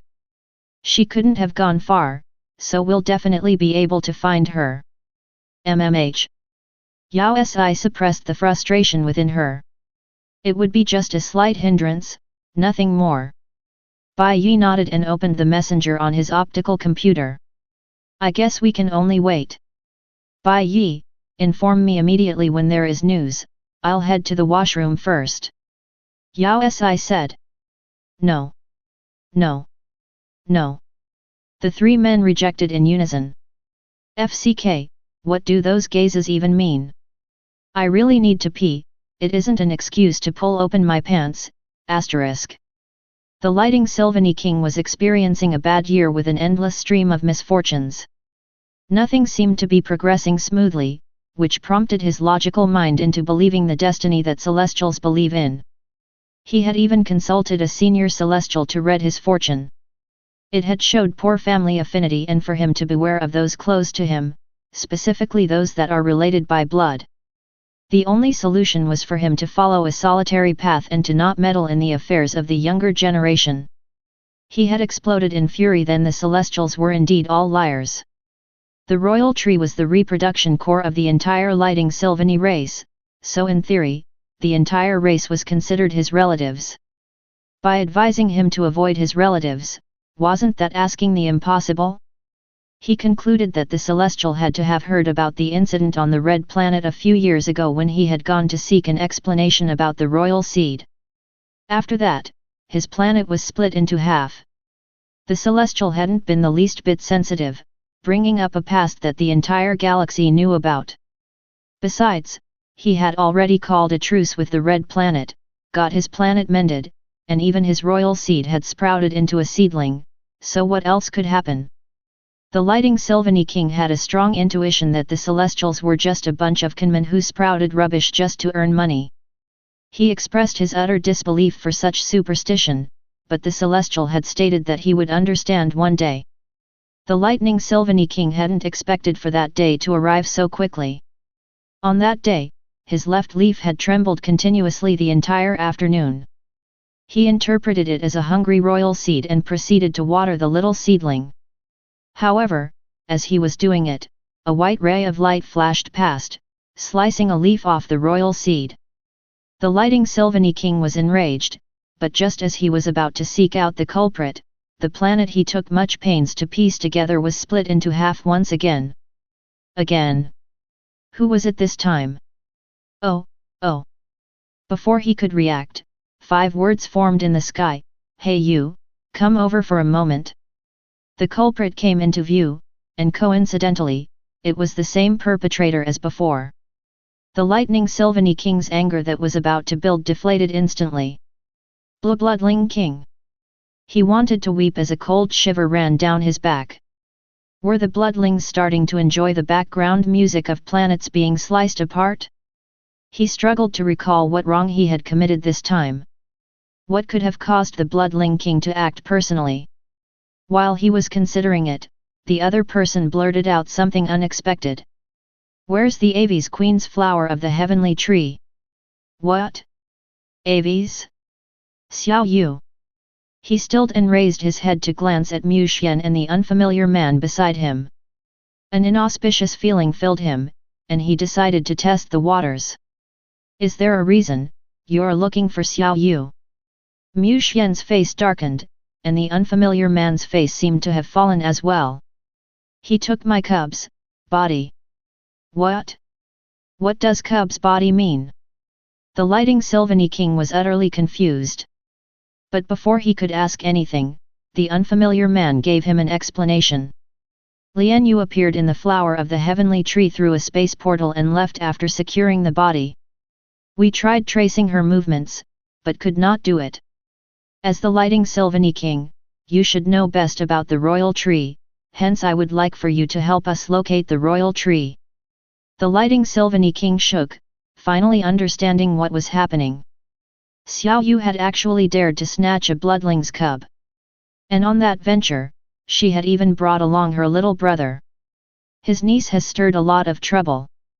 But why were the Lighting Sylvany paying for her misdeeds? Who did they offend? Besides, wasn't Xiao Yu's brother still recuperating from his injuries? When did he recover enough to help his sister snatch a partner?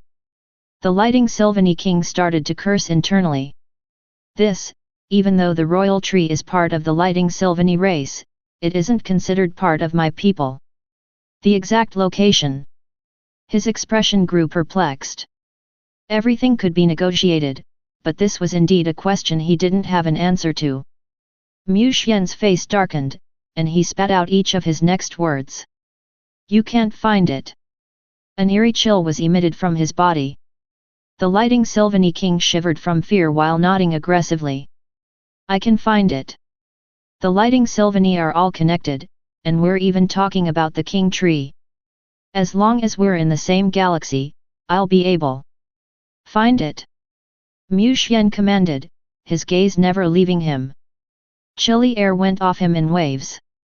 The Lighting Sylvany King shivered, cold sweat pouring out, and he didn't dare to probe anymore.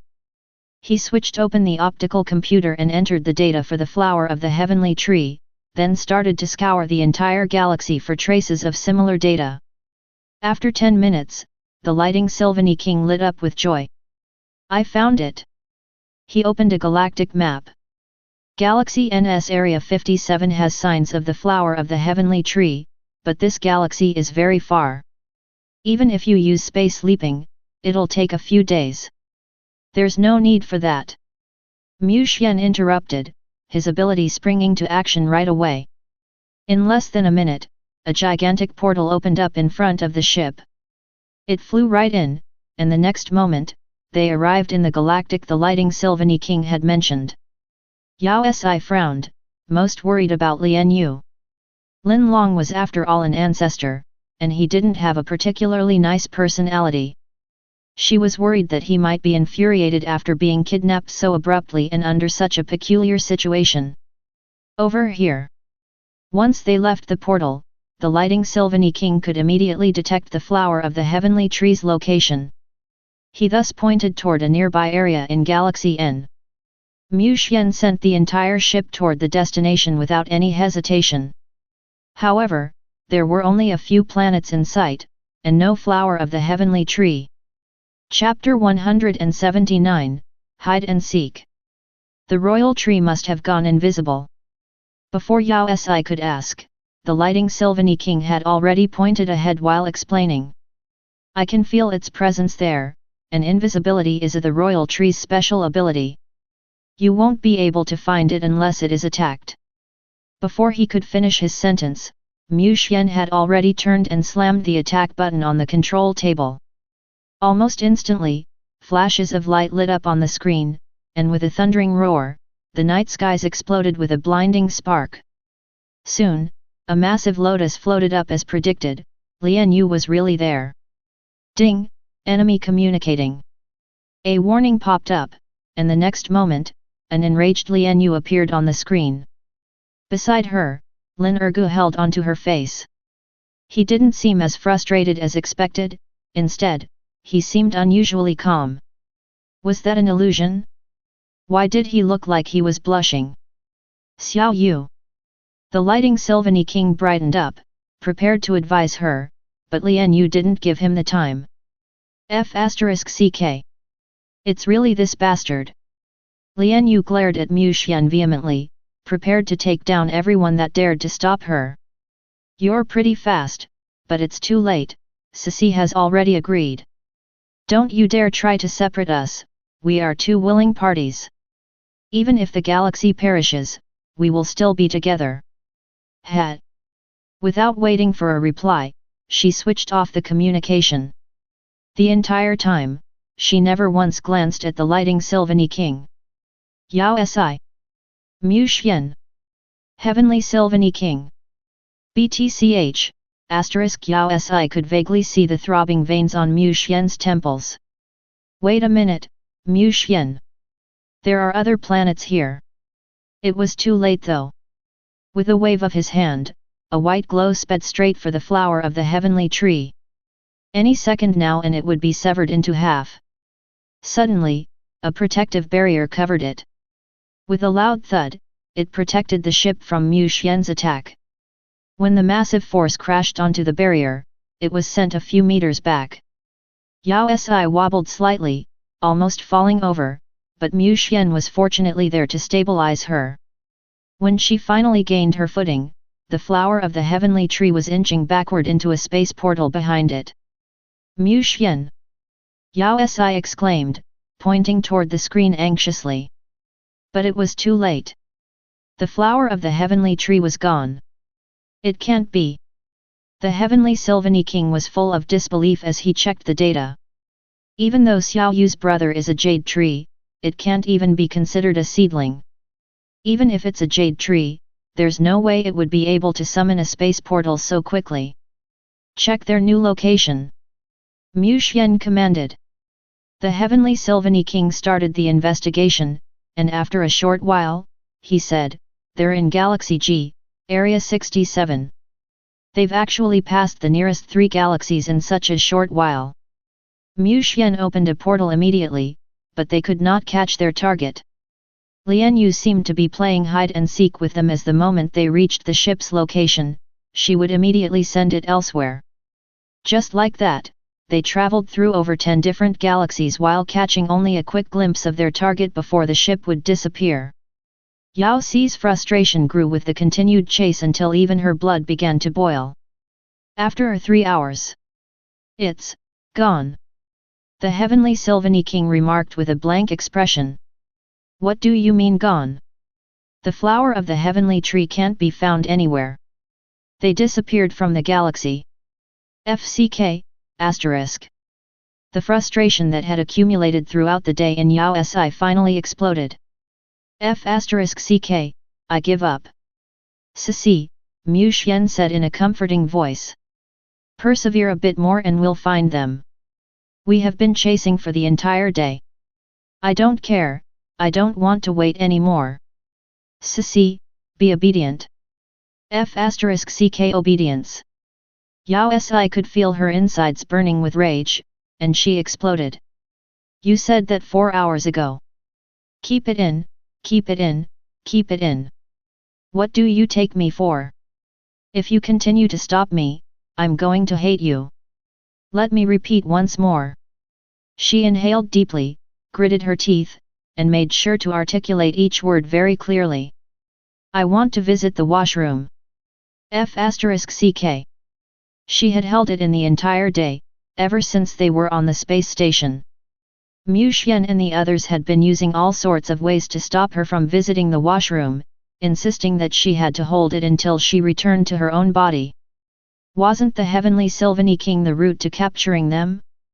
FCK the galactic safety, FCK galactic peace, F***ck the peace between the two races.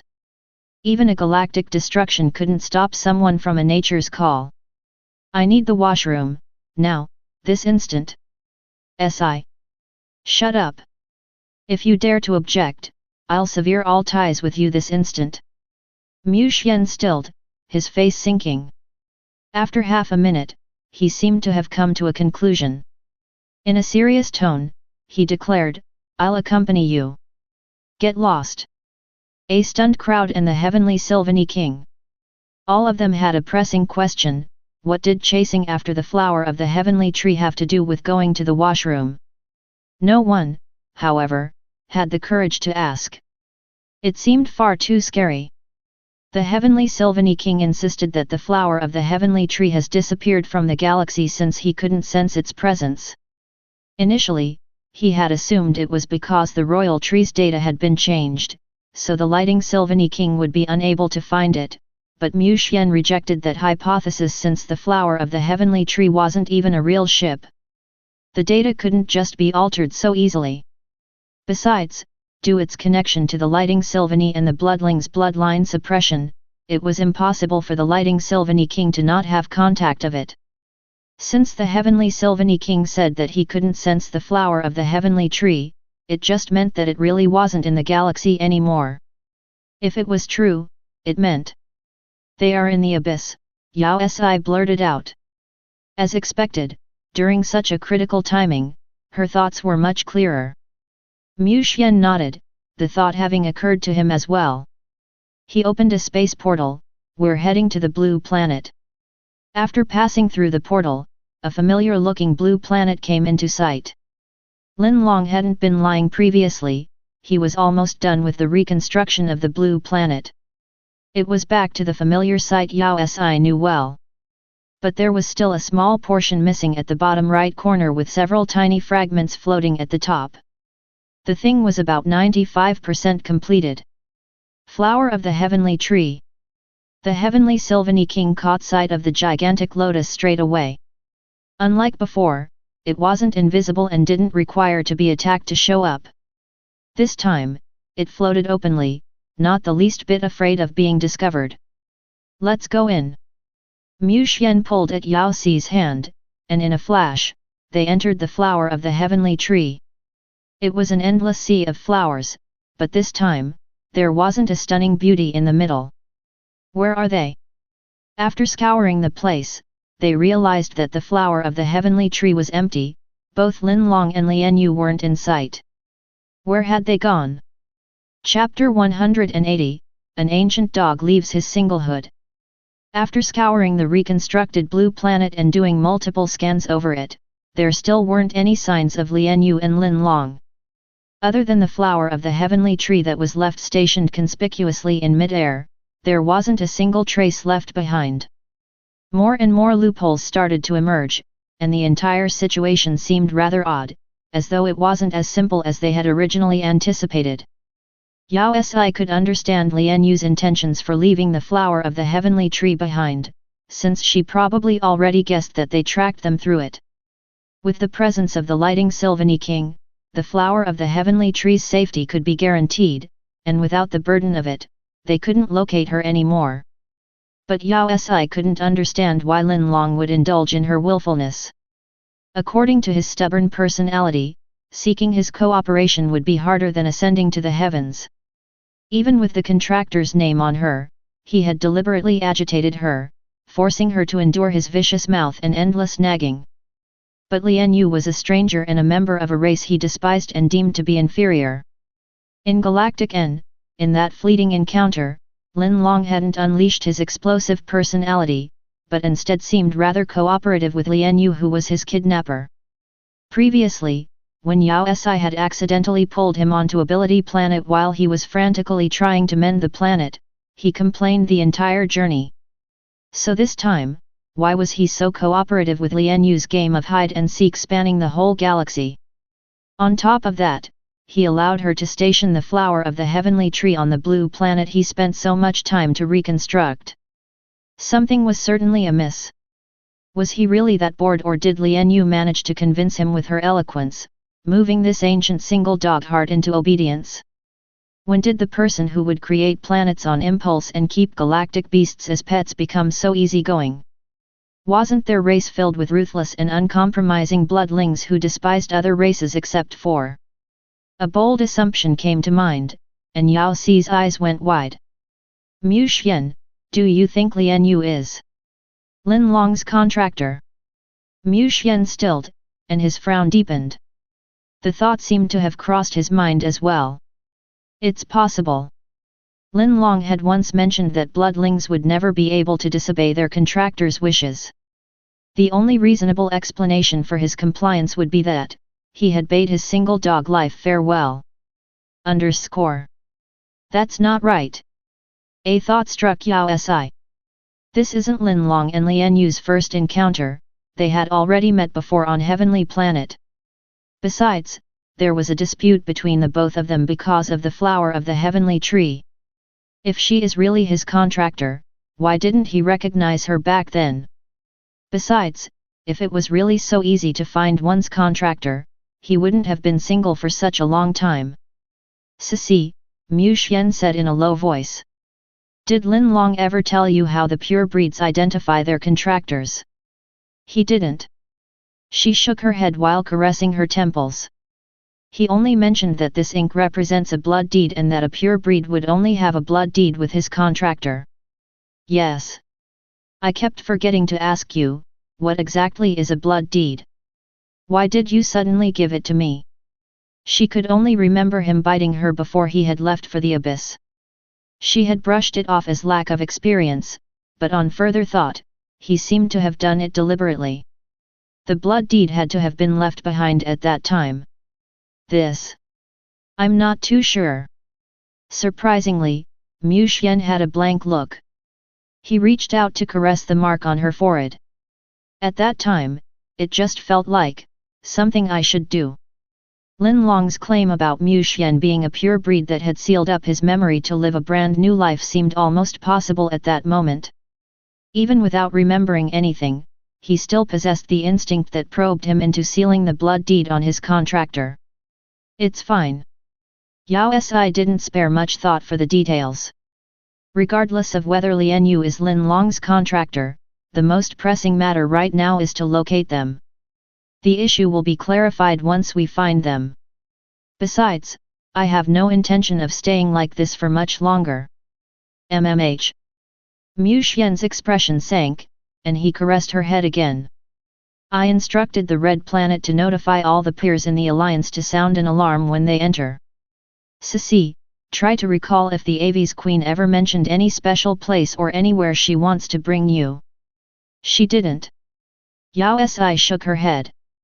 We only met 3 times, so how could our conversation go so far? Besides, every time we met, she would be either trying to kidnap me or proposing, so how would I know? Yao Si paused mid-sentence, a possibility striking her. She turned to head toward a certain someone who had secretly shrank and hidden the flower of the heavenly tree. Lighting Sylvany King. Ah! Ah! The lighting Sylvany King trembled so much he almost dropped the heart in his hands.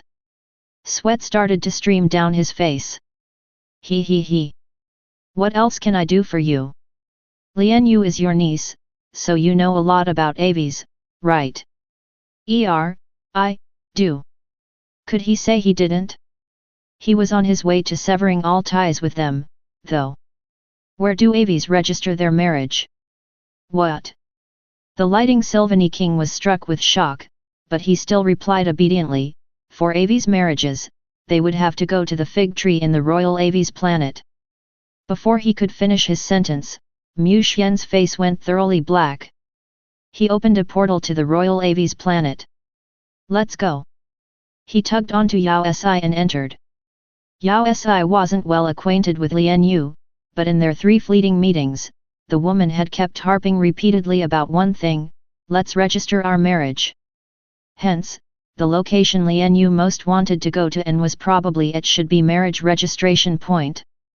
If they were really there, after such a long time, then... Yao Si felt her heart clench, but she tossed the thought aside and headed into the black space portal that Mu Xian had opened. They were transported from Blue Planet to their location almost instantly. She caught sight of a massive tree at first glance. Even though it wasn't as big as the lighting Sylvani tree's real form, it was tall enough to reach the clouds. The branches were plentiful, and the leaves luxuriant, but they were colorless and slightly transparent. Under the bright sun, the leaves reflected sunlight, forming a mesh of colors akin to the aurora and creating a dream-like atmosphere. Directly below the tree were 2 figures. The one on the left was Lian Yu, and the one on the right was an immensely familiar face, the one Yao Si had been looking at for over 30 years. The moment they reached them, familiar vows were being read. Miss Yao Si, are you willing to take Miss Lian Yu as your wife, to have and to hold, from this day forward, for better or for worse, for richer or for poorer, in sickness and in health, to love and cherish forever? Yao Si's heart shook, and before Lin Long could answer, she shouted out, what the f***ck you mean by you do? Chapter 181, The Amazing Queen. It's you again. Lian Yu glared at Mu Xian, flustered. We're already married, so don't you dare snatch Ceci away. She hugged Lin Long anxiously while glancing over in caution. Lin Long showed no signs of restraint, hugging her back compliantly while awaiting Lian Yu's demands. Yao Si ignored her, turning towards a certain someone who was hiding behind her face. Her frustration grew the more she looked at him. Lin Long, do you have any idea what you are doing? If you dare to complete the ceremony, I will castrate myself. F***ck, Lin Long snarled, his expression sinking instantly. He then threatened her, Yao, if you dare touch my body, I'm going to destroy you. Don't you dare. Before she could respond, Mu Xian took a step forward, shielding her behind him protectively while glaring at Lin Long coldly, his anger radiating off him in waves of cold. F***ck, try me. As compared to his past self which carried a single dog's aura, he was basking in confidence. He held onto Lian Yu's hand, prepared to show the entire world. What's so great about having a contractor? Who doesn't have one? Is Lian Yu really your contractor? Yao Si asked, not expecting her suspicions to be confirmed. That's right. Lin Long coughed, straightening to appear pleased, but he couldn't stop the flush rushing through him. How can that be? Haven't you guys met before? The contractor verification method for my race differs for individuals. I only managed to verify it at the space station, he replied firmly. Xiao Yu is my contractor, the one and only. All right. Yao Si inhaled deeply. It was a joyous event indeed, but I don't care if you found your contractor, but why the f***ck are you trying to marry her with my body? Did you perhaps develop an addiction to being a woman after staying a man for such a long time? Who the f***ck is addicted? Lin Long exploded instantly and took 2 steps forward to howl at her. Do you think I became this ghostly thing willingly? Isn't it your f***ing fault? Appearance aside, you can't even make it in the height department. Every time I have to reach for something, I need to use a stool. You are constantly clothed in so many layers that I can't even remove them when I'm hot. Your self-healing isn't satisfactory, and you get a f***ing tummy ache every month. Do you really think I'd want this troublesome body? If it wasn't because of Lian Yu, do you really think I would want to marry with this shell? You should clarify it with her. Did you really think I'd keep her in the dark? I already told her about it, but... Lin Long turned to glance at Lian Yu. Something seemed to have come to his mind, for he flushed a deeper shade of red. She said that she'll like me regardless of what I become and we can be together forever as long as we get married. **CK forever. Yao Si was on the verge of exploding too. Judging from Ergu's infatuated expression, he was probably blinded by love. Lian Yu remained nonchalant, not the least bit convinced by his explanation since such an absurd situation had never happened before. Follow me back to the ability planet, so we can change the bodies back. This instant, right now. No. I already promised Xiao Yu that I would get married to her first thing, and a bloodling never breaks a promise to his contractor. You are using my body right now. FCK your promise, how is that any of my business? If you want to get married, do it after our bodies have swapped back. By then, you can do it 100 times for all I care. Who wants to do it 100 times? I only have one contractor. Do whatever you want, but first, let's change our bodies back. No, I'm going to marry first then change back. F***CK, I'm going to kill you. F***CK, do you think I'm afraid of you? Yao Si stomped over while pushing her sleeves upwards. Hit me if you dare and I'll change my sex tomorrow. F***CK. Lian Yu grabbed onto Lin Long. Don't snatch my sissy. Lian Yu. Yao Si started, but Mu Xian took a step forward to pull her back. Wait. He said softly while raising his hands. An overwhelming force rushed over like a violent tsunami wave and split the gigantic fig tree into several pieces with a loud explosion. The massive tree crashed around Lin Long. 10 minutes later, Lin Long was securely enclosed within the branches. Even though he didn't suffer any physical damage, his consciousness seemed badly bruised. He hugged his head wailing in pain, a stark contrast to his previous confident appearance. Mu Xian let his power go and turned to Yao Si. You can talk now. They will listen. Yao Si was finally enlightened. Don't restrain your in matters that can be settled with violence. She calmed down and turned to the trapped Lin Long and Lian Yu who was trying to save him. What are you going to do with Sisi? Lian Yu asked cautiously while trying to pull Ergu out. If you dare harm her, I will fight to the end. Xiao Yu. Lin Long stopped howling, touched by her words. Goosebumps started to form on Yao Si's arms. She finally understood what people meant by saying the phrase foul smell of love. Enough, enough. He will be fine. Lian Yu, there's something that needs to be clarified. Yao Si exhaled and tapped the tree root at the side, signaling her to take a seat. She then explained the entire incident about how her body had been swapped with that of Lin Long. To keep up with our latest adventures, like and subscribe to Chinese Novel Audio Wave. Lian Yu fell into a daze for 5 minutes before turning toward her with a glazed look. She then looked back at Lin Long who was trapped like a dumpling by the vines. Shortly after, she started to speak. You mean that whatever he said before was true? Her eyes went wide, full of disbelief. He isn't Sisi. MMH. You are. That's right. She nodded her head gravely. You became a man. For the moment. This is. I know this might be hard to understand. But it really happened. That's great. MMH, that's right, What? Was she hearing things now? Lian Yu tossed Go's hand aside and turned to pull Yao Si into her embrace while jumping up and down in joy. That's great, we are more suited for marriage now. Let's not wait any longer and register for our marriage, alright? Come on, I've already filled up the registration form, so you just have to sign. She switched open her optical computer, and the alliance marriage registration form appeared before them. Yao Si. Mu Xian. Lin Long. This reaction, wasn't it somehow not right? Sigma, degree. Ceci, we are indeed a match made in heaven. It's great that you became a man. Now the old men in the Aves parliament won't be able to object. Isn't it just a successor? I'll give birth to a dozen, ha ha ha. Ceci, what do you think about having 10 kids, or maybe 8? Do you like boys or girls?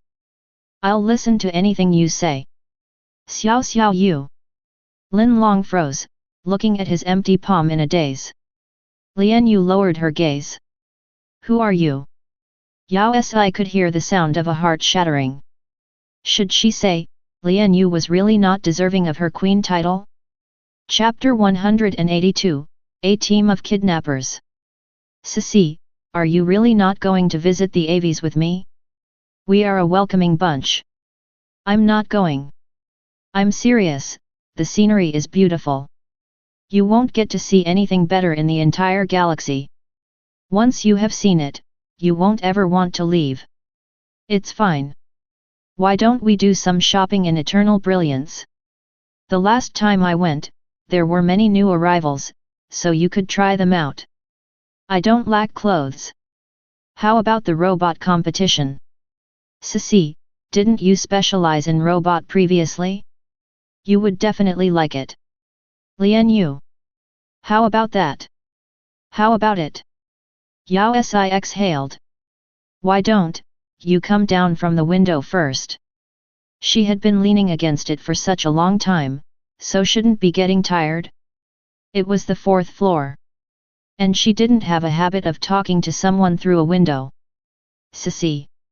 The queen's face fell instantly, and she complained pitifully, the defense of your house has been upgraded again and I can't go in.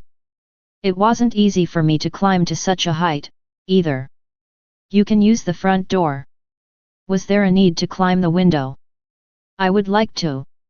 Her expression turned even more pitiful than before. That bastard Mew won't let me in. Ceci, you have no idea how much effort it took me to see you, so are you sure you won't go out with me? 5 minutes would be enough. The corners of Yao Si's lips twitched. Would I still be able to come back once I leave this place? She had never expected for her absurd ability to be able to take things so far, causing Lian Yu to fall in love with her to such an extent. Regardless of the number of rejections, she remained persistent and enthusiastic in her chase. Moreover, it wasn't her appearance that Lian Yu had fallen for but her soul.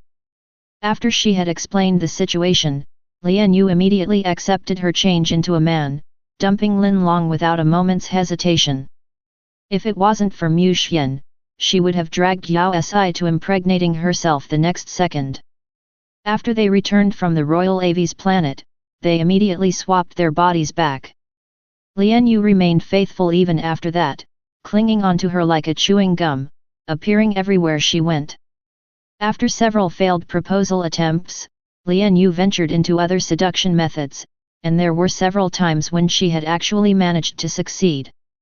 Before Yao Si could even respond, she had been dragged out of the Red Planet, and they had reached as far as the outer edge of the star domain one of such dates. Her actions were driving 2 people crazy, one being Lin Long and the other Mu Xian. Yao Si could sense the tension in him recently as he defended her from Lian Yu. He deported her out of the Red Planet and wouldn't let go of Yao Si's hand whenever they left the house. Every time an Aves was to pass them, he repeatedly checked to make sure that Yao Si was still beside him. Despite his efforts, Lian Yu still managed to catch hold of Yao Si after wrecking her brain for a while. The number of excuses she made up was enough to circle the Red Planet several times. As Lin Long's contractor, Lian Yu and her entire race were protected from being killed as purebreeds would always instinctively avoid harming another bloodling's contractor. Ceci, don't you like me? Even a little bit. Lian Yu's voice sank. She seemed on the verge of tears yet struggling to keep it in as she bit down her lip. I just wanted to treat you a little better, see you a little more, talk to you more. Can't you agree to this tiny request of mine? I don't agree. Yao Si shook her head resolutely, without a hint of pity. Besides, it's the 36th time I've heard this. Couldn't you change your words at least? The last time she had agreed to her request, she ended up leaving the Red Planet. All right. The Queen retracted her pitiful expression instantly and sighed deeply. Since I love you so much, it's fine if you don't want to go out. I have thought it through and decided that love is acceptance. If you really like him, then I'll accept your relationship with him. She sniffed, struggling to look optimistic. This time, I actually came to bid my last farewell. Farewell. Yao Si stilled, startled. Yes, I'm the Avi's queen after all, it wouldn't look good for me to leave for such a long time. I intend to head back to the Royal Avi's planet, and I won't disrupt you anymore. Yao Si inspected her closely. Even though she wasn't entirely convinced, she couldn't help loosening up. It's good that you have figured things out. I hope you will be blissful. Her eyes reddened as she stared straight at Yao Si. It looked as though she was trying to engrave her every feature into her heart. After half a minute, she tapped a screen open and sent something over to Yao Si. This is the Red Planet's emigration form. As the Lady of the Bloodlings, could you personally fill up this form as a last farewell to end off this unrequited love of mine? Her voice lowered with every word as though she was struggling to suppress an immense sorrow, and it sent guilt roiling through Yao Si. She sighed deeply and succumbed to her pleas. All right. She tapped open her optical computer, and a red application form came through with an accept option at the side. Just as she was about to click on it, her heart skipped a beat as the many kidnappings during the past 4 months flashed past her eyes. Based on her experience, nothing was as it seemed, so she took a closer look at the application form. It was only when she found the words Red Planet Emigration Application Form at the top of the form that she finally eased up. But the form seemed to encompass bloodling traits, being a very festive red color. Wait a minute, festive? That wasn't right. In the past few months, Lian Yu had always entered the Red Planet through a space portal opened up by Lin Long, so there wasn't any need for the emigration form. Yao Si lifted her head, and Lian Yu, who had been staring at her intently, grimaced. Lian Yu, is this, perhaps a marriage registration form?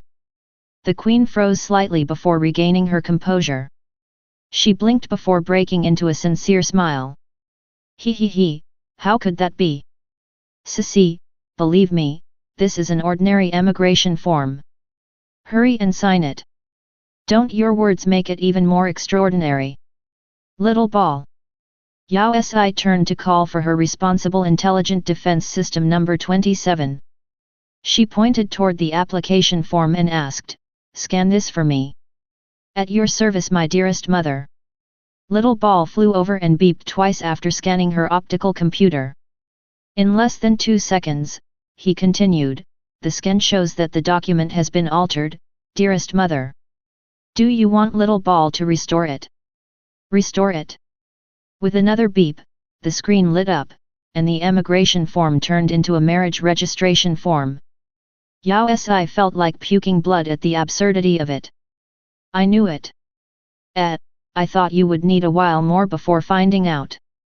Lian Yu's sorrow disappeared almost instantly, morphing into slight regret. "It's all right, I'll try again next time. I'll definitely marry you. There won't be a next time." A hostile voice spoke from behind Yao Si. Mu Xian was back, and he looked up to glare at a certain someone who was lying against the window. There was someone else behind him, a man with a bruised nose, swollen face, and injuries all over his body. It was a sour-looking Lin Long. "Ha, you're back so quickly." Lian Yu wasn't the least bit anxious. Instead, she glanced toward the time on her optical computer before turning to look at the battered Lin Long. You managed to last for 6 minutes this time. Not bad at all, there's an improvement. Lin Long fell into a sight daze, his swollen face brightening as though he had heard heavenly news. Really? Xiao Yu, your happiness is all that matters. He forced out a smile, squeezing his face into a scary mess. Mu Xian. Yao Si.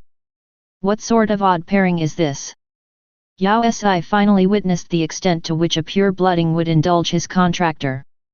The only reason Lian Yu could enter the Red Planet was because of Lin Long. There seemed to be something wrong with him, since he was obeying Lian Yu's every demand, which was nothing akin to his previous shrewd personality. He was totally submissive to the point he disregarded his own morals. For the past few months, one of them would be tasked to divert Mu Xian's attention while the other would be in charge of kidnapping Yao Si. Once in a while, they would engage in a mixed battle, which showcased their chemistry. Even though Lin Long would be bitter the entire process, he would endure it, obediently indulging Lian Yu. With just a praise from her, a smile would blossom on his face. Sissy, you have to believe that I'm the one that loves you the most. Wait for me, I'll come back. Before she could complete her sentence, Mu Xian had already slammed the button to shut the blinds. With a loud thud, Lian Yu fell from the window, and Lin Long disappeared as well. Needless to say, he had went to pick her up. Chapter 183, Let's have a talk. Even after multiple failed kidnapping attempts, Lian Yu still didn't give up and instead got even more aggressive, using all sorts of methods to enter Yao Si's bedroom. Some of them included the dining table, galactic web, the toilet. It would always catch Yao Si off guard. With such a persistent pursuer, both her and Mu Xian were starting to feel mentally lethargic. The one hit the worst would be Lin Long though. He was the one who did not voice any objection, but had instead supported Lian Yu throughout. Even if he was bashed up by Mu Xian every single time, he remained conscientious without any complaints. Yao Si had only heard about people being cuckolded by others, not about people getting themselves cuckolded. Was he dumb? However, Lin Long had a logical response. Once you have found someone you spent such a long time trying to find, would you bear to reject their requests? Would you? I definitely have to indulge her in all ways. He seemed to make sense, which left Yao Si at a loss for words. She started to recall her interactions with Mu Xian. Even though he hadn't pampered her to the same extreme as Lin Long his contractor, he never rejected her anything she desired, even if it had been life-threatening. Lin Long's problem could only be resolved from the root. Dearest, do you have thoughts of marrying me today? Lian Yu smiled radiantly as she left the space portal. No. It's all right, I'll ask again next time. Why don't we spend 5 minutes on a date? Maybe that would change your mind. Okay. Lin Long can still last for a while, so how about 5 what? What? Lian Yu's eyes went wide, disbelief clouding her face. Sissy, you agreed. I have something to tell you. If you have time, wait for me in the living room. I'll be there shortly. For you, I'll always have time, she exclaimed joyously. Sissy, you can tell me everything. I'll listen to anything you say. That. Yao Si could feel a vein bulging on her forehead, on the verge of erupting. Could you let me use the washroom in F***ing peace? Can't you see that I'm still using the toilet? Why did she always have such unconventional entrances? She was either climbing through the window, drilling through a wall, or crawling in from underground. That wasn't a way to get girls, but a terrifying attack. If you weren't a woman, I would definitely beat you up. But... Lian Yu hesitated, taking several glances at the toilet door. Hurry up and get out. Don't worry, I've spoken to Mu Xian, and he won't be back so soon. That is if you don't drag me away forcefully. All right, I'll be waiting. Reassured, the queen opened the door to head out. At the last moment though, she turned back bashfully and gave her a coquettish glance. Yao Si suddenly felt constipated. After settling her personal issues with much difficulty, she found a certain someone sitting on the sofa, waiting for her return obediently.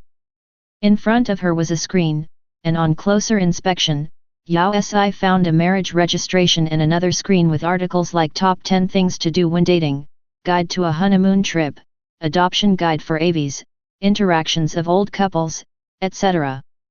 The corners of Yao Si's lips twitched uncontrollably. Should she praise the queen for thinking so far? Cissy. Lian Yu's eyes gleamed when she reappeared.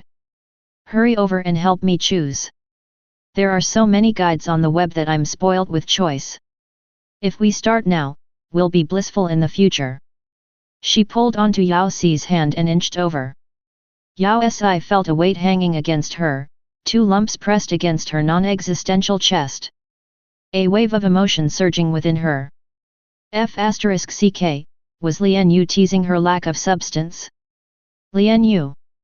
She pushed the other aside, then sucking in a deep breath before channeling her most serious expression. We need to talk. MMH, I'm all ears. Are you sure the one you like is really me? Of course. She nodded without a second's thought. What do you like about me? Why do you need a reason? I just like you, she said, giving a political response. Love needs no reasons. Who says there isn't a reason for love? Yao Si retorted before enunciating her next words carefully. I like Mu Xian because he is handsome, strong, and most importantly, his care for me is genuine. He pampers me, protects me, and provides me with something reliable in this foreign world. I have been an orphan since young, so I don't have an understanding of family, but now my home is wherever Mu Xian is. I finally have a place I can return to. That is something he has given to me, and that's why I like him. I'm the only one in his heart, and I would like for him to be the only one in mine. Do you understand? But I like you too. Lian Yu rushed to explain herself. I want to be with you and stay by your side. I feel happy when I see you and feel sad when I leave you. If that isn't liking someone, then what is it? Lian Yu, I have explained this before, but my ability is the reason behind your feelings for me. I'm sorry but I don't have a solution to reverse this, but if you were to think it through, other than the feelings forced upon you by the ability, are you really that bent on being with me? In the past few months, we have met quite frequently, but do you know me? Let me ask a simple question, do you even know what I like to eat? I. She was stumped for words. Look, you never even thought about trying to know me. No, this question doesn't count since we haven't even eaten together before. Lian Yu retorted. Why don't you tell me? I'll remember it once we get married. I'll know you better with time, I definitely will. I like spicy food and this is something the entire bloodling race knows. Yao Si sighed. Lian Yu, your understanding of me is worse than of any bloodling out there.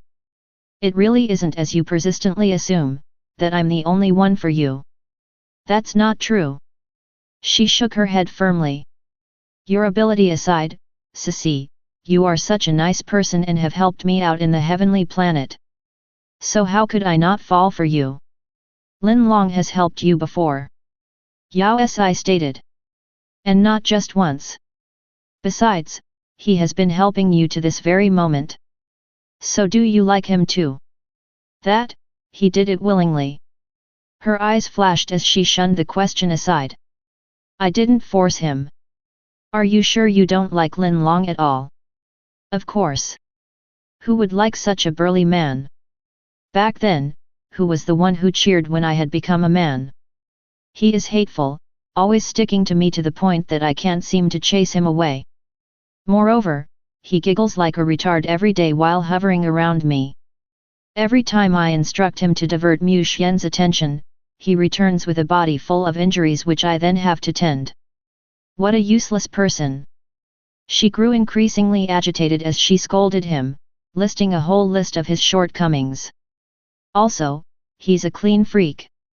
He needs to change his clothes several times a day and can't seem to tolerate even the least bit of dust, cleaning my entire home repeatedly. It's so irritating. Even though he's a grown man, he loves small animals, gifting them to me and boasting about his ability to create every species in existence. Such arrogance. Who cares about that? I'm the queen of the aves, so how could such trickery amuse me? After I prohibited him from the royal planet of the aves, he created a planet nearby to become my neighbor. But who wants to be his neighbor? Sissy, you don't know. Yao Si realized that she had unknowingly unleashed a chatterbox. She covered all grounds for about half an hour before stopping. It was only then that she noticed Yao Si's smile and froze, sinking into a daze. She couldn't quite comprehend her vast understanding of Lin Long. See, you know Lin Long much better than you know me. And you say there's nothing going on. Chapter 184, No Title. Lian Yu sunk into silence. Even though she yearned to retaliate, she was at a loss. Countless expressions flashed past her face as she stayed in a daze. Mu Xian and Lin Long were probably already aware of her feelings. They were perhaps not enough to be called love yet, but they were definitely more than the ability-generated feelings she felt toward Yao Si. This explained how the arrogant Lian Yu could exploit Lin Long with such ease and without guilt, even though she already knew Yao Si liked Mu Xian. Humans were generally more unrestrained toward people they were close. Deep inside, Lian Yu had already accepted Lin Long. As for his indulgence for her actions, he was sure that there was no chance of her getting together with Yao Si. Moreover, he had to have already detected her feelings. It was particularly obvious during the period Lin Long and Yao Si had swapped their bodies. Even though Lin Long had told her his identity, she didn't bother trying to clarify the situation and had instead dragged him to register marriage. This proved that Lian Yu had a misconception in regards to her feelings. In truth, she didn't like Yao Si at all, it was all due to the ability that had caused the illusion. But Lian Yu was full of confusion. After half a second, she shook her head, unwilling to accept the situation. That's not true. Sissy, you are really the only one I like. Lin Long is such an annoying person, how could I like him? She paused, unable to complete the sentence. I guess a stimulant is necessary. He really is rather annoying. Right? Right. Lian Yu agreed, nodding aggressively at the common consensus. You think so too, don't you? It isn't just me. Mu Xian feels the same way as well. Lin Long has been irritating him for the past few days, hence he decided to solve this problem once and for all. Solve the problem? Lian Yu stilled. What do you mean? Why else do you think Mu Xian isn't back yet? Yao Si waved her hand dismissively. He is the king of the bloodlings after all, so he spared Lin Long before on account of being fellow clansmen, but even the mildest temper can be enraged after such constant irritation. Before Mu Xian left, he reassured me that Lin Long would never be a hassle again. What? Lian Yu bolted upright. We talked for. She lowered her head to glance at the time. It's almost half an hour. With Mu Xian's ability, it should already be. Before she could even finish her sentence, Lian Yu had already dashed out like a gust of wind, completely forgetting that Lin Long was a pure-breed bloodling that couldn't be killed. If it isn't true love. Ever since the day Lian Yu had been scared off, she seemed to have smartened up, steering clear of the red planet for an entire month. That day, Lin Long was so badly bruised he could barely stand upright, triggering Lian Yu into attacking Mu Xian. Due to her contractor status, Mu Xian wasn't able to retaliate, hence, he vented his frustration on Lin Long even more. After several months, tranquility finally came to Yao Si and Mu Xian. They could sleep in peace whilst in each other's embrace, but as usual, nothing happened. Once Lian Yu's problem had been resolved, Yao Si finally had time to think about her own issues. That was when she uncovered a pressing problem: she still lacked a signature from her coming-of-age test. Moreover, due to the swapping of body mishap, Mu Xian wasn't going to allow her back to Ability Planet anytime soon. This meant that she was still a young cub. When she finally processed the situation, she wanted to vomit blood. She glanced over at Mu Xian, who had one arm around her and the other on the optical computer where he was searching for something, and she felt an urge to cry. Lian Yu's forceful intrusion seemed to have triggered Mu Xian, elevating his tolerance for intimate acts. He no longer flushed from just holding her hand and would now kiss and hug her every single day. They had done everything a couple would do except crossing that last line. He would always manage to stop at the last crucial moment, and Yao Si couldn't help but suspect that he had a special emergency program installed within him. Now that Lian Yu's problem was almost completely resolved, it would be a matter of time before she got together with Lin Long. Without that kind of interference, Yao Si predicted that her intimacy with Mu Xian was bound to fall. Her mind went crazy with a single topic: 100 ways to eat tofu. She pondered on how to convince Mu Xian that she was already experienced. Just then, he came up with an unexpected request. "Sissy, let's register our marriage." "What?" She wasn't sure if she was hearing things, and her whole body went still. "Could you repeat what you said? Was it consummate or marry?" Mu Xian froze, his originally cold face burning up instantly. In order to hide it from her sight, he pulled her into his embrace. "Don T talk nonsense, what are you thinking about? If you aren't willing." "I'm willing, who said I wasn't?"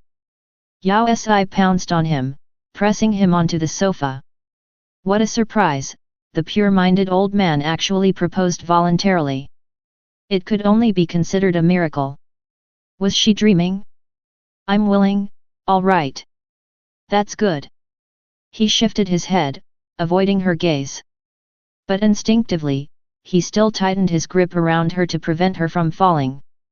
With forced seriousness, he continued, "Even though we bloodlings aren't big on marriage registration, but to prevent that avies from using this excuse to harass you, why don't we just register it?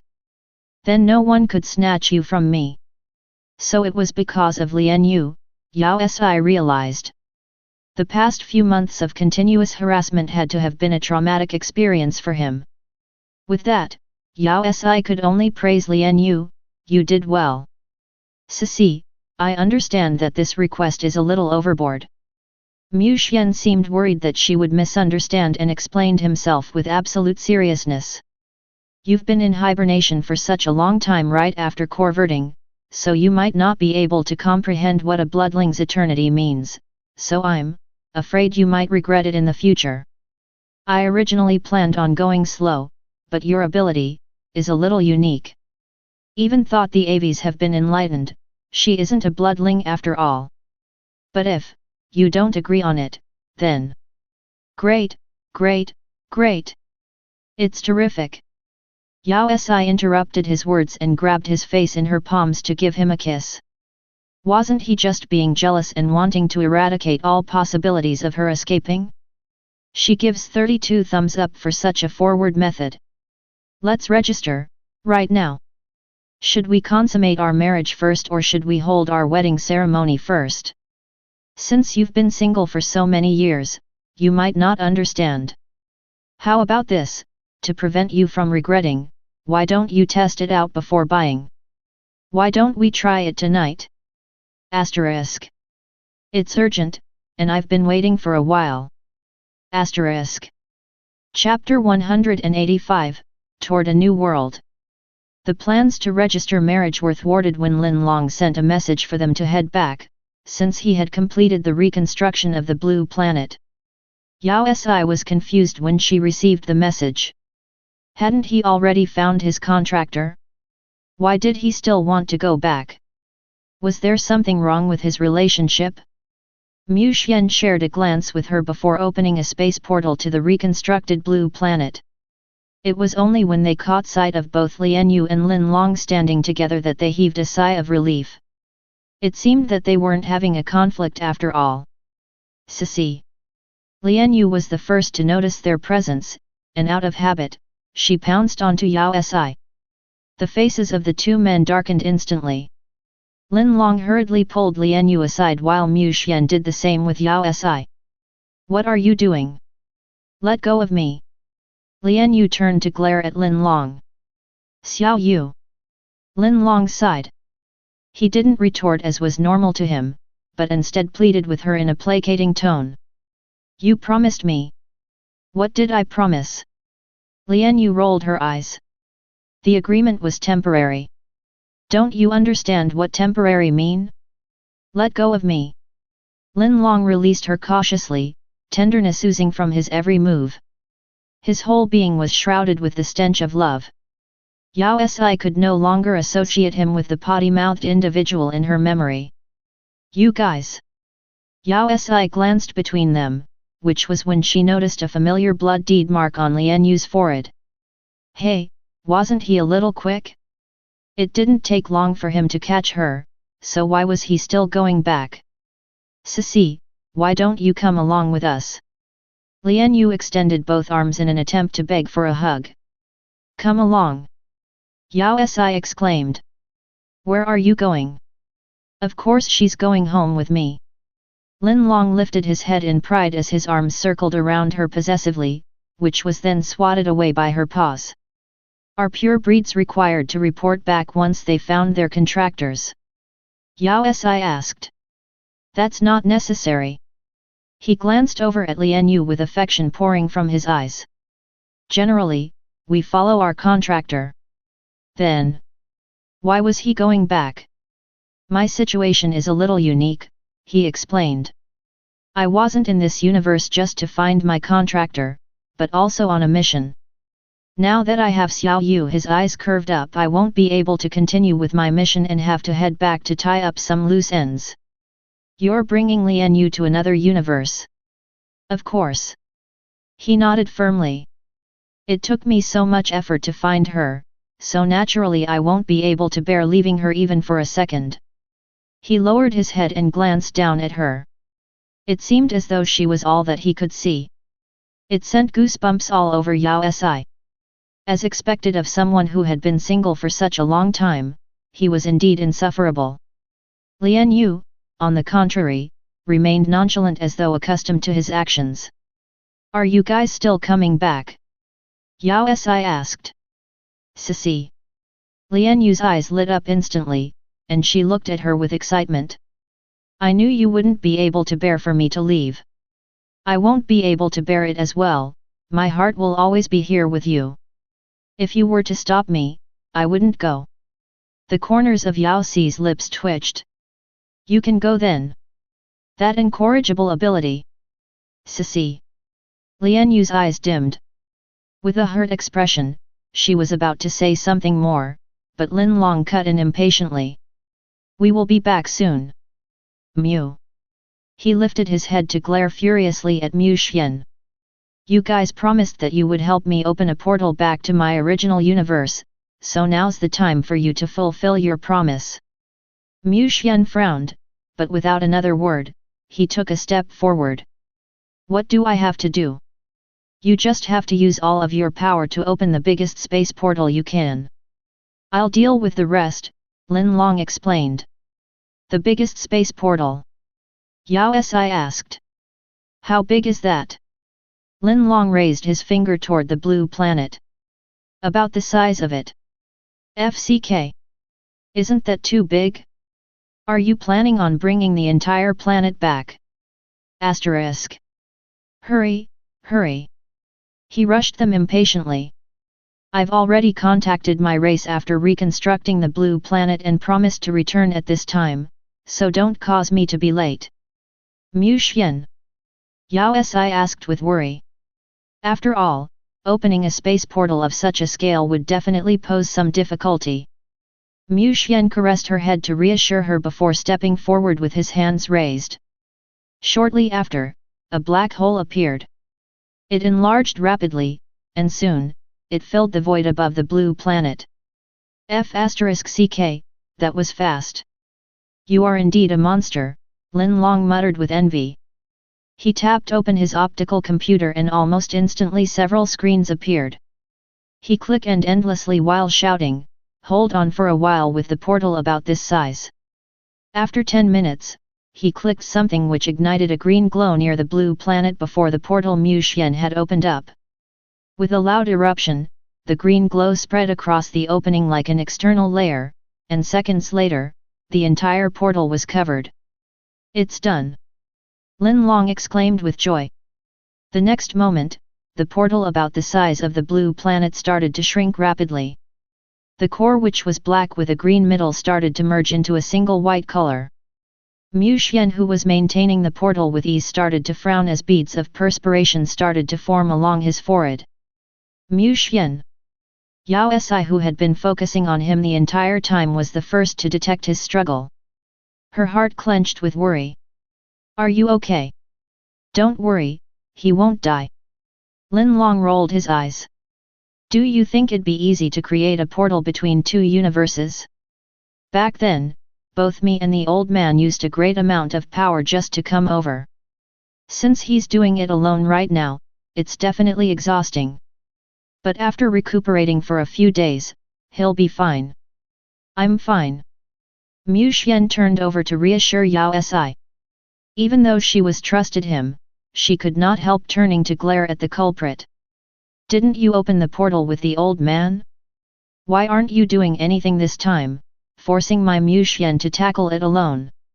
F***ck, who's going to operate the portal switching device if both of us were to activate our abilities?" Lin Long glared at her, pointing to the shrinking portal. "Can you see that green glow? It's the power I compressed into the portal switching device. The state of my ability isn't much better than that of Mu Qian. Besides, if you guys hadn't killed my king beast, we wouldn't be suffering so much right now." "Alright," Yao Si didn't have a comeback for that. As the portal continued to shrink, its glow intensified. After half an hour, the blinding light started to dim, and a about 5 to 6 meters tall coalesced. Its interior was completely white. Was that the portal to the other universe? Chapter 186, Bloodlings Grand Prince. "It's finally open." Lin Long heaved a sigh of relief. Mu Qian retracted his hand, exhaustion tainting his usually indifferent face. "Mu Qian, are you all right?" Yao Si rushed over to support him. "MMH," Mu Qian replied, pulling her into his embrace. He slouched down in exhaustion, leaning almost his entire weight onto her.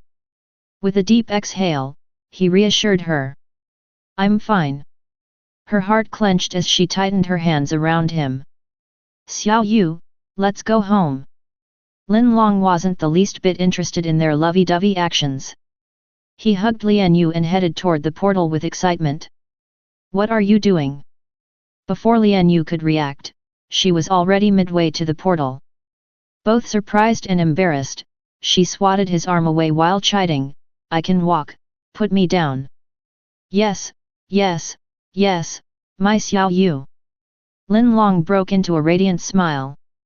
Yet even though he agreed verbally, he tightened his hands around her. He looked as satisfied as if he had conquered the whole world. Yao Si could almost see pink hearts surrounding him. Their bickering seemed paradoxically harmonious, and a term floated into her mind, illicit love affair. "Don't ever come back, het." She tightly clenched onto her nanny dad. Oh. Just as the two were about to enter the portal, the white glow suddenly started to flicker. They seemed to have met with a barrier that bounced them back. Lin Long was caught off guard, and both of them were flung backward. Fortunately, Mu Qian went forward on time and cushioned their fall with an air wall. "What's wrong?" Yao Si asked in confusion. "The portal failed." "That's not it." Lin Long helped Lian Yu stabilize. His gaze filled with shock and cautiousness when he focused on the portal ahead. "Someone is coming over from the other side." "What?" Yao Si stilled, unable to process his words. It took her a while to figure out that since the portal was to Lin Long's world, then what he said meant, other ancestors were coming over. Her heart sank, and she glanced over at the portal. As expected, it suddenly started to morph as though someone was trying to break through it. Less than a minute later, a pale hand appeared, fumbling about experimentally before gradually emerging from within. An unfamiliar man appeared at the entrance of the portal. He was clothed in a black retro-looking robe made from an undecipherable material that was smooth and form-fitting. The man had a healthy complexion that was horrifyingly white. His head was slightly lifted. As if from habit, he looked both solemn and unapproachable. His chilly gaze stood out in particular. It didn't seem like anything in the world was worthy enough for him. Yao Si couldn't help feeling guarded against him. He seemed to have come with ill intentions. Are you the one I assigned to search this universe? The man's gaze narrowed as it fell on Lin Long. His head remained lifted in what looked like contempt. Lin Long stilled, frowning in displeasure. That's right, I'm Lin Long. And you are? The newcomer smirked, dismissing his question. Instead, he started caressing the ring with a rose carving on his right thumb. Lin Long's eyes went wide suddenly as though he had came across something unbelievable. You are? He went down on one knee, performing a greeting Yao Si had never seen before and saluting politely. Grand Prince? Grand Prince? Who's that? Everyone was full of confusion. The pompous man nodded, his expression still one of disdain. We have received your report, so I'm here to verify. Verify? Lin Long stilled slightly, full of confusion. What was there for him to verify? Even though he hadn't completed the mission, it wasn't grave enough to warrant a punishment. Besides, in all the years, many other clansmen had been assigned the same mission and not one of them had managed to complete it successfully. There also wasn't a reason for the clan to be prejudiced against him. It certainly wasn't serious enough for them to assign someone of the Grand Prince level to head down for him. You found your contractor? The man asked, not intending to explain himself. Lin Long glanced over at Lian Yu unconsciously before nodding. Yes, Grand Prince. The man smirked, then turned to Lian Yu with a frown before moving his gaze to Yao Si and Mu Xian. Suddenly, he stilled and his body flashed, appearing right before her. His gaze fixed on Yao Si, or rather the marking on her forehead. You are a contractor too. His eyes lit up instantly when he caught sight of her, and his lips curved upwards into a smile. There are indeed two contractors here. The flame in his gaze started to intensify even as he tried to suppress an overwhelming surge of excitement. Yao Si took a step back instinctively. The Grand Prince was making her uncomfortable. Great, that's great. His smile brightened, and he diverted his satisfied gaze back to Lin Long. Even though you are an ordinary clansman, you have accomplished an amazing feat.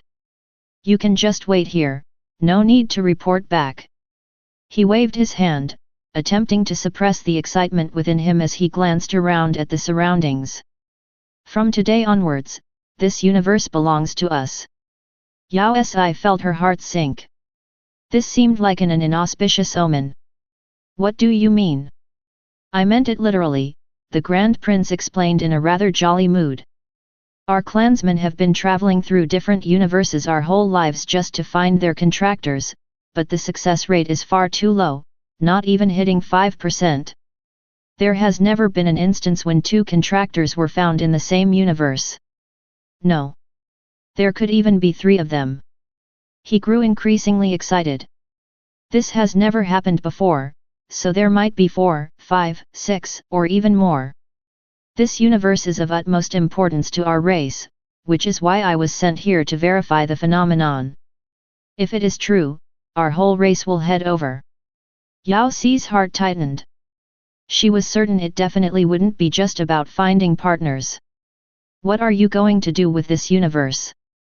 To aid our people in finding their contractors, naturally we would have to capture everyone. The Grand Prince replied flippantly. You intend to invade our universe? F***ck. A war was on the line. His words stunned everyone present. Just one ancestor could destroy their world, let alone a whole bunch of million-year-old single dogs. Who in their universe could stop them? It's just a small universe, so what's the big deal? The Grand Prince narrowed his eyes, disregarding the magnitude of waging a war on the whole world. Instead, he waved at Lin Long. Wait here, I'll head back to announce the good news. He turned as he spoke, preparing to enter the white portal. Stand there! Yao Si shouted out anxiously. Mu Xian reacted swiftly, and with a flash of his hand, a bright light smashed against the portal, destroying it instantly. The Grand Prince definitely couldn't go back. Chapter 187, Traitors of the Clan. The moment the portal linking the two universes disappeared, the prince's expression sunk, seemingly preparing to stir up a storm. He turned over to glower at them, and his voice was cold enough to penetrate their bones. What are you doing? Your Majesty! Lin Long tightened his grip around Lian Yu unconsciously. With a deep inhale seemingly to gather his courage, he took a step forward. This universe isn't like ours, and it has countless other races.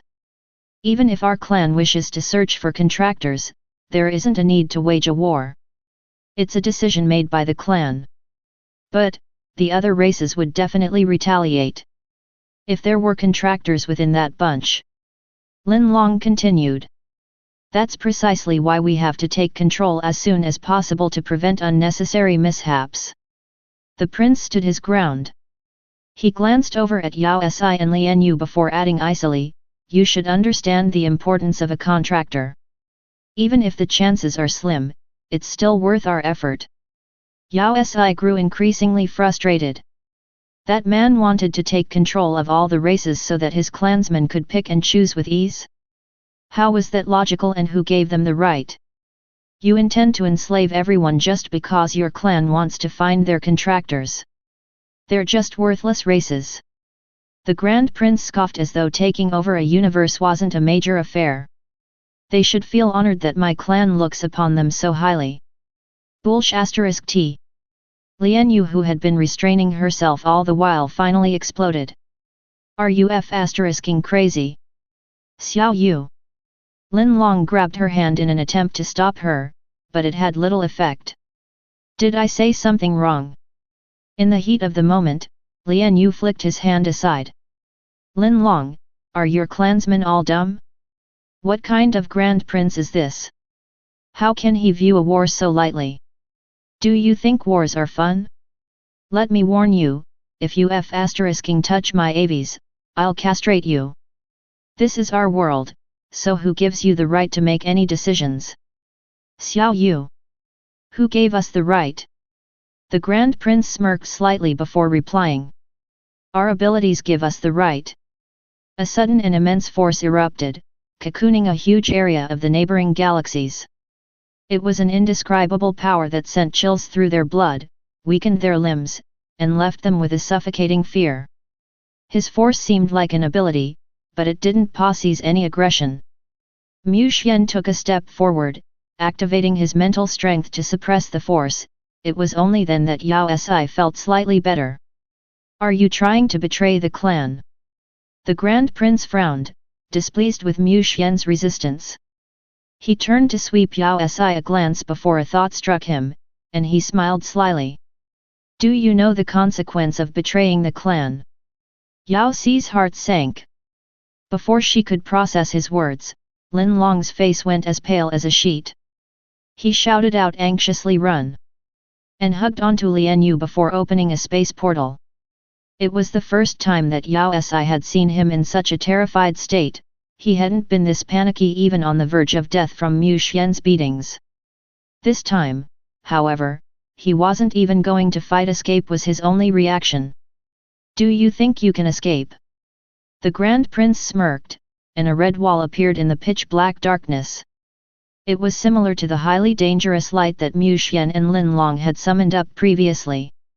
But this time, the glow had morphed into a large surface and was increasing in size, changing them and the blue planet behind them into a sea of red.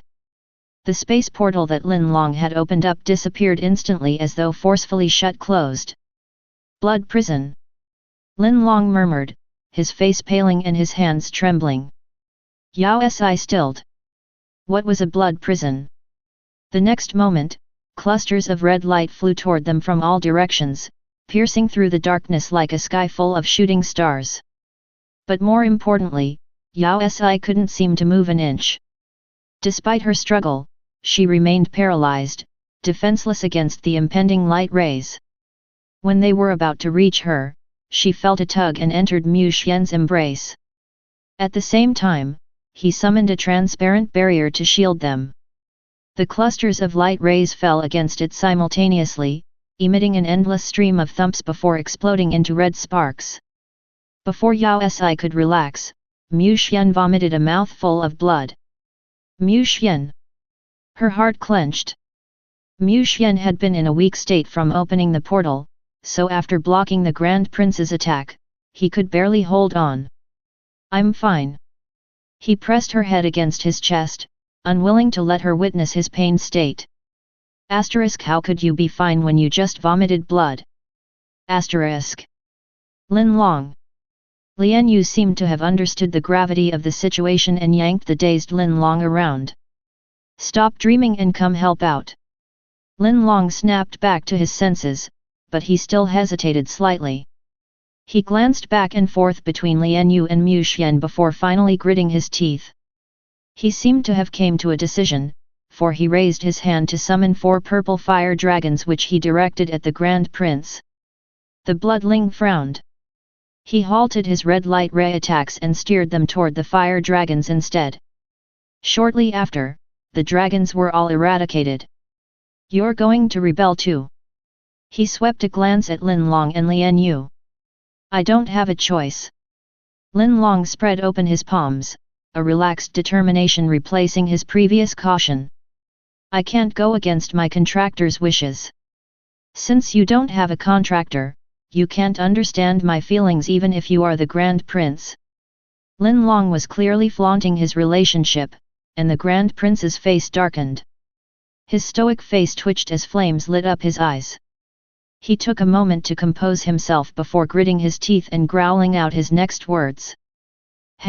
So what if you have a contractor? Those who have betrayed the clan will be killed together with their contractor. He was like an enraged lion as he raised his hand to summon another red glow directed at them. F***ck. Yao Si suddenly realized that calling the 2 men traitors was just an excuse for him to attack her and Lian Yu. Isn't that jealousy? It's F***ing jealousy. The ancient single dogs were indeed the absolute worst. Chapter 188, How dare you harm my man? Yao Si took it that the Grand Prince title would be awarded to the pure breed with the strongest ability. Just a look at the sky full of red light rays was enough to attest for the guy's unimaginable power. She couldn't help feeling relief about destroying the portal so decisively. If more of these horrifying pure breeds were to come over, any number of galaxies would be destroyed. Even though he was strong, if both Mu Xian and Lin Long were to join hands. Fine. There was still absolutely no chance of winning. A bolt of red ray pierced Lin Long, sending him backward. Blood burst out from him endlessly. Lin Long! Lian Yu screamed as she held onto his blood-stained body, her eyes tearing up. How are you? Are you all right? Yao Si asked with concern. In order to open up the portal, both Mu Xian and Lin Long had already exhausted a large chunk of their abilities, so they had little chance to win. Besides, the Grand Prince was way too strong. He had managed to annihilate Lin Long's attack in a matter of seconds. Without the interference, the Grand Prince directed his attack at his original targets once more. The rays fell onto the protective barrier repeatedly, their intensity increasing with each blow. Gradually, cracks started to form. Our abilities are suppressed by the blood prison. Lin Long coughed out a mouthful of blood as he pointed toward the red glow above them. He has absolute authority here, and there isn't any ability that can surpass his. F***ck, so that was the reason he built the prison. It explained why Lin Long's ability had been dealt with so swiftly. What could she do then? What could she do? If we can't use our abilities, we can use something else, Mu Xian said in a low voice. He wiped the bloodstain on his lips before taking a step forward. What did that mean? If we can't use our abilities. Lin Long took a while to process his words, but when he did, his eyes went wide. Are you perhaps? You're crazy, look at the state you are in. He wanted to use his mental strength. Do you have any other suggestions? Lin Long was silent. If their abilities were restricted, the only thing they could use was their mental strength. But mental strength was one's consciousness, so if Yao Si understood it as well, and her heart sank as her grip tightened around Mu Xian's shirt. She lifted her head to glance up at him. Mu Xian. Don't worry, everything will be all right. Mu Xian raised his hand to caress her head before adding, trust me. She tightened her fists before releasing them slowly. Mu Xian moved her behind him, then a monumental strength came blasting from him. It penetrated the sky full of red light and headed straight for the Grand Prince. The ancestor was caught off guard and took a direct hit. Success. Yao Si's spirits lifted, but on closer inspection, she realized that the effects were fleeting. The Grand Prince shook himself slightly before straightening, his hollow dark eyes staring straight at them. You intend to retaliate with mental strength? At your level, Het. A layer of golden aura formed around him, reflecting Mu Xian's mental strength. Is it useless? Yao Si's heart chilled. No, it's useful. Lin Long exclaimed. His consciousness was damaged, or he'd be attacking instead of putting up a protective barrier. He glanced up at Mu Xian. Not bad at all, Mu. I only knew of your perverted ability, but I never expected that your mental strength would be so perverted as well. You really aren't human. Is that how you compliment others? Push on, as long as you penetrate his consciousness, we will be able to win. Het. I'll kill all of you before you can do that. The Grand Prince smirked, but his face was a little pale. The next moment, a ferocious attack headed straight for them, clouding their vision red. PSSH. The bloodstains on the corner of Mu Xian's lips started to increase as more cracks showed up on their barrier. F***CK. Lin Long cursed in frustration. He stood up and gathered all the power within him to summon up another barrier. The next round of attacks smashed straight through the outer barrier onto Lin Long's barrier. It wasn't of comparable strength, and the instant the red light rays made contact, he spat out countless mouthfuls of blood. It was a ghastly sight. Lin Long. Lian Yu was at a loss. She was trembling all over as tears poured out from her eyes. Lin Long gritted his teeth and glanced over at Mu Xian, who was trying to penetrate the Grand Prince's mental defense. Push on, Mu. I'm at my limit. You just need to penetrate that defense, just need to. He spat out another mouthful of blood. Penetrate that defense, we just need to penetrate that layer of defense? Yao Si glanced at the blood-stained Lin Long before turning toward the pale Mu Xian, and gritted her teeth. She was going to go all out as well. She then activated all her mental strength. F***CK, what are you doing? Lin Long exclaimed in shock, being the first to detect her actions. Don't be rash. You won't be able to help with your mental strength, you probably won't even be able to walk. Before he could finish his sentence, Yao Si's mental strength flashed toward the Grand Prince like a ray of light that hit his head in physical form. Was that mental strength? Wasn't that AF***ing tile? Lin Long stilled, and a red light ray penetrated the barrier, heading straight for Mu Xian, who was shielding Yao Si. She felt a red light ray slide past her, and the next moment, a warm liquid dripped from Mu Xian's side, splashing onto her face. Mu Xian. Her ears started to buzz. It was as though the entire world had went silent, leaving only Mu Xian with his wound that was still bleeding profusely and his pupils that were a sea of red. Something exploded in Yao Si's mind, and a strong force gushed out from within her. Together with an impossible to suppress power, it rushed out toward her target. *CK, how dare you hurt my man? I'm going to kill you. A white glow exploded from within Yao Si, blanketing the entire galaxy. The sea of red disappeared instantly, and even the red prison surrounding them went away. The square tiles on the Grand Prince's head multiplied instantly. There were about 100 of them, green on the underside and white on the top with a striking image in the middle. With a resounding explosion, the bloodling prince's mental strength shattered, but the mahjong tiles continued to stack. One circle, another circle, and another circle. Yao Si only had one thought, to kill. Lin Long. Lian Yu. Mu Xian. Chapter 189, A Great War is Coming. In the heat of the moment, Yao Si wasn't the least bit sympathetic, stacking one tile onto the other, and then, the game ended. Ahem. She played the Grand Prince into a mess. If Mu Xian hadn't suddenly fainted, she would have went on forever. Anyway, when she regained her senses, the conceited and stuck-up Grand Prince was a mess, blood and exposed flesh covering his whole face.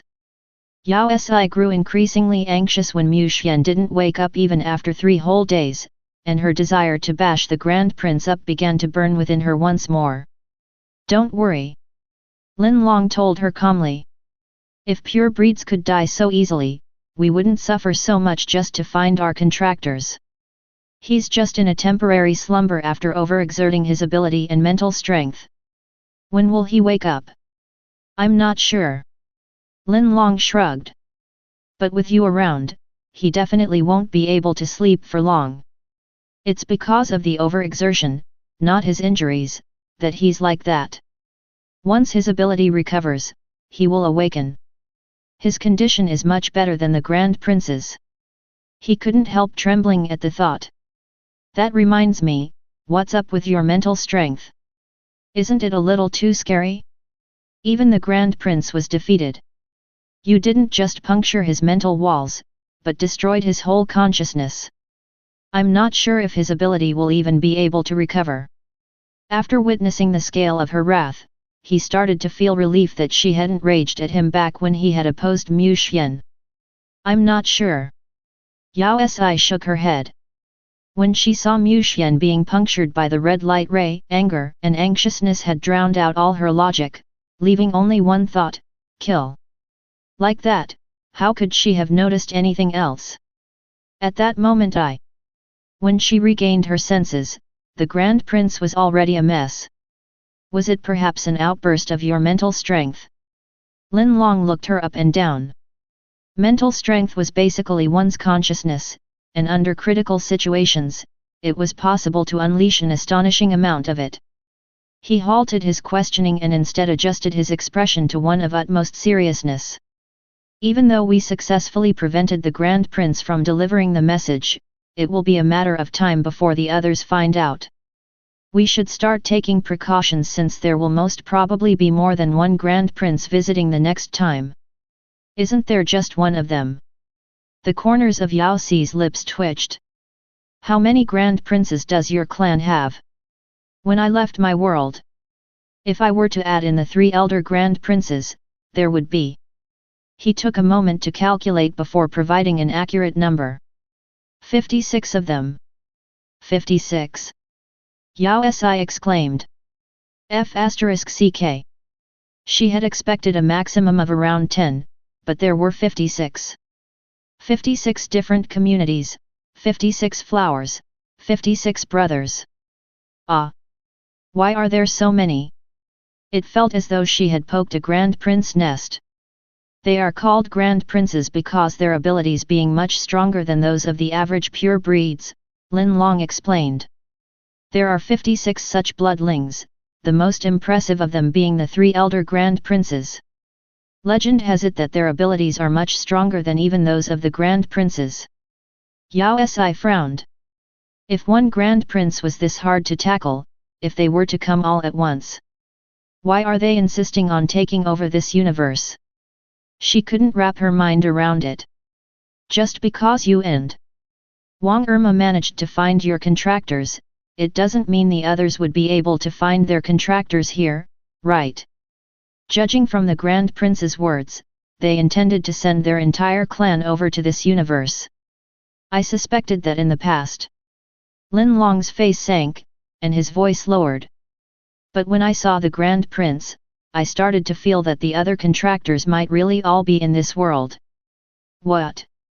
F***ck, don't scare me. Why do you think so? Because, this could be our twin universe. What the F***ck? Everything has two sides, yin and yang, light and dark, life and death, Lin Long explained. But our clan is an exception. We never die, everyone living eternally in our world. Hence, we have a legend that in the infinite universes out there, there is one that is our twin, the one which would solve our immortality. You mean? Yao Si's heart sank. They are convinced that this universe is their twin. He nodded. Every pure breed that transcends to another universe is tasked with two other missions other than to find their contractor. The more important of the two is to find the twin universe, the universe where the majority of the contractors reside, but no one has succeeded thus far. It is considered a miracle to find a contractor among the infinite universes, but you, Wang Irma, and Mu Xian managed to find your contractors all in the same universe. Yao Si said. So, they are convinced that this is the twin universe they have been looking for. That's right. F***ck. This meant that regardless of whether the Grand Prince were to return, the others would still come over just because the contractors they had been looking for their entire lives might really be here. It was a F***ing stalemate. Wait a minute. Yao Si said. Didn't you say you had two missions? What's the other one? Oh, the other one isn't related to this. He frowned slightly in confusion before explaining himself in a low voice. It's to find the king of our clan. Legend has it that he is the strongest pure breed. He is the only other person other than our contractors who can grant us death. But this is just a legend. No one has ever seen him before, not even the Grand Princes. Hence we can't be sure of his existence. Yao Si nodded. She stopped pursuing the topic as there were more pressing matters at the moment, like how was she going to deal with the impending war? Is there really no other solution? Maybe. Lin Long frowned. The Grand Prince might have a solution, but Yao Si understood. The prince had been battered to a bloody pulp and hadn't even recovered yet, not that he would ever tell them anything. It'll need some thinking. For now, I'll check on the Grand Prince's condition. Lin Long pointed outside. Yao Si nodded and saw him out. Her nerves were all bundled up. Were they really going to fight a war? But with those perverted ancestors, even if all the bloodlings were summoned, they wouldn't stand a chance. The only one who could have a chance was Mu Xian. Yao! A familiar voice called from behind. Mu Xian! Yao Si's heart leaped, and she turned to look at the person who had awakened on the bed. Her tensed-up nerves from before soothed instantly, and she pounced straight on him. You're finally awake. Suddenly, all the grievances went away, the past 3 days that had been both grueling and unbearable. Reminded of his injury though, Yao Si straightened to inspect him. Are you all right? How is it? Do you feel unwell anywhere? Mu Xian pulled her into his lap easily as he sat up. He hugged her with one arm and caressed her hair with the other. I'm fine. I just missed you. Without any warning, he suddenly lowered his head to kiss her. Yao Si stilled as the familiar face came closer, unable to process the situation. Whilst she was in a daze, his tongue probed into the depths of her mouth. It was totally unlike his past half-hearted attempts that were brief and bashful. His actions now were filled with tenderness and limitless supply of affection, sentiment, and adoration. Even an experienced Yao Si couldn't help but feel her heart race as her mind blanked out. What was wrong with Mu Xian? Was he perhaps enlightened by the sleep? She couldn't be certain for exactly how long the kiss lasted, but when they finally stopped, she was slightly out of breath. All she could hear was Mu Xian's rapid breathing as though he was struggling to suppress something. After a while, he spoke in an unusually low tone. "I'm sorry." He tightened the hand over her waist while slowly pulling the other one that had at some point crept into her clothes. Yao Si took a while to process the situation. "Why are you apologizing? Continue, don't stop." Yao. He caressed her face tenderly as his eyes shone with an inner light. "I suddenly remembered some things from before Earth was destroyed." What? Chapter 190, The Reason Behind the Conversion. Before Earth was destroyed. You mean? Yao Si gasped, retreating from his embrace to ask her next question. "You remember how you converted me?" MMH. Mu Xian pulled her back into his embrace, a smile brightening his usually indifferent gaze. He nodded as he stroked her hair. "I remember." "Then who exactly am?" She had always been curious. Yao. His expression became a little darker. "Before you became a bloodling, your blood type was a Rh negative, right?" "That's right, the legendary panda blood." She nodded. "Because of my rare blood type, I've always been cautious, worrying about my safety since there might not be enough supply if I were to meet with an accident." MMH. His gaze grew brighter, and his whole being seemed to radiate a joyful aura. "Me too." "You too? What do you mean?" Yao Si exclaimed. "You mean, you have the same blood type." "You could say that. But how does that relate to the conversion? I haven't seen you before, and I've certainly have never been bitten by you." Yao, think about it carefully. "I really haven't, I thought about it multiple times before." "Anyways, why are you calling me Yao? Before you, the only person who addressed me this way was..." She stopped mid-sentence as a thought struck her. Her eyes went wide in disbelief as she looked him up and down. You are the hateful person from the hospital." His smile froze, but he still managed to nod. *CK. The most hated person in her life was the person who stole her first kiss when she visited the hospital during high school. Those with her blood type would always leave their contact details in the hospital in case their blood was required during an accident. She remembered that year as her third year in high school. It was the first time she received a call from the hospital seeking help. A gravely ill patient required a blood transfusion. Without a moment's hesitation, she had rushed over with a worried heart. The boy was a bag of bones as he lay on the hospital bed with multiple wires connected to him, leaving him almost unrecognizable. According to the doctor, he had been sent to the hospital by a kind soul and was almost at his last breath. He was probably an orphan since they couldn't seem to get in contact with any family members. As an orphan herself, Yao Si could relate to his plight. Without another word, she pushed back her sleeve and declared coolly that they should take it. As much as was needed. Because of that, she had stayed at the hospital for a day. The boy woke up during lunchtime, but perhaps due to his illness, he had difficulty speaking and was only able to force out the word Yao. Despite that, his eyes were unusually bright as he stared at her. Yao Si associated his actions to feeling unsafe in his new environment. In order to ensure he maintained a positive state to recover quickly, she then skipped her lessons to accompany and chat with him. Initially, everything was all right as she rambled on while he listened attentively. But the moment she was prepared to return to school, the boy who was supposedly on his last breath pounced on her with sudden strength. Before she could react, he had already bit her lip. If she were to be objective, that couldn't be considered a kiss as both of them were left with blood smearing their mouths and the coppery stench clouding their senses.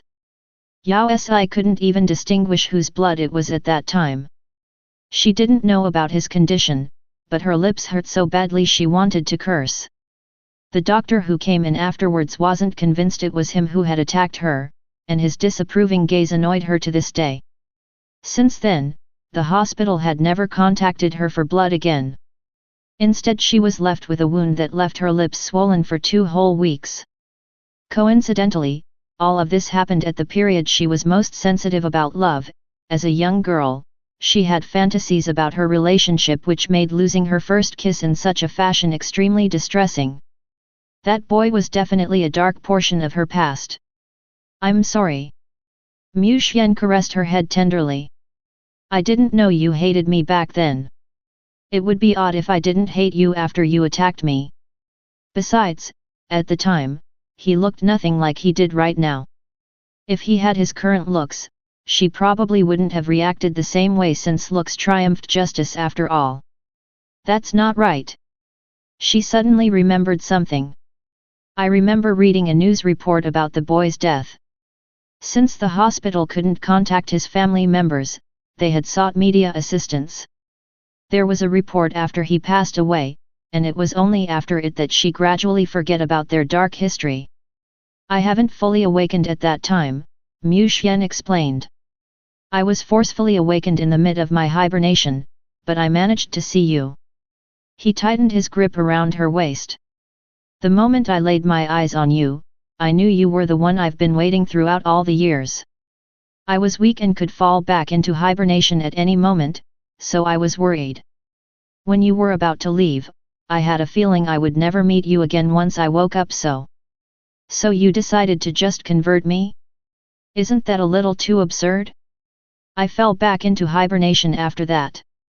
It was then that the hospital confirmed his death. I only fully awakened during the last phase of Earth's time, but by then, I had forgotten about everything before. That explained why he wasn't aware of her existence earlier. Yao. He lowered his head to press his forehead against hers as he stared straight into her eyes. With a seriousness he had never showed before, he said, even though I'm sorry for causing you harm at that time, choosing to convert you was the best decision in my life. Yao Si's heart shook. The incident had happened such a long time ago that she no longer harbored the old fury. Instead, warmth spread from the bottom of her heart when she realized that they had known each other since so many years ago. With a chuckle she couldn't suppress, she reached over to return his embrace. It's my honor. If he hadn't converted her back then, she probably wouldn't have lived to this day or even till he awakened. This meant that good deeds would be repaid in ways such as leaving singlehood. Oh right, does that mean you are really a pure breed from Lin Long's universe? Lin Long had mentioned that they would often seal their memory before going into hibernation in order to live a brand new life. Was that the reason Mu Xian couldn't remember the past after he awakened? Was that also why a fake bloodling like her could hibernate for such a long time? I don't know. Mu Xian didn't nod as she predicted, instead, he had a blank look and a frown. My memory is a mess. He knew that he had lived for an extremely long time, from when the world had just began, but those memories didn't have much color as they flowed through his mind like a stream. They didn't seem real, since everything only started to come to life from the moment he met Yao Si. My memory isn't complete, so I can't confirm if I really am from the other universe, but I'm definitely not an earthling, and you are my only contractor. Enough, that's all I need. Yao Si buried herself in the familiar embrace of the man who loved to caress her hair all the time. She didn't care about where he was from, just that he was really hers. Yao. There was a slight tremble in Mu Xian's deep voice. He seemed to have been suppressing himself for a while. He tightened his hands around her, then lowered his head to press his lips against hers. The kiss deepened gradually as his hands roamed around her body. Yao Si felt herself drowning in the tenderness. Her mind went blank as his heavy breathing clouded her senses. Can I? Can you? Her mind was blank, and her reply had been purely out of instinct. The next second, she felt the world rotate, and their positions swapped. Mu Xian's imposing figure was now pressing down on hers. He landed lingering, feather-like kisses on her without any restraint from before, his actions now resembling a violent flood. The heavy pants served as an encouragement, motivating his thirst. Thud. The door flew open. Beloved Dad, the Grand Prince is awake. Mu Xian. Yao Si. Li Zheng. After half a minute. I didn't see anything, you guys go on, continue. Without another word, he turned and bolted out the door as though he were in a 100-meter race. Was it too late to break off all ties? Chapter 191, The Absurd Grand Prince. Lin Long was confident that the Grand Prince had a way to stop the other ancestors from coming over, so when he woke up, Yao Si decided to hurry over even though it was such a pity. It took so much for this newbie, Mu Xian, to take initiative only for it to be disrupted by the unfilial Li Zheng. However, the 3-day sleep seemed to have enlightened him considerably, so there probably wasn't a need to hurry. Once the crisis had been dealt with, there would be tons of opportunities. Hopefully. The Grand Prince was locked in the most secure and guarded cell in the whole bloodling prison. The cell was made from a material that could restrict the use of abilities, preventing even the strongest powers from being activated. On top of that, the battle from before had left the Grand Prince's mental strength in shambles, and it would take him a few hundred years to recover from it. Without his mental strength, he would not be able to activate his ability, making an escape impossible. After Li Zheng and Bai Yi had completed their coming-of-age test, they were coincidentally allocated to taking care of this cell, which was why they had been in charge of delivering news to Yao Si. Before she reached the cell, she could already hear the Grand Prince's disdainful voice. "Ha, you lowly people dare to negotiate with me? There isn't a way out of this. And even if there was, why would I tell you? It's only a matter of time before this universe belongs to us." His tone was enough to paint an image of his insufferable arrogance. Yao Si's expression sank, and she exchanged a glance with Mu Xian before opening the door to enter. The room was separated into two by a transparent protective wall in the middle. The Grand Prince was locked inside while Li Zheng and Bai Yi were standing guard by the wall. Lin Long sat at the corner on their side. Upon their entrance, the imprisoned man happened to look up.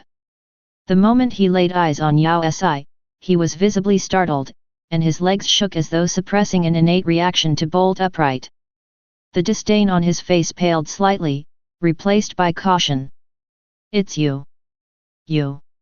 What do you intend to do?" Was Yao Si mistaken? Didn't he seem afraid of her? When she recalled his plight before, there was enough reason for him to be afraid. "Dad, you're here." Li Zheng glanced at her in surprise. "That's fast." He turned to glance meaningfully at Mu Xian. "Get lost." She kicked him aside. "We rushed over immediately." Asterisk, how dare you still make a remark, you unfilial son. Asterisk. She ignored him and headed toward Lin Long, who was sitting in front of the Grand Prince. "Ergu, how is it?" Lin Long shook his head.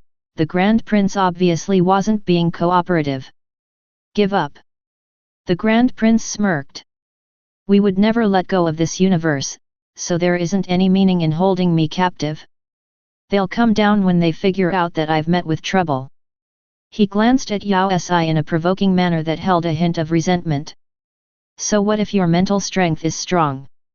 Even if you manage to stop me, can you stop millions of people like me?" He was right, which was her greatest worry. If they really mobilized their entire clan, her world was doomed. "If I'm not wrong, there aren't many people in this universe with mental strength comparable to yours." The Grand Prince grew increasingly aggressive, looking over everyone in the room as though they were already dead. "Even if you destroyed the portal, we can create 10 more or even 100 more from that planet. No one can stop us." Planet. Yao Si's heart quivered when she detected his slip. "Does the portal have to be opened in the blue planet?" The Grand Prince stilled, his expression freezing. This further confirmed her point, and she remembered Lin Long mentioning that he reconstructed the blue planet to serve as an anchor point to link back to his universe. The blue planet is the key. She turned to Mu Xian. "We have to destroy the reconstructed planet as soon as possible." Lin Long's face lit up, and he prepared to leave with them. Wait a minute. Even if you destroy the planet, how long can you last? The Grand Prince scoffed with resentment. He seemed to have calmed from his previous frantic state, and his tone returned to being sour and condescending. Even if you stop us this time, can you stop us forever? He glanced at Lin Long. Even a normal pure breed can reconstruct the planet, so do you think no one else can? It's just a matter of time, and that's precisely what we have in abundance. Your actions would only serve to further infuriate my clan. He adjusted his clothes, treating them as a joke. Let's make a bet on the first thing they would do when they arrive. He scanned the crowd before focusing on Li Zheng and Bai Yi. We would go all out to kill all of you ignorant bastards. *CK. Why was he so annoying? Unfortunately, the truth was as he had told it. You in particular. He turned abruptly to glare at Yao Si with a murderous intent. His smile turned sly. I'll definitely repay your previous care. So what if you are a contractor? Those who betray the clan would never be able to escape. He seemed unaware of everyone's darkened face as he continued on with arrogance as though victory was in his hands. His gaze was freezing cold. At that time, I'll let you personally witness the death of your loved ones. *CK. Yao Si was on the verge of exploding. Don't even try stopping me, I'm going to murder this little BTCH. Her hands curled into fists, but just as she was about to step forward, someone else beat her to it. Shut up! Li Zheng, who was the nearest, rushed forward. He raised his fist and smashed it straight against the irritable face. *CKU. You little punk, better show some respect. How dare you lowly prisoner threaten Her Highness? You haven't gained permission from the bloodlings. His punch held no mercy, sending the Grand Prince flying with a resounding thud when he smashed against the wall. Li Zheng. Yao Si's heart clenched. *CK, was that guy seeking death? He wasn't this filial before this. They were faced with an ancestor Grand Prince, so even if he couldn't use his ability right now, he might still have other tricks up his sleeve. But Li Zheng continued to go after him fearlessly, yanking his collar up, prepared to continue his beating. Grandpa, I'll teach you how to be a good person. You. The Grand Prince caught hold of Li Zheng's arm before his punch fell, stopping him midway. You. Are you? *CK. Yao Si shook, prepared to save him only to be halted by the Grand Prince's suddenly agitated voice. You are Li Zheng? How old are you? Are you married yet? Do you have a girlfriend? I'm Yuzhet, what are your thoughts on getting a boyfriend? Li Zheng. Yao Si. Mu Xian. Lin Long. Bai Yi. This is absurd. Chapter 192, Stop the Intruders. The scene was extremely awkward. Grand Prince Yuzhet's excited voice echoed through the prison, his previous gaze of disdain replaced by an almost blinding glow. He lowered his head to plant a surprise kiss on Li Zheng's hand he was still holding. Li Zheng was visibly distressed, his entire being trembling in shock. He bounced backwards instantly, dashing straight behind Yao Si. Gritting his teeth, he grabbed the edges of her shirt in a death grip. Dad, he's a pervert! He shrieked as he rubbed the goosebumps on his arms. Dad! Grand Prince Yuzhet stilled, then turned to glance at Yao Si. When it finally dawned on him, he made a deep bow, greeting her firmly without any hesitation. Father-in-law! Get lost! The crowd. Li Zheng was straight, absolutely straight, or he wouldn't have hit it off with the wife-crazy Bai Yi. To hear a confession from a guy who also happened to be his enemy was definitely devastating for him. According to Bai Yi, Li Zheng vomited for 3 whole hours and scrubbed his hand 5 times after he returned.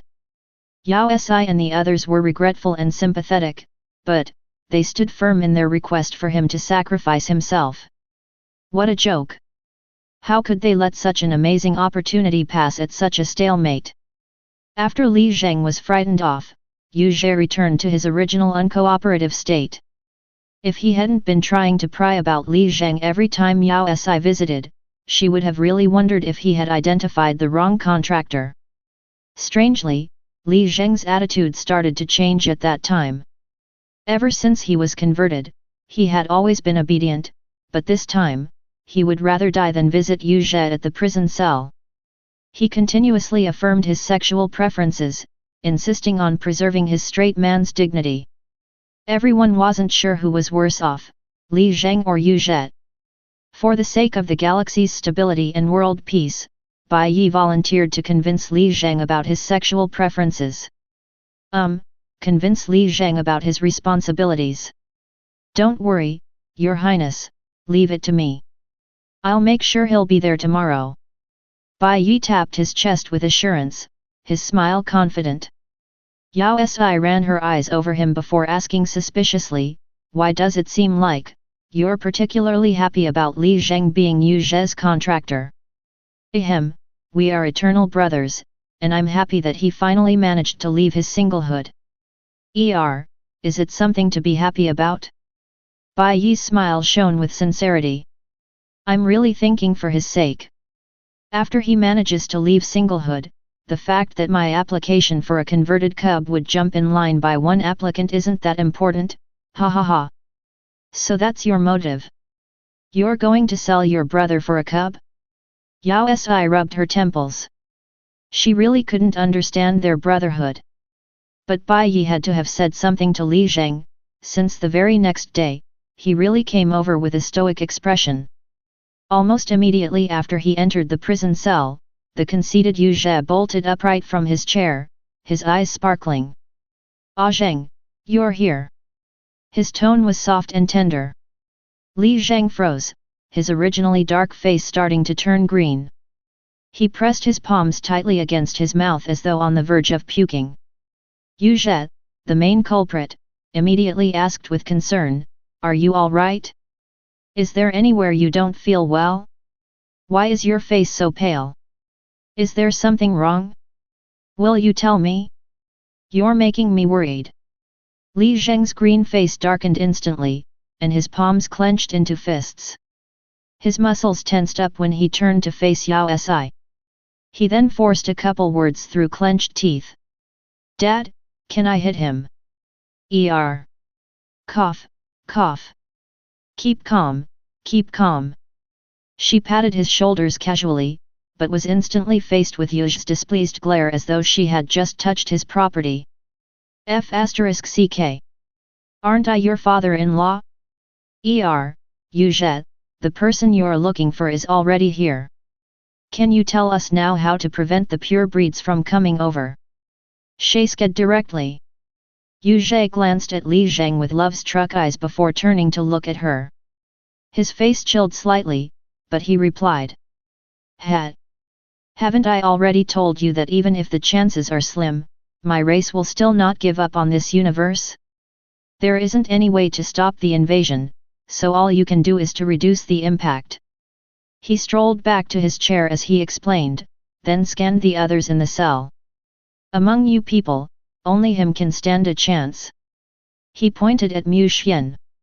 If my guess isn't wrong, he was in a weak state at the time of our battle, but even so, he managed to control my ability, which is a rare sight. However, even if he was at his best, he would only manage to stop 2 elder grand princes. There wouldn't be a fighting chance against the other 53 grand princes. Besides, there are countless other bloodlings. As for they, he smirked with disdain before turning back to face Yao Si. Including you, none of you guys would stand a chance. Even if your mental strength is incredible, there won't be enough time to activate it. Which meant that she was just a decoy. So you should give up. Once our army comes along, it'll be over. The mood went down instantly. They had never expected for the ending to be as such. Was the war really unavoidable? Based on Lin Long's past behavior and the disdain from Yu Zhe, maybe the first target after the invasion would really be their group, Is there, really no way? Li Zheng asked with a troubled expression. There is, there is, there is. Yu Zhe's eyes lit up instantly. Yao Si. Mu Xian. Lin Long. Everyone felt an urge to curse. Was he doing it on purpose? Was he just trying to drag Li Zheng into the conversation? Others might not have a solution, but I do. Yu Zhe's gaze burned with intensity as he stared at Li Zheng. Ah Zheng, don't worry.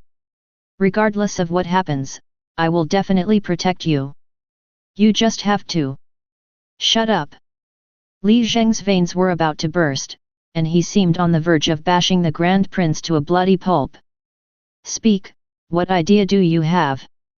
Cough, according to my people's style, it would definitely not be easy for them to give up on this universe, he said gravely. My late return would probably give them an idea of what happened, so it'll be at most 3 days before they run over to this world. Even though there is only half of the total population left, all the Grand Princes are around. Our race has always been aggressive and always obey the strong, so the only option is. He scanned the crowd once more before pausing on Mu Xian. He then articulated his next words very carefully. A fight for honor. Chapter 193, For the Bloodling Honor. What did fight for honor mean? Underscore.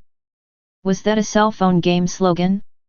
We seek our contractors because of our immortality, and we worship the strong to be strong, Yu Zhe explained gravely. We have always been proud, but we take our words seriously. Once we give our word, we would never turn our backs. If you convince the elder Grand Prince into a 1v1 battle for honor, we would have a shot at winning. You mean Yao Si took a step forward, we should challenge them to a duel? Why did it sound so dubious? MMH. He swept a glance over them. When the time comes, you will challenge the elder Grand Prince to a battle of honor in front of the entire clan. This would prevent them from going back on their word. As long as you win, you can use the victor's honor to send them back. Using this If you're enjoying this content, please like and subscribe to Chinese Novel Audio Wave for more exciting stories. Verse as a bet. Yao Si frowned as she exchanged a glance with Mu Xian. If they were to agree, it would definitely be viable, but the main point was, who would they be sending for the duel? Your man, of course. Yu Zhe saw through her thoughts and pointed at Mu Xian. Who else is qualified? Even though I'm not sure of his background, but based on his abilities, it wouldn't be a problem for him to defeat an elder Grand Prince in a 1v1 duel. That wasn't a worry, but do we just have to defeat one of them? If it was a fight against one person, would the others acknowledge it? There were 3 elder Grand Princes. If it went to 1v3, wouldn't be any different from the previous lost cause scenario. Even though Mu Xian was powerful, fighting against 3 elder Grand Princes would probably be too much. Who says it's just him? Yu Zhe rolled his eyes and pointed at her. There's you too. What? Didn't you say I'd be there just as a decoy? The battle for honor isn't limited to just abilities. Yu Zhe glanced at her with disgust. You'll have to find a way for them to compete against your mental strength. With your perverted level in it, they wouldn't stand a chance. Yao Si finally got it. In summary, you want me to put on a front? Yu Zhe's lips twitched, and he rolled his eyes at her before continuing. Anyways, once you guys win against the 2 elder Grand Princes, they would know that taking over this universe wouldn't be as easy as they had imagined. If it really was as he said, it was indeed a good idea. Wait a minute. Weren't there 3 elder Grand Princes? Why do we just have to win against 2 of them? What happened to the 3rd one? Or was it majority wins?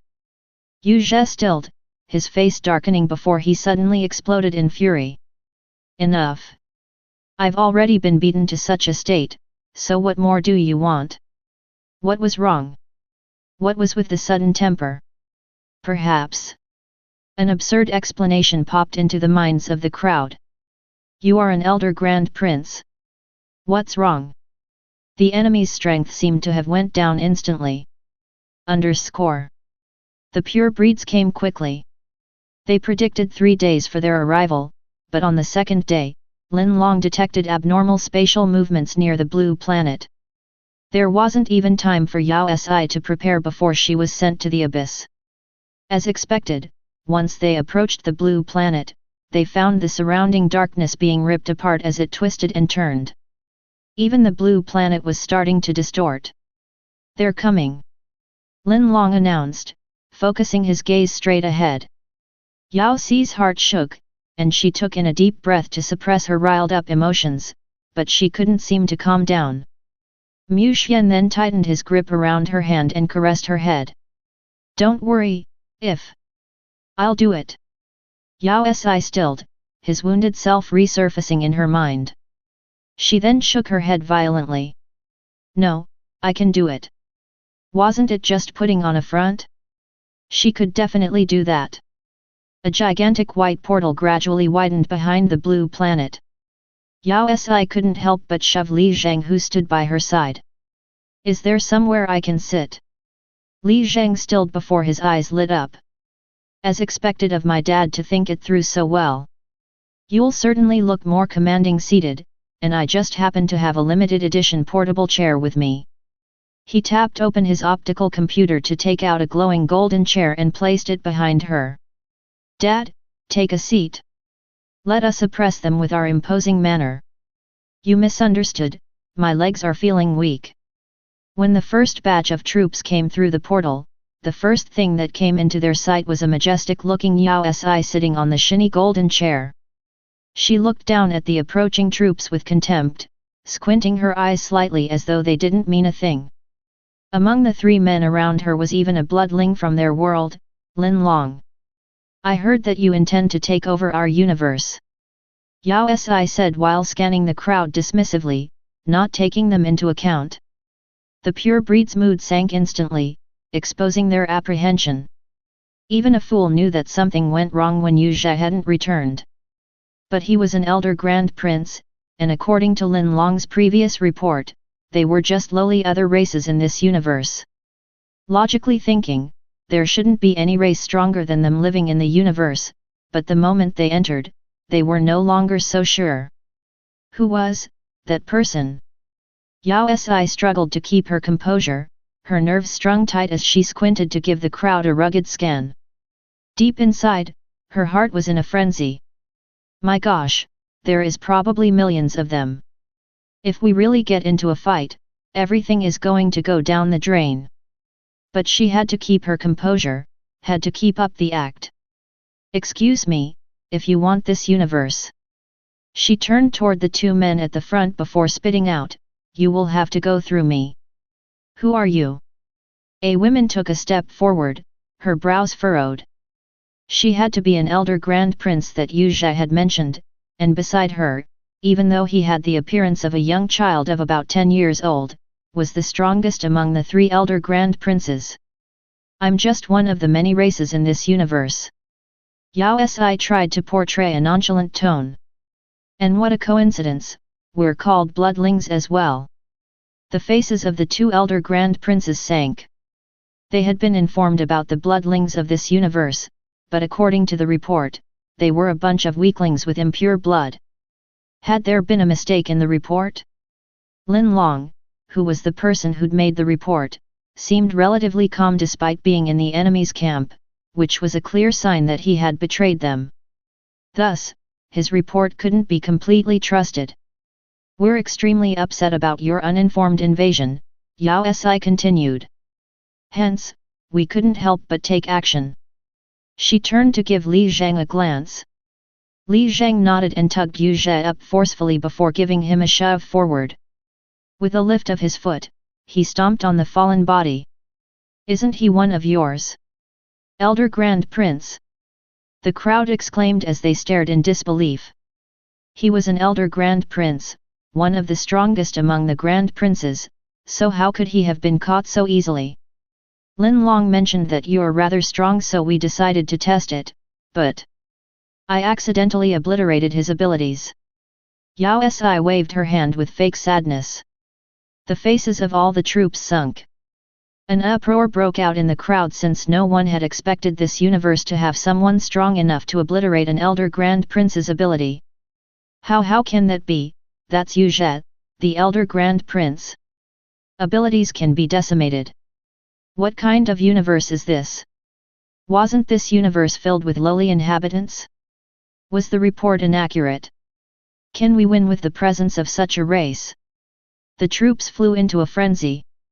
After half a second, the childlike elder Grand Prince finally took a step forward with a dark gaze. In a heavy tone that didn't fit his appearance, he asked, "What do you intend to do? Her presence here definitely wasn't just for show, right? It'd be too troublesome to deal with each and every one of you. Since we're here, why don't Yao Si swept a glance at the youth before completing her sentence. We fight for the bloodling honor. 3 matches to determine the victor. If you win, your race can do anything you wish in this universe as long as you don't disrupt my people, but if you lose, get out of my universe." At the last line, Yao Si's heart was in her mouth. She struggled to stop her hands from clenching into fists or revealing any other signs of anxiety. Since she had already gone so far, she had to keep calm. Keep calm. Keep it together for everyone. While thinking that, she couldn't help taking a peek at the surrounding troops. F***CK. F***CKU, Yu Zhe. Wasn't it just a kick from Li Zheng? Was there a need to show such a promiscuous expression? You're supposed to be a hostage. After what seemed like an eternity, she heard a reply from afar. All right. Chapter 194, The War Begins. As Yu Zhe had mentioned, the pure breeds were extremely passionate about battles and agreed to the duel instantly. The childlike elder Grand Prince took a step forward with an eager expression as he stared straight at her. His intentions were clear. He wanted to fight. A chill went through Yao Si, but she mimicked Yu Zhe's arrogance, treating the entire world as beneath her. With a sideways glance, she scoffed. "I don't hit children." According to their plan, she turned to her companions. "My Mu Xian will take care of you." What a joke! Even though he had a childlike appearance, he was actually the strongest elder Grand Prince. She wouldn't risk her life in a fight she couldn't win. Yuan Jian's face darkened instantly, his tiny body quivering in anger. He appeared greatly offended, dark steam on the verge of emerging from his ears. However, he unexpectedly suppressed his fury and glared at her coldly. Whatever. I would like to see what kind of abilities you have for you to challenge my people." Without another word, he disappeared. A strong gush of wind whisked past Yao Si, and the next moment, Mu Xian disappeared as well. Amid the whirl of a storm, a resounding strike could be heard before everything went silent. "It started," Lin Long announced with his fists clenched tightly at his sides as he focused on the darkness ahead. Such rapid use of abilities. These two are indeed perverts. Fortunately we're in the abyss or the surrounding planets would all be doomed.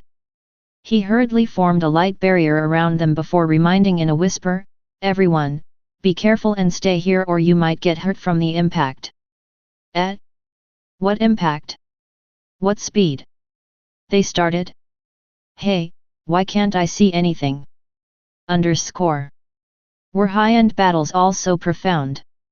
Mu Xian and Yuan Jian moved with godlike speed. Even though nothing could be seen, the knocks and pushes from the battles could be heard.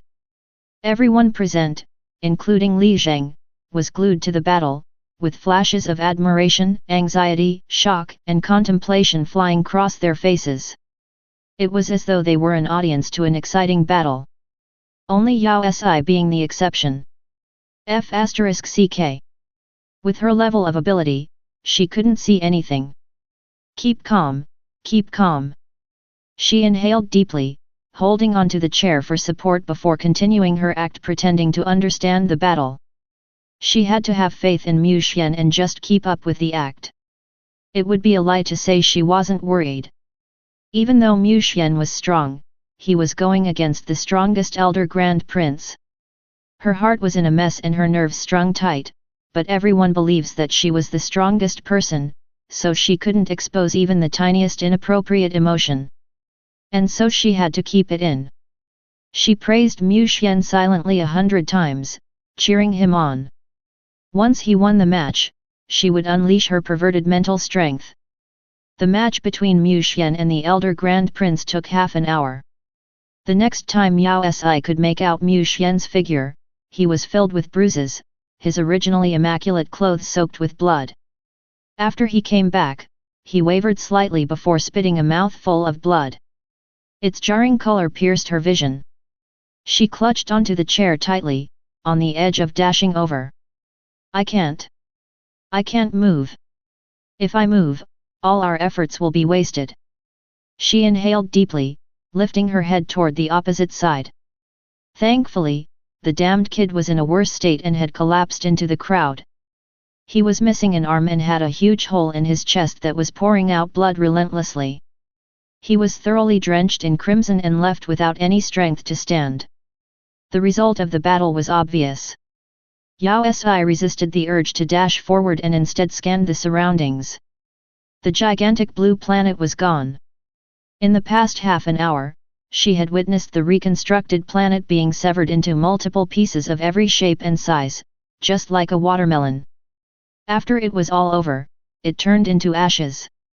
With that, Yao Si finally understood what Lin Long had meant about it being good that they were in the abyss.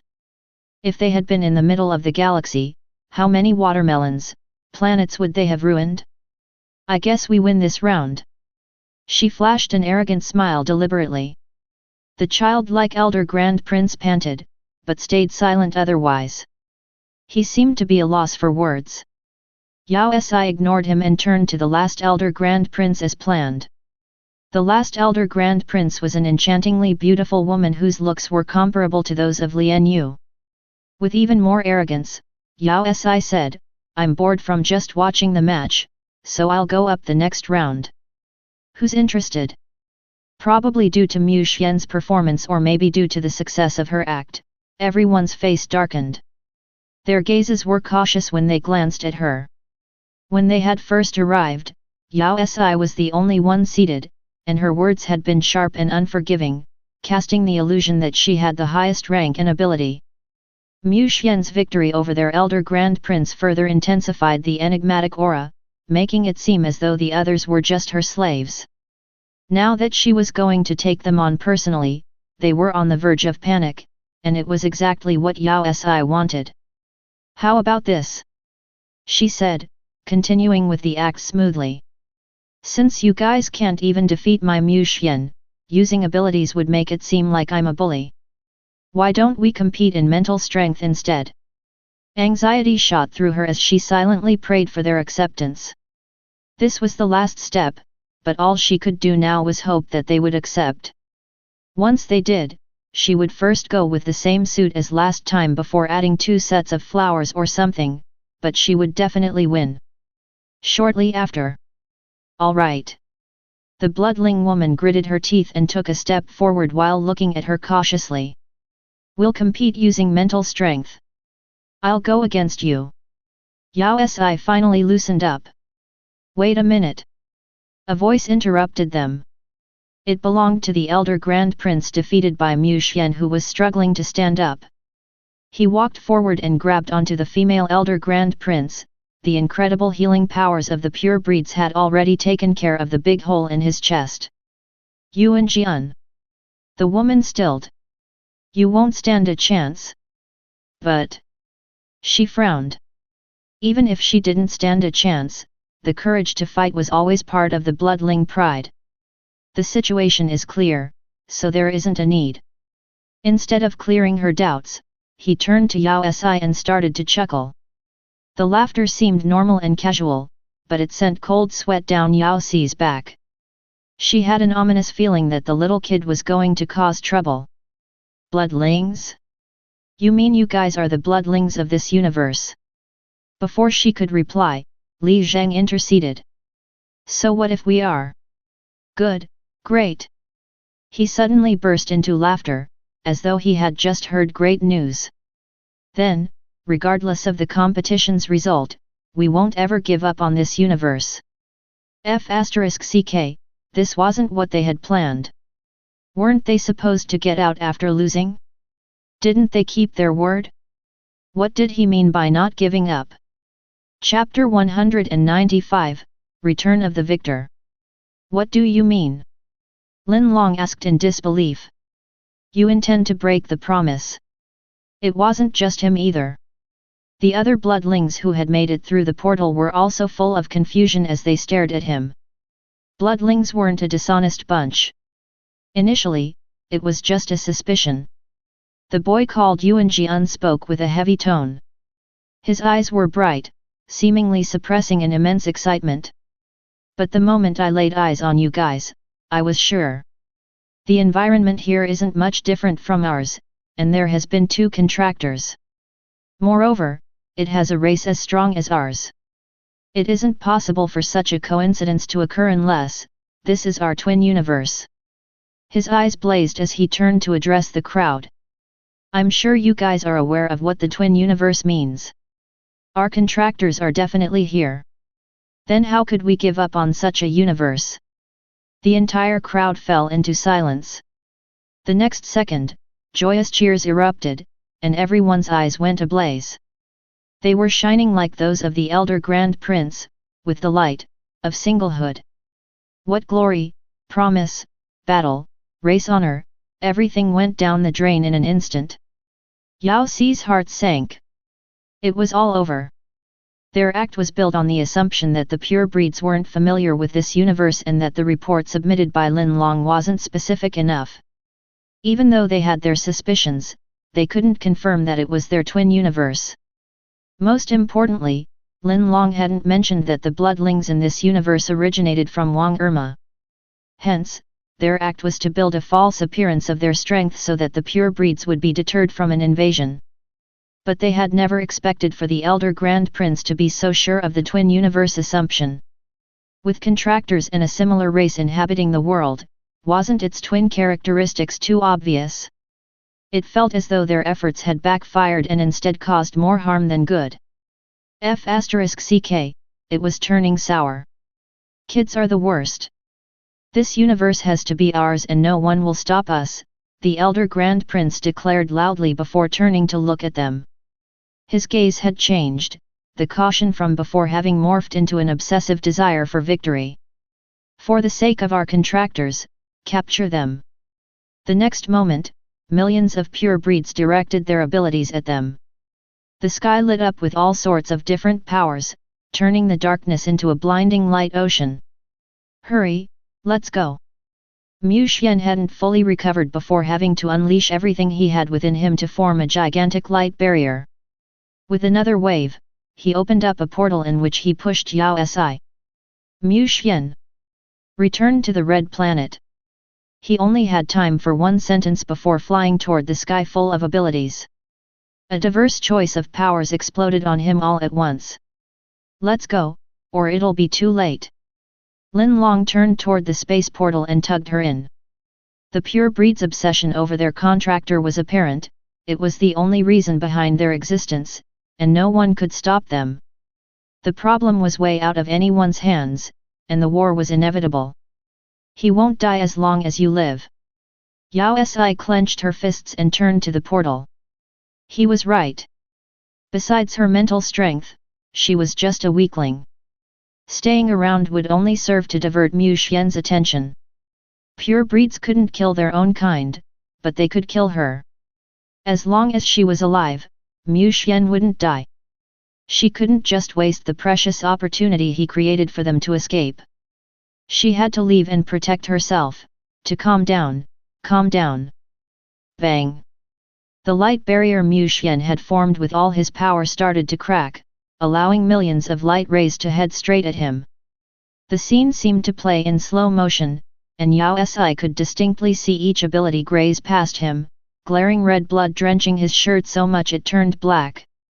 The light rays started to multiply, gushing in like an aggressive wave, swallowing everything. Some of the rays pierced his limbs and chest while others scraped past him. Calm down, my foot. I'm going to kill all of you. A loud noise exploded within her, flushing out all the rationality and logic. When her senses came back, she was already at Mu Xian's side. In that instant, anger drowned out her senses, and a crack sounded in her heart as shattered images came into her mind. Instinctively, she released all the energy and mental strength that existed within her. Everything seemed to slow, and she could see everything unveiling in front of her with clarity. Light rays of abilities carrying the murderous scent of death were headed straight for Mu Xian's chest. Yao Si reacted on instinct, reaching out to grab them as if they were a single long string. Then, she caught it. She actually caught it. The light formed by the abilities seemed to take form, crowding in her palm. Without a second's thought, she threw it aside with all her might.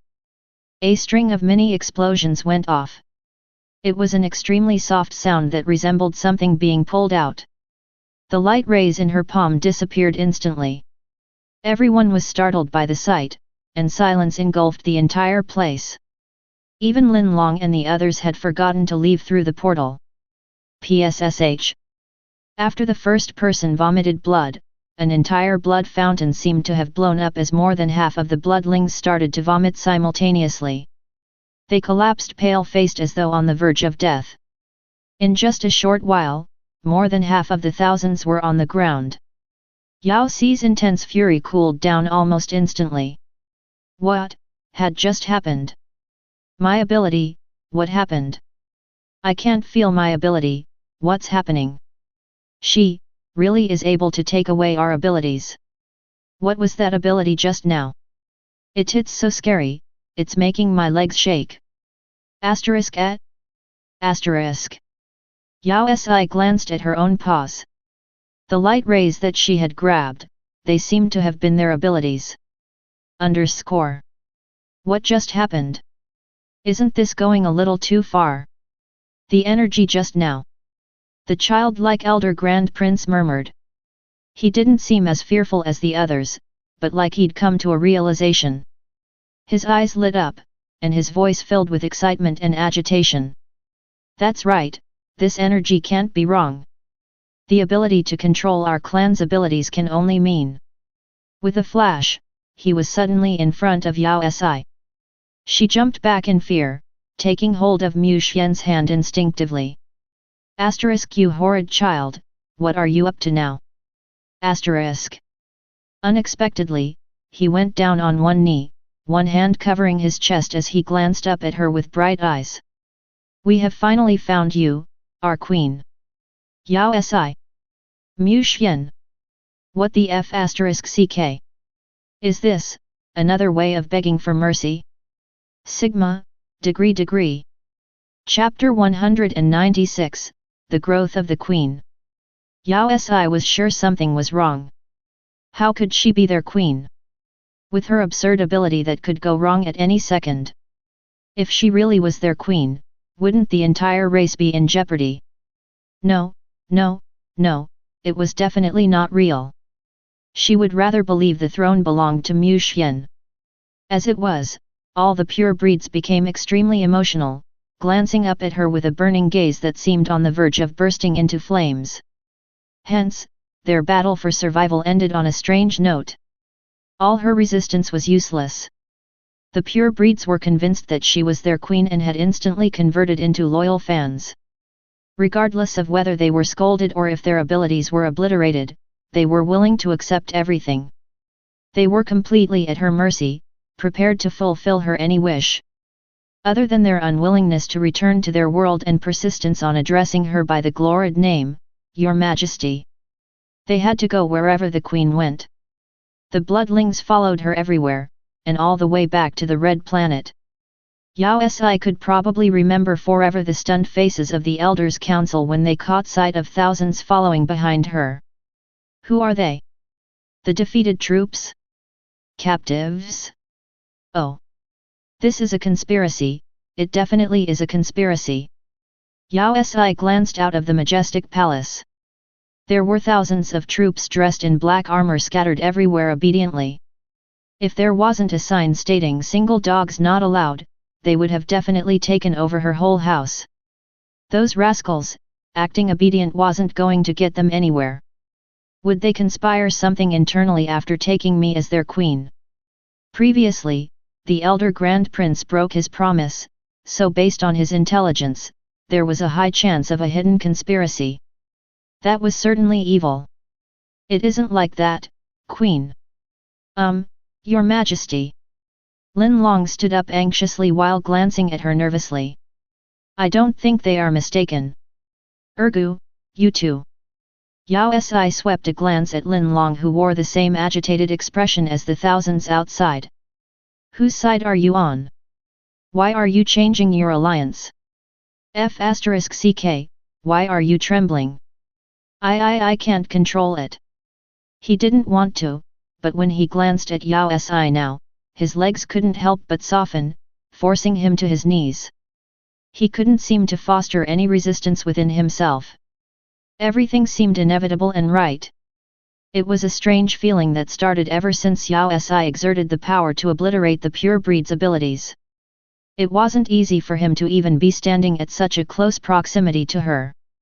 Your Majesty, the power you are emitting is way too strong, you are definitely our queen. There isn't a doubt about it. That's right, Your Majesty, Chu Zhe confirmed firmly. Our race is the only ones who can sense this suppressing force, and the only one who can exert it on us is the queen. What suppressing force? Yao Si stilled. She took a moment to sense within her and realized that she seemed to have forgotten to pull back the power she had released during the battle. It was still releasing waves till this moment. She stopped it, and almost instantly both Lin Long and Chu Zhe heaved a sigh of relief. Lin Long stopped trembling as well. Aosi turned towards the exit, and as predicted, the others seemed much more at ease as well. A few of them started walking around to release the tension in their legs, but none of them left. *CK, they hadn't been kneeling to prove their submission but rather because of her suppressing force. This scene was bloodling suppression. She blurted out, but it wasn't the same as the bloodline suppression from before, right? The previous suppression was exerted on the bloodlings of the Red Planet and not the pure breeds. That's right. Lin Long nodded vigorously. That's why Elder Grand Prince Yuan Jian isn't wrong. *CK. But I was clearly converted by Mu Xian. This information was too much for her to handle, and she gripped onto Mu Xian for support. Isn't that right? Mu Xian has already recalled how I was converted by him. He tightened his grip around her palm, but before he could speak, Lin Long spoke up. Your Majesty, since you are our queen, who do you think is the converter? What? Yao Si was confused. Oh right, if she really was the queen of the bloodlings and could even convert Li Zheng the second time, then the only time she donated blood. *CK. Your Majesty, you must have sealed your memory and abilities before hibernating in this universe, which resulted in this memory loss. The seal can only be unraveled with time, which is normal for pure breeds, Lin Long added. It was a technique all the pure breeds had used before. This meant that Yao Si had accidentally converted Mu Xian when she donated blood? But since she had sealed up her memory and abilities, she wasn't able to awaken him, resulting in his hibernation.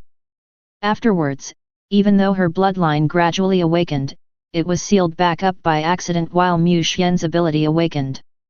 Since he was in hibernation for a longer period of time, he was detected to be a fourth generation, which was a rank higher than her. His ability was then fully exposed during the Blue Planet's doomsday. It did seem to explain how Mu Xian was much stronger than the ancestors and even the elder Grand Prince. All of it was because of her? That's not right. Yao Si traced back to the most fundamental problem. I can distinctly remember the events from my childhood.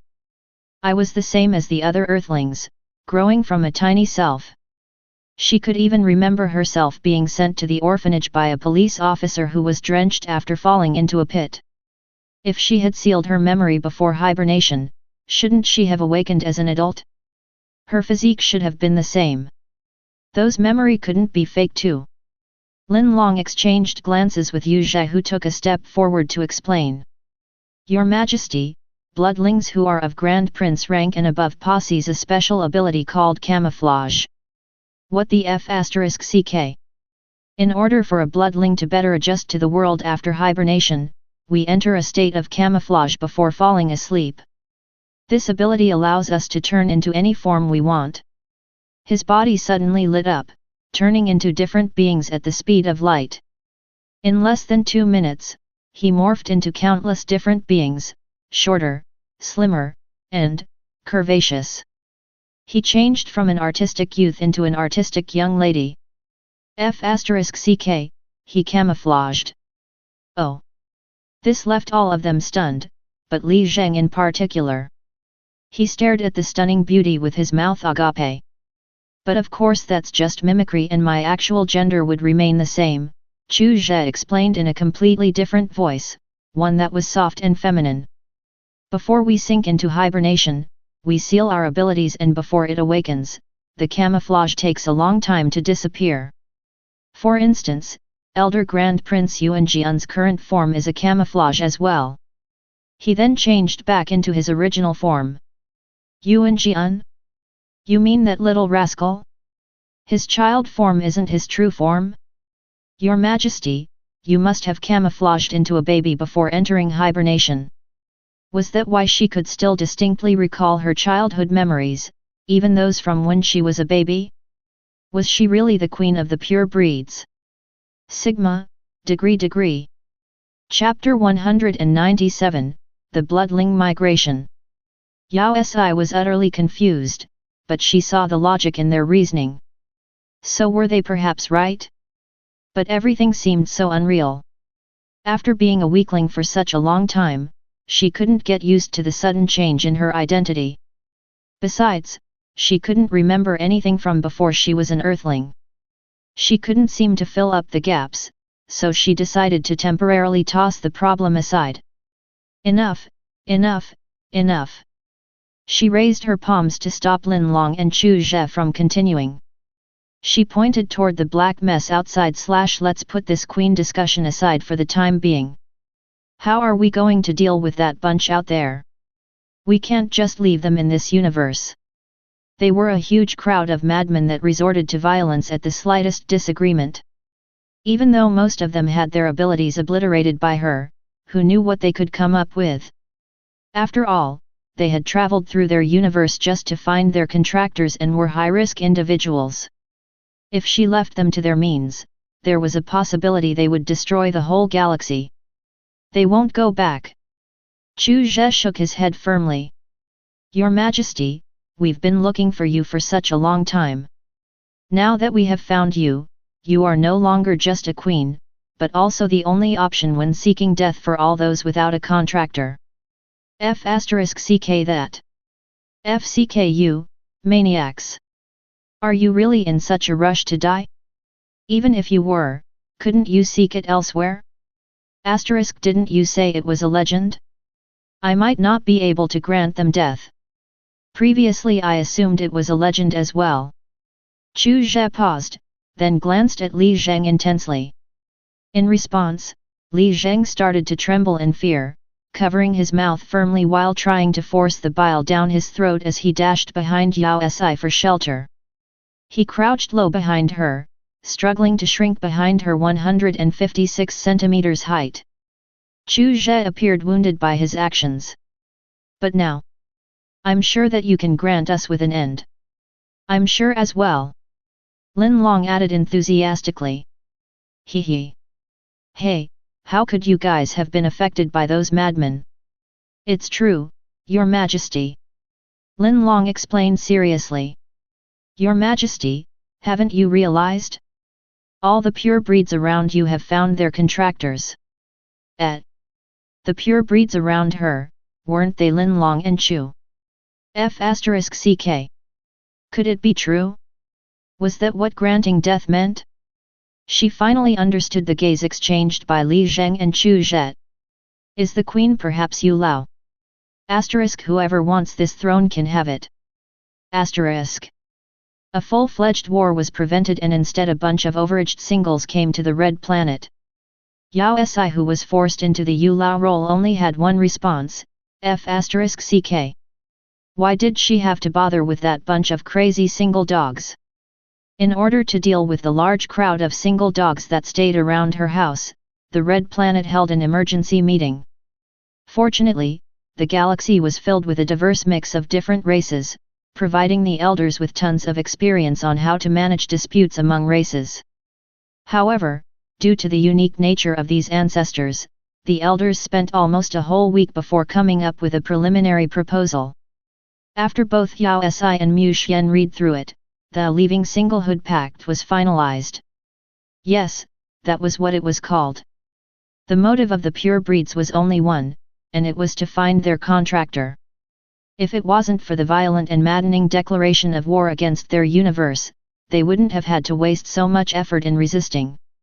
Couldn't they have been like Lin Long, coming and leaving silently? Was there a need to stir up such a big fuss? Since they went so far, they deserved to be punished. The pact consisted of only 3 conditions. First, all pure breeds from the other universe, also known as pure breeds, are allowed to apply for access to the Red Planet through legal channels. Once the application has been approved, the immigration permit pass can be obtained. A temporary bloodling identity card can be applied simultaneously for them to become Red Planet's bloodlings. In order to prevent chaos within the Red Planet, their generation number would follow the current generation and be 765th.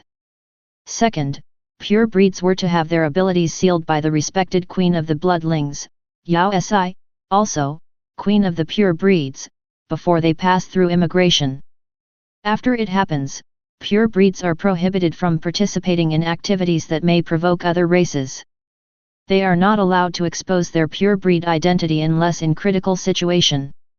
Pure breeds are to abide by all the laws of the Red Planet and are prohibited from any activities that would disrupt the harmony among races or the galaxy's peace. Anyone caught breaking the rules would be restricted entry permanently. Third, the immigration application lasts for 10 years.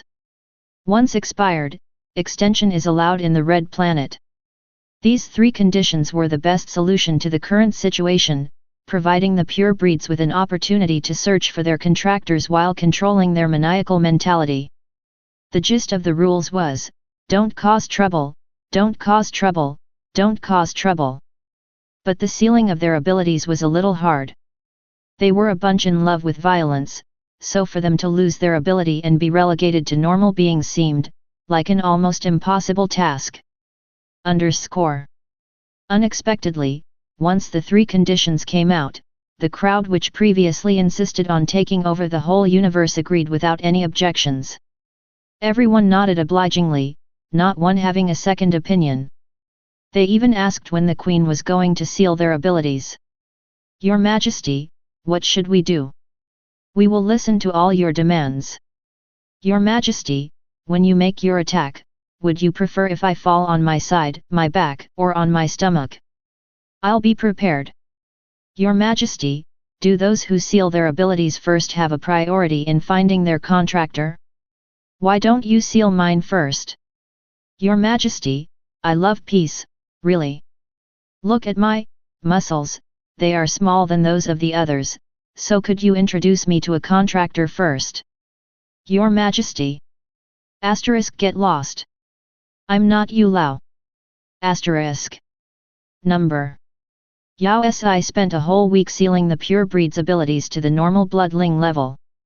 Ever since the battle, she could control that power and her mental strength with ease. Her ability was still really odd though. At times it could be everything while at other times it wasn't anything, like a mixture of energy, Mu Xian blurted out. How do you know? I'm not sure. He shook his head.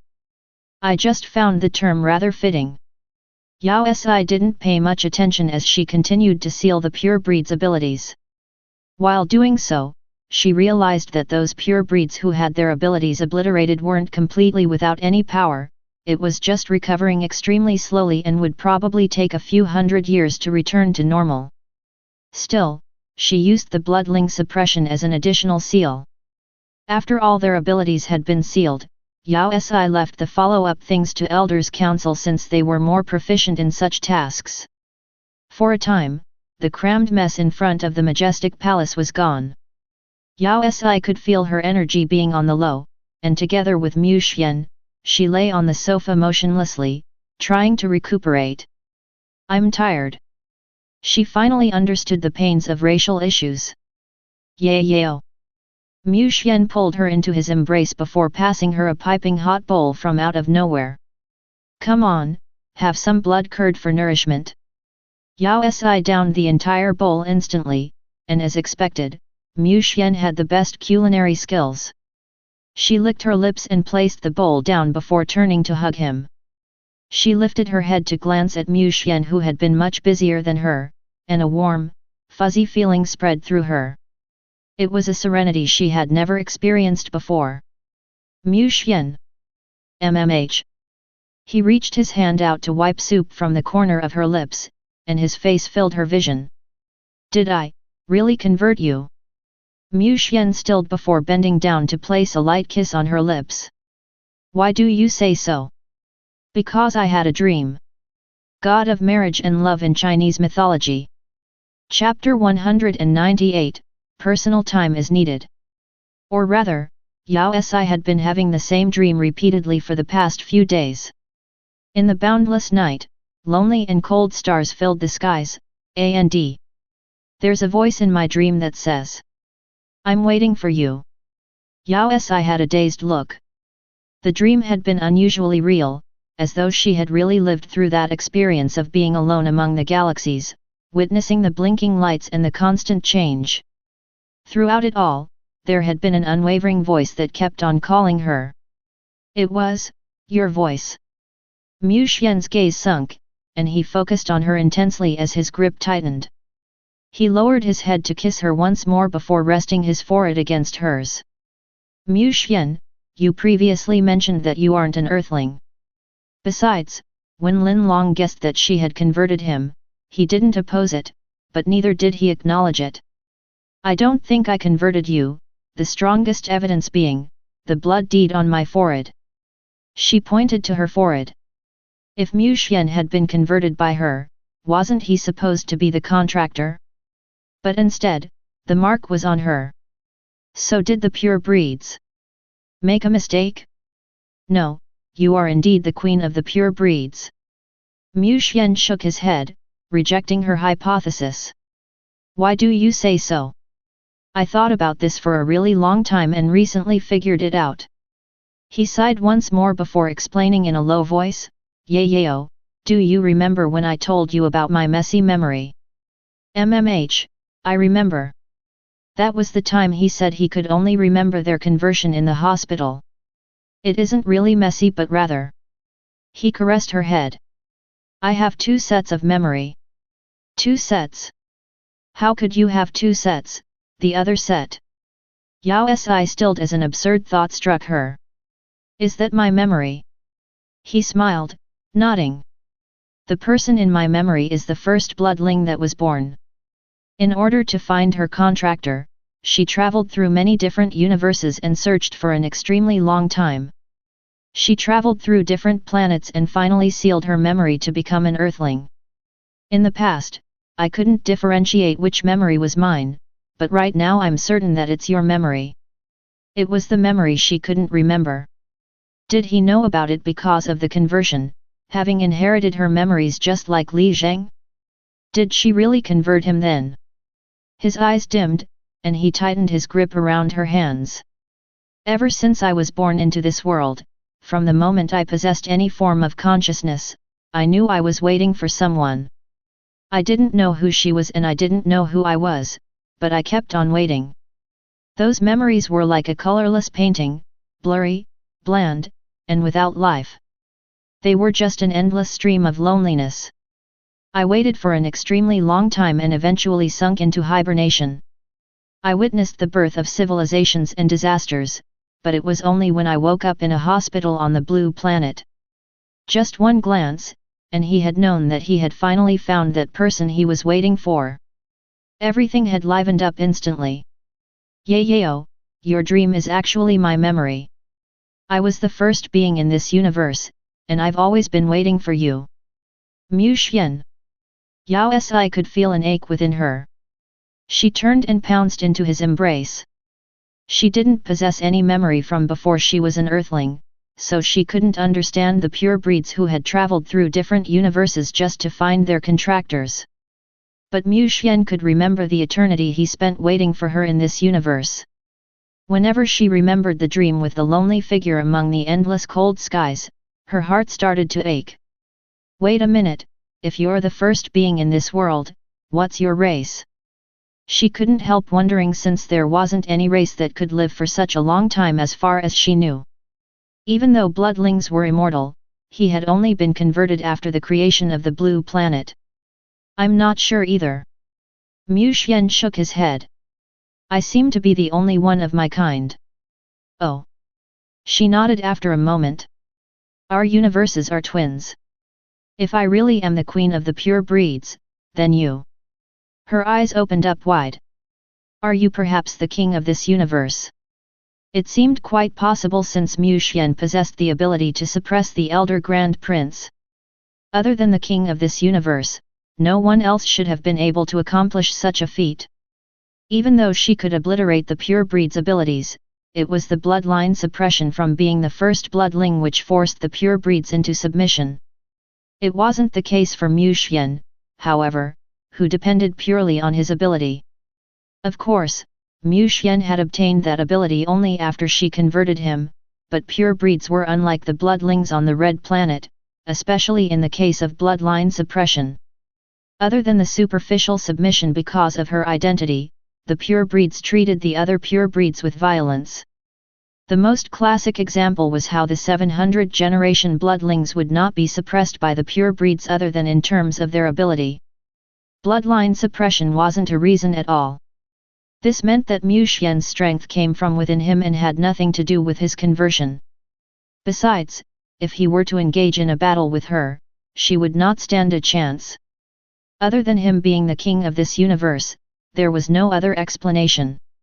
Besides, his fans were scattered through the entire universe even though the bloodlings had a bad reputation. Was there even a race that could stand the sight of bloodlings? However, due to their abilities, they could only hide and avoid conflict with them.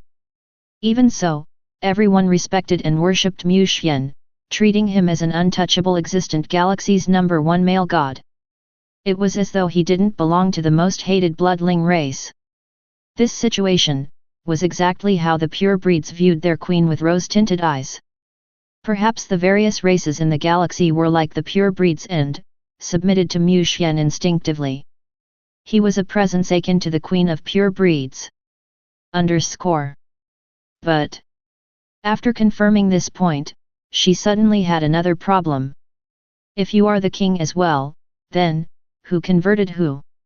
She couldn't seem to make sense of the situation. Forget it, who cares? It doesn't matter as long as we are together. She popped her head out of his embrace and gave him a peck on the cheek. After laboring for so many days, it was time for some nourishment. It had taken such a long time for Mu Xian to smarten up. If it hadn't been for the maniacal pure breeds, she wouldn't have had to wait such a long time. Mu Xian's usually cold features softened with inexplicable tenderness, and even the corners of his eyes turned upwards. He hugged her waist cooperatively, followed it with an aggressive kiss. He tightened his grip around Yao Si, and she felt her world spin. The next moment, a muscled figure had already pressed her onto the sofa. Heavy rugged breaths reached her face, stirring up a flame within her.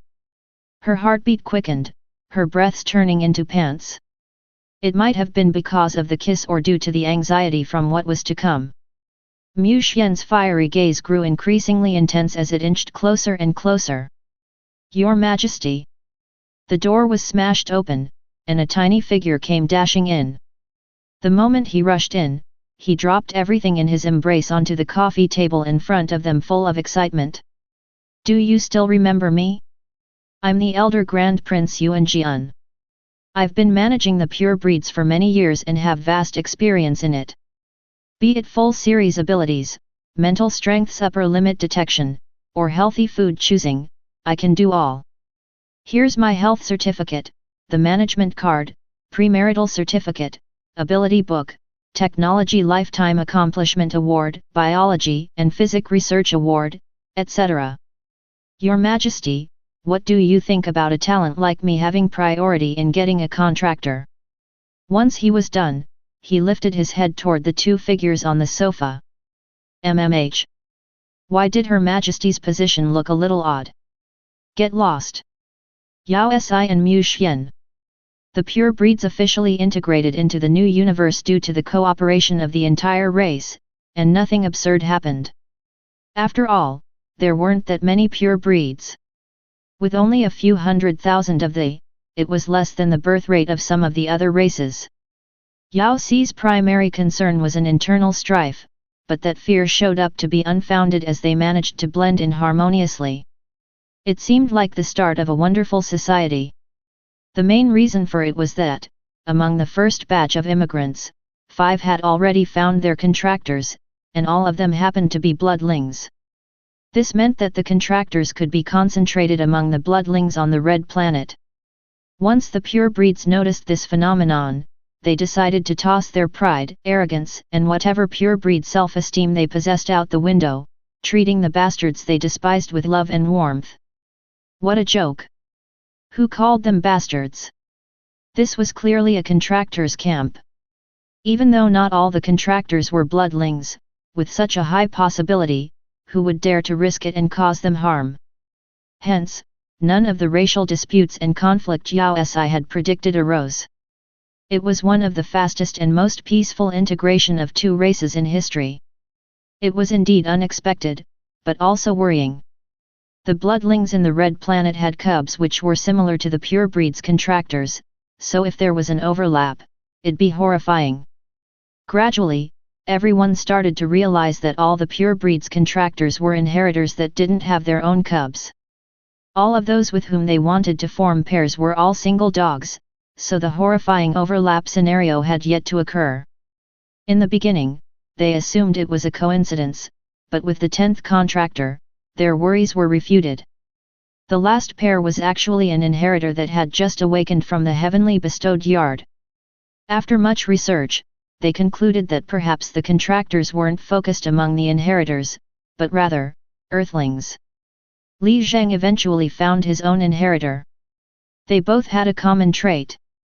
Compared to other converted cubs, both of them had earthling characteristics, which meant that contractors were congregated in the twin of the pure breed's mother planet, the blue planet, and its earthlings. There was an above 90% chance of finding one among them. This news caused a stir among the single pure breeds who had scoured through many universes without an aim or goal. Now they had a trace of the source. However, this was yet another stalemate as the blue planet was already gone. The earthlings now were just clones from the heavenly bestowed yard. On top of that, they were cubs for the inheritors on the Red Planet. In the past, bloodling had to wait in line with others of their race, but now there was an entire group of pure breeds coming to lengthen their waiting time. But this wasn't a problem that could stop the contractor crazy pure breeds. Even though their abilities had been sealed, most of them possessed immense knowledge after living for so long. Even though the heavenly bestowed yard could create clones, they came from a universe with a much more advanced technology. A normal pure breed like Lin Long could create galactic beasts as pets, so what were clones? They were definitely skilled enough for it. Thus, a large bunch of pure breeds joined the heavenly bestowed yard research group willingly, and soon the earthlings could be reborn. But as the pure breeds and the bloodlings of the Red Planet occupied themselves, they realized that the queen that had been guiding their journey in finding their contractors was missing. The entire race fell into a frenzy. The 10 pure breeds who found their contractors had all done so under the guidance of the queen, while the contractor of Elder Grand Prince Yu Zhe in particular had been rumored to have been specifically arranged by the queen. Now that she was gone, what were they going to do? Sigma, degree. Your Majesty, please come back. At that moment, in an unknown galaxy far away, an unassuming little ship was sailing at a leisurely pace. Mu Xian, isn't it a bit mean to just leave without a word? Yao Si asked casually as she ate piping hot duck blood curd. Mu Xian turned back to glance at her. Stretching his arms out, he pulled her onto his knees and wiped her lips clean. Why, do you want to head back? The corners of Yao Si's lips twitched when she remembered the moment that was interrupted. She didn't know what luck she possessed, but those that had passed by her randomly, greeted her on the street, or had asked for her autograph all ended up finding their contractor the next day or became another person's contractor. Most importantly, the news of it had spread like wildfire within the purebreed community, leading them to treat her as the contractor radar. Groups of purebreeds would come to her in hope to be blessed with a contractor. The situation had escalated so far that they were just one step away from offering her joss sticks. They were treating her as a deity. Couldn't she get some personal space? No, I'm not going back, not even if I die. Yao Si tossed the tiny bit of guilt within her aside, not forgetting to stomp on it several times as well. She turned to circle her arms around Mu Xian's neck, pressing herself close against him. You're all I need. Mu Xian stilled, his whole neck turned a fiery shade of red.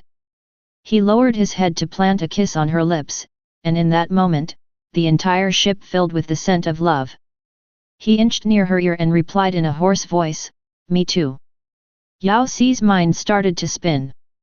She couldn't seem to process what he meant, but the next second, a more aggressive kiss reached her lips, drowning out all her thoughts. She couldn't even remember how they ended up on a bed. After such a long time, they were finally going to face each other completely and entirely. Ding! Attention to the ship ahead, we're Falcon pirates and you've been surrounded.